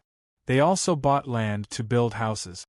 It seemed to promote the development of the community, economic prosperity, and the commoners were singing praises, but in reality, more than half of the money that the workers earned from the embroidery hall would flow back to Fourth Uncle through the tea-houses and gambling houses, and then be paid out as wages. The various products that the workers worked hard to produce would be sold, bringing in a large amount of silver. Therefore, Fourth Uncle used this money to continue to expand production, recruit workers, buy land, build houses, and build all kinds of consumer places. He repeated this method of making more money, and then the embroidery hall's territory and industry would become bigger and bigger, and the money would also become more and more. Sanwazi, who understood the mystery, felt that his soul was trembling. As for buying newspapers, donating money, and making friends with the government, there was no need to mention it. He felt that his Fourth Uncle's personality had completely rotted. And Hiro-san, who could turn his Fourth Uncle into such a terrible person in such a short time. He felt that he would not be wronged if the imperial court directly killed him. When fourth uncle went to visit swordsman's son, Sanwazi drove the carriage for fourth uncle. He had seen swordsman's son from afar, but swordsman's son had a strange temperament, so he was not qualified to talk to him. Now, he finally saw swordsman's son in person. For a moment, his feelings were complicated, and he could not even speak. It was as if he was an evil gang that had suddenly seen a rich man. "You are Zhang Jinyuan's head horse, right?" Sun Lang greeted Sanwazi as if they were close friends. He reached out and took the jar from Sanwazi, who was still in a state of confusion. He squinted his eyes and sniffed carefully, then frowned and said, "Why does it smell gay?" Sanwazi finally reacted. He gasped and said in shock, "Hero-san, you can't do this, you can't do this." Why would Sun Lang pay attention to him? He casually opened the jar's mud seal. Sanwazi's face was pale, and his legs were trembling. He wanted to leave first, but before the horrible smell could rise to the sky, Sun Lang raised his hand and pressed down. The dark green smell was firmly suppressed inside the jar. He smiled proudly at Sanwazi and said, "You ask me why I'm so familiar with it, and how many times I've done it, and I can only say that I have no comment. I didn't intend to ask that, really." Sun Lang held the jar with one hand, and gently fanned the mouth of the jar towards his nostrils with the other hand, causing a small amount of biochemical weapon volatiles to float into his nostrils. His movements were skillful and standard, much better than Lin Jiying's anyway. This time, he carefully appraised it. After thinking for a moment, he nodded and said, "It's really gay. This Zhang Jianyuan has really taken this step. However, he's still too young. This jar of love clearly lacks a lot of maturity. It's time to show his true skills." He put the jar on the ground, then took something out of his pocket. Although Sanwazi did not know what Hero-san was holding in his hand, he still felt his scalp tingle. He weakly protested and said, "Hero-san, this is big incense head." Sun Lang said gently, "If you continue to talk, I'll press your head into the jar and make it into a pot of lust." Although Sanwazi did not know what it was, he shamefully cowered. His heart was in a mess, and he did not know what Sun Lang wanted to do. But soon, Sanwazi's eyes widened, because he found that Hero-san seemed to have undergone some changes. Staring at the jar of stinky tofu, he seemed to have an indescribable temperament. If he had to describe it, it would be like the god of craftsmen looking at an imperfect sword, or the god of cookery looking at an imperfect dish. That kind of sigh, regret, and indifference came from absolute confidence in himself. At this time, Sanwazi remembered one thing. This Hero-san in front of him was the inventor of stinky tofu. At this time, Sun Lang's low voice rang out, "This kind of thing, in my eyes, is not qualified. Although the intention is important, the skill is also important.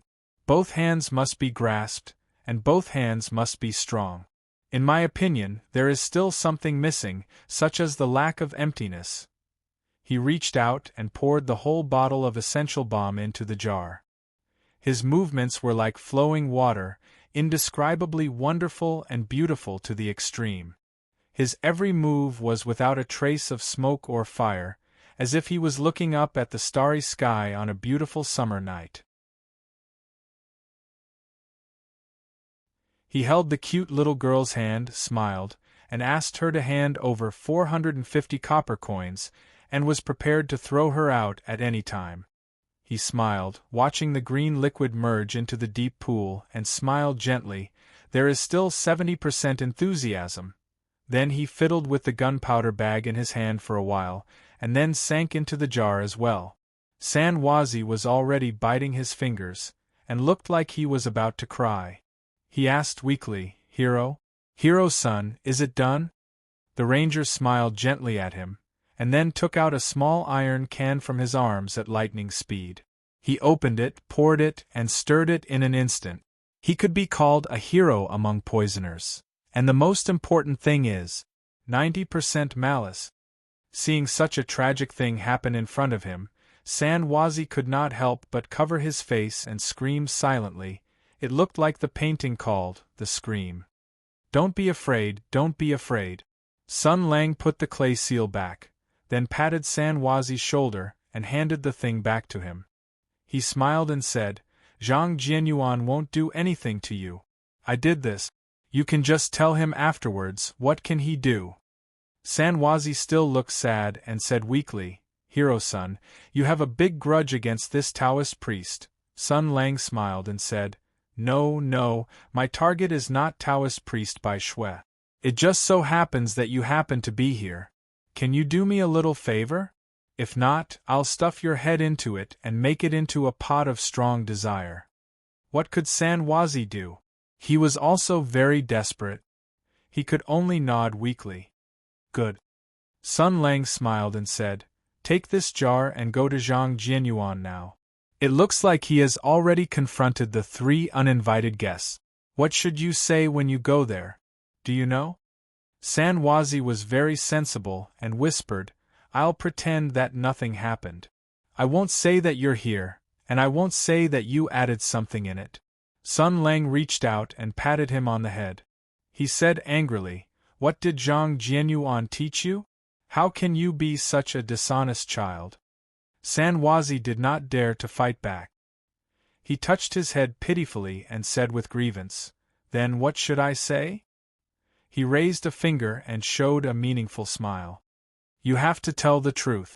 Remember, when you go to Zhang Jianyuan now, remember to look panicked. Remember to whisper to Zhang Jianyuan in front of Taoist priest Bai Shui and the other 2 people. Let me think, with Qin Hui and Wan Yuanzhong's insignificant skills, how loud can they hear you whisper? I got it. I'll say it again. Remember the volume and the specific words and repeat it to me a few times. Just say it like this. Sun Lang thought for a moment and said slowly, President, Hero's son just came and said that you didn't do a good enough job. Then he put something in this jar and asked me to give it to you. He also asked you to take a good look at it and think about it. Next time, don't make the same mistake. This time, let's forget about it. Don't go to him for the time being. What do you mean? Why are you talking so much nonsense? Read it quickly.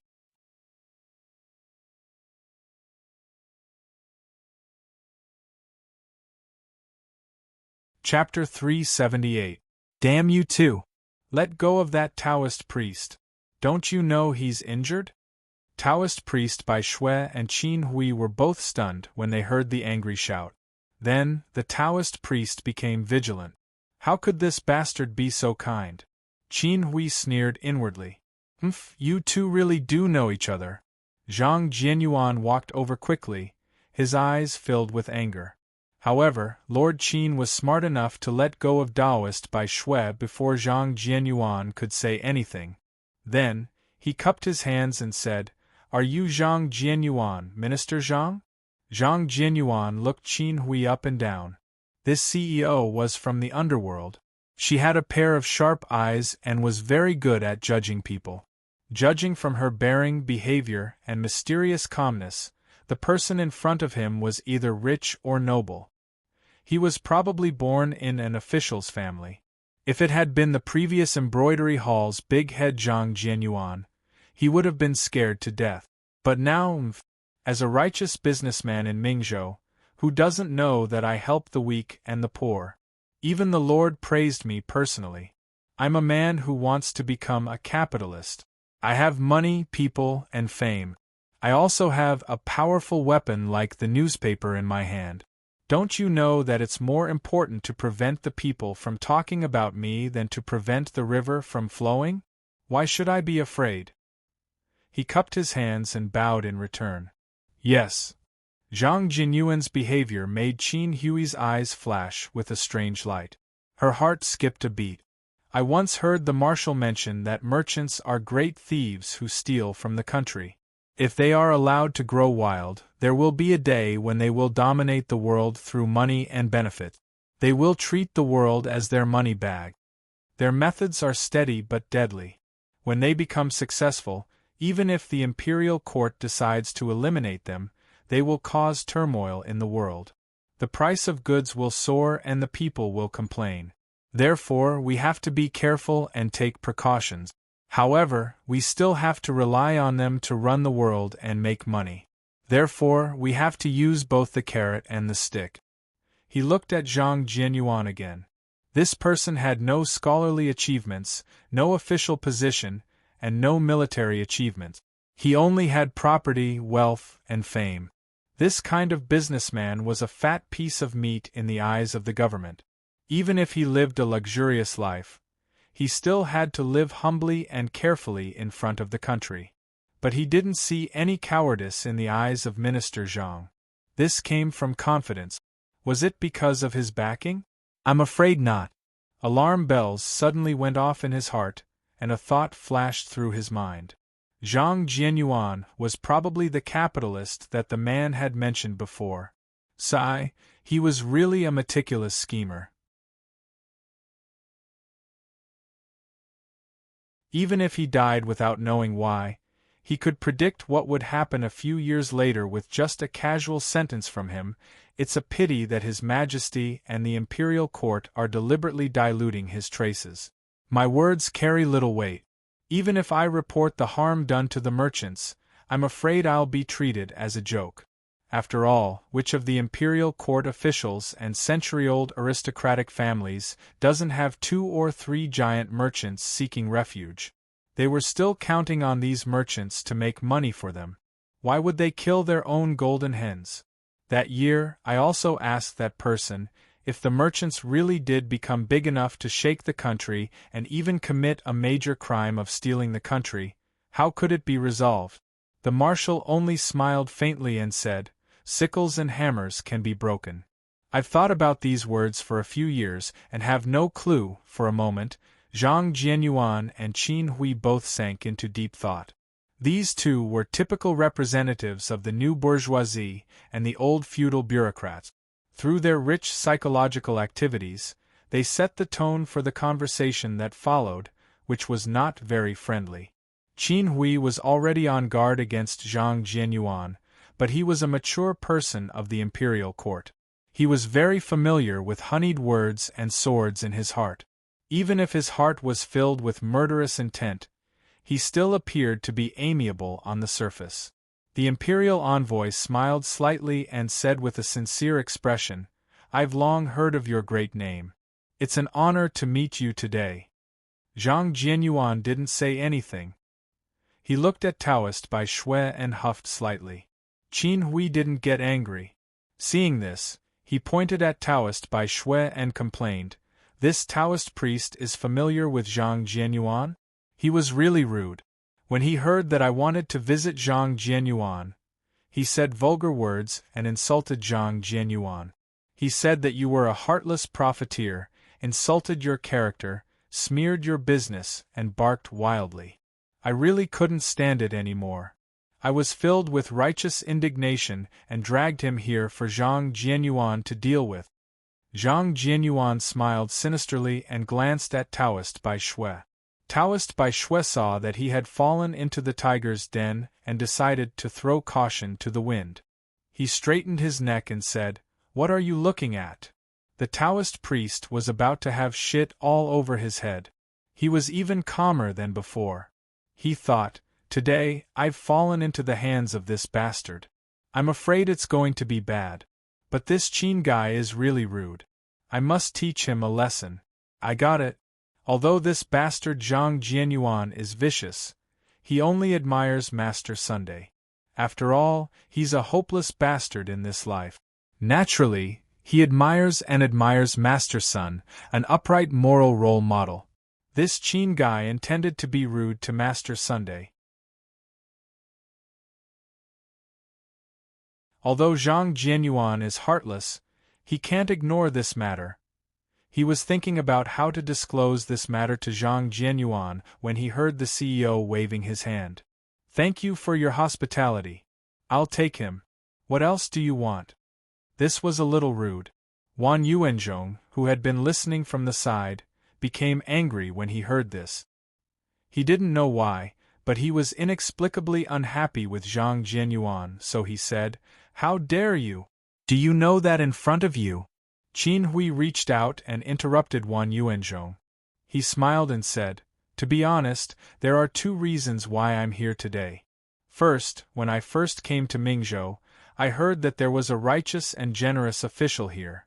After hearing about your deeds, I was very impressed and took the liberty to meet you. I hope you won't abandon me.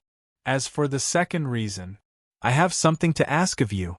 When Taoist Bai Shui heard this, he thought that this person must be Master Sun, so he secretly winked at Zhang Jianyuan, reminding him to be careful. Zhang Jianyuan had fought with this Taoist priest for more than 10 rounds before, fighting with wisdom and courage. It was easy for him to notice the subtle changes on Taoist Bai Shui's face. Seeing this, he felt a chill in his heart.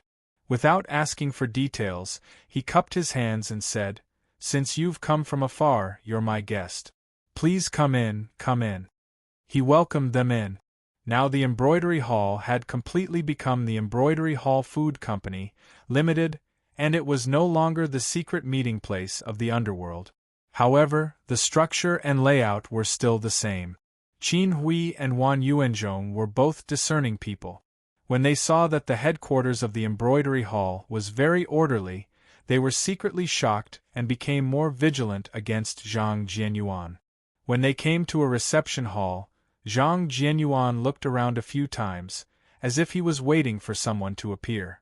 However, there was no one, so he had to invite them to sit down first. Then, he chatted with Qin Hui and introduced himself.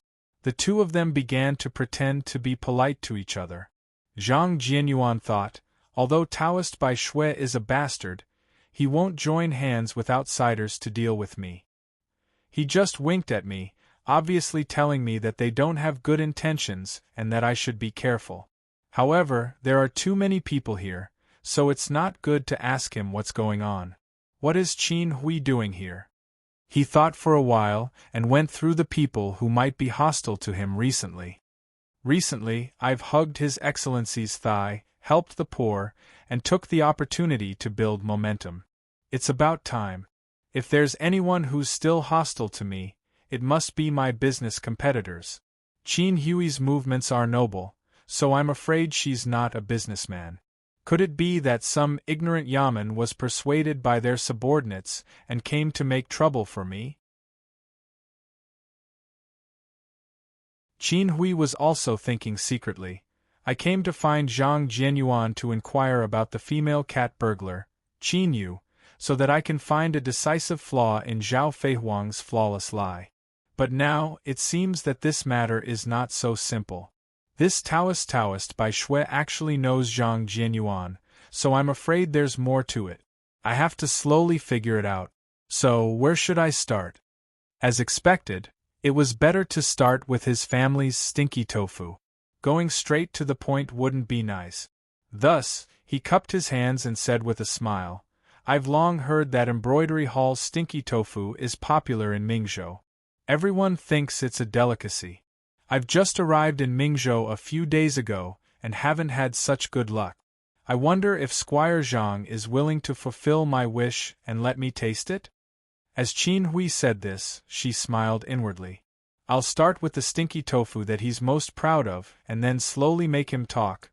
When Zhang Jianyuan heard this, a cold light flashed in his eyes. Ha ha ha ha, fulfill my wish. Just arrived in Mingzhou? Who are you trying to fool? Sure enough, he's coveting the recipe of the stinky tofu and came to take it by force. President Zhang was thinking about how to get rid of this person when he suddenly heard hurried footsteps. He turned around and saw San Wazi holding a black jar and walking out from the back hall. When Taoist Bai Shui saw this, his face turned green, and he looked at Zhang Jianyuan with a murderous gaze. Zhang Jianyuan shouted in his heart, Oh no! Sure enough, what the president was worried about happened. Qin Hui's eyes lit up. She stood up and said with a smile, Is this the stinky tofu? Squire Zhang is really hospitable. Big Incense Head complained in his heart. He can't King eat it. This thing was originally for Bai Shui, Who knew how many special ingredients were added to it? This Taoist by Shui had been through hundreds of battles and had rough skin and thick flesh. He also knew some Taoist spells. He would at most feel uncomfortable for a while after eating it. However, ordinary people couldn't eat it. He was very anxious and didn't know how to refuse Qin Hui. After all, he didn't know the purpose of this noble lady's visit. It was very likely that she had come for the recipe of the stinky tofu. If he ate this kind of unclean thing, he would definitely have a reason to vomit and have diarrhea. Moreover, he wouldn't be in the right either. Even the prefect wouldn't be able to say anything therefore. He looked stiff and laughed dryly. This is just a trial. If Brother Qin is interested, I'll send someone to pick a few jars of the best quality. Before Qin Hui could say anything, the young man holding the jar ran to Zhang Jinyuan's side in a panic and whispered in his ear. This time, the imperial envoy came for another purpose. His curiosity and attention were unprecedentedly strong. Although he didn't say anything, he had already raised his power to the peak and listened attentively. Fortunately, although the young man was whispering, he didn't have much vigilance. Although his voice was very low, it was still heard by Qin Hui. Those few words in the imperial envoy's ears were like thunder from the ninth heaven. President, Master Sun just came and said that you didn't do a good enough job. Then, he stuffed something in this jar and asked me to give it to you. He also asked you to take a good look and think about it. Don't make the same mistake next time. Let's forget about this matter first. Don't look for him for the time being. Master Sunday didn't do a good enough job. Stuffed something in. Take a good look and think about it. Don't make the same mistake. Don't look for him for the time being. Qin Hui felt that he had fallen into an ice cave. He almost immediately wanted to get up and chase to the back hall to find traces of Master Sunday. He roared loudly in his heart. He was here. That guy surnamed Sun just came. Was this a coincidence or on purpose? Why was he everywhere? In the end, he suppressed the urge to immediately chase after him.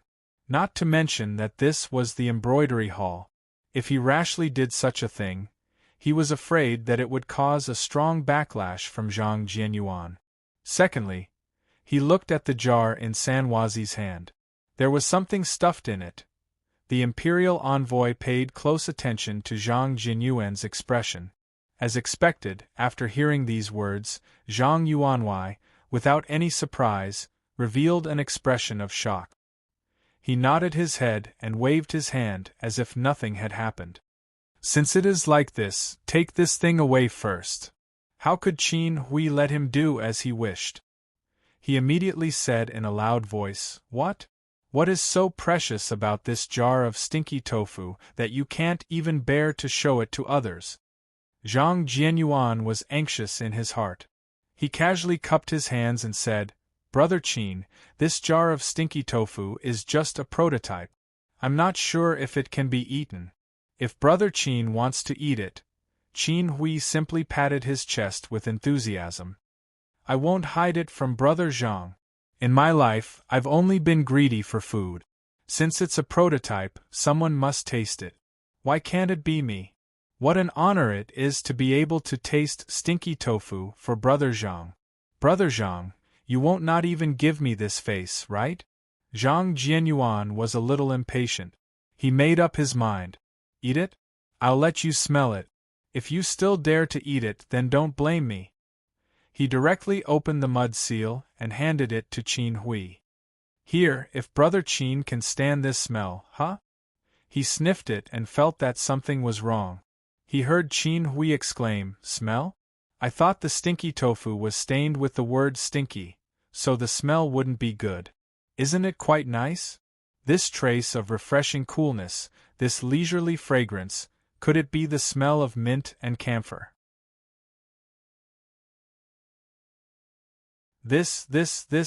How is this possible? When I put the jar in, I had to wrap a few layers of cotton gauze around my nose. He looked at Sanwazi in surprise, and San Huazi turned his head to the side with a complicated expression. Then, Zhang Jianyuan stuck his head out and looked into the jar. There was a faint layer of green light inside, and it was not as gloomy as before. In addition, this jar of stinky tofu seemed to have been stirred, but he had never seen such a perfect stirring result. Could it be at this time, Taoist Bai Shui also came over and said in surprise, This smell is not right? Why are you so kind? Now is the time. A cold light flashed in Zhang Jinyuan's eyes. He directly picked up the teacup next to him, scooped out some stinky tofu at lightning speed, and poured it into Taoist Bai Shui's mouth. Taoist Bai Shui was stunned as if he had been struck by lightning. He was stunned and could not speak for a long time. Zhang Jianyuan was surprised and doubtful. How is the taste? Taoist Bai Shui said bitterly, I am touched. This is the best stinky tofu you have ever made. The smooth tofu and the delicious soup are a perfect combination of heaven and earth, embracing each other in the most passionate way. The fragrance of mint and the richness of the soup are harmonious, and the contradiction is completed in this small bowl of stinky tofu. Mankind has once again received a gift from nature. This is the best stinky tofu in the universe. Then why are you crying? Taoist Bai Shui sobbed and said, I just thought of my father who passed away when I was young. When I thought that he would never have the chance to taste such delicious food, I felt so sad that I couldn't help myself. Zhang Jianyuan nodded with a confused face. He looked at the jar in his hand again, as if he was hesitating about something. Now is the time. Taoist Bai Shui suddenly grabbed the teacup next to him, scooped out stinky tofu, and poured it into Zhang Jianyuan's mouth. His actions were as fast as lightning. Zhang Jianyuan was stunned for a moment, and then he covered his face. Big drops of tears fell through the gaps between his fingers. Men did not cry easily, but only when they were deeply hurt. Taoist Bai Shui sighed and said, Is it delicious? Why are you crying? Zhang Jianyuan covered his face and sobbed, Your father died so tragically. The two of them were speechless for a while. Now is the time. Suddenly, Qin Hui and Wan Yuanzhong exploded. One of them kicked over the table, and the other took the jar in Zhang Jinyuan's hand, and then ran away. You're tuning in to the Phoenix Nights YouTube channel. Don't forget to subscribe and join us on this journey to catch the most captivating stories.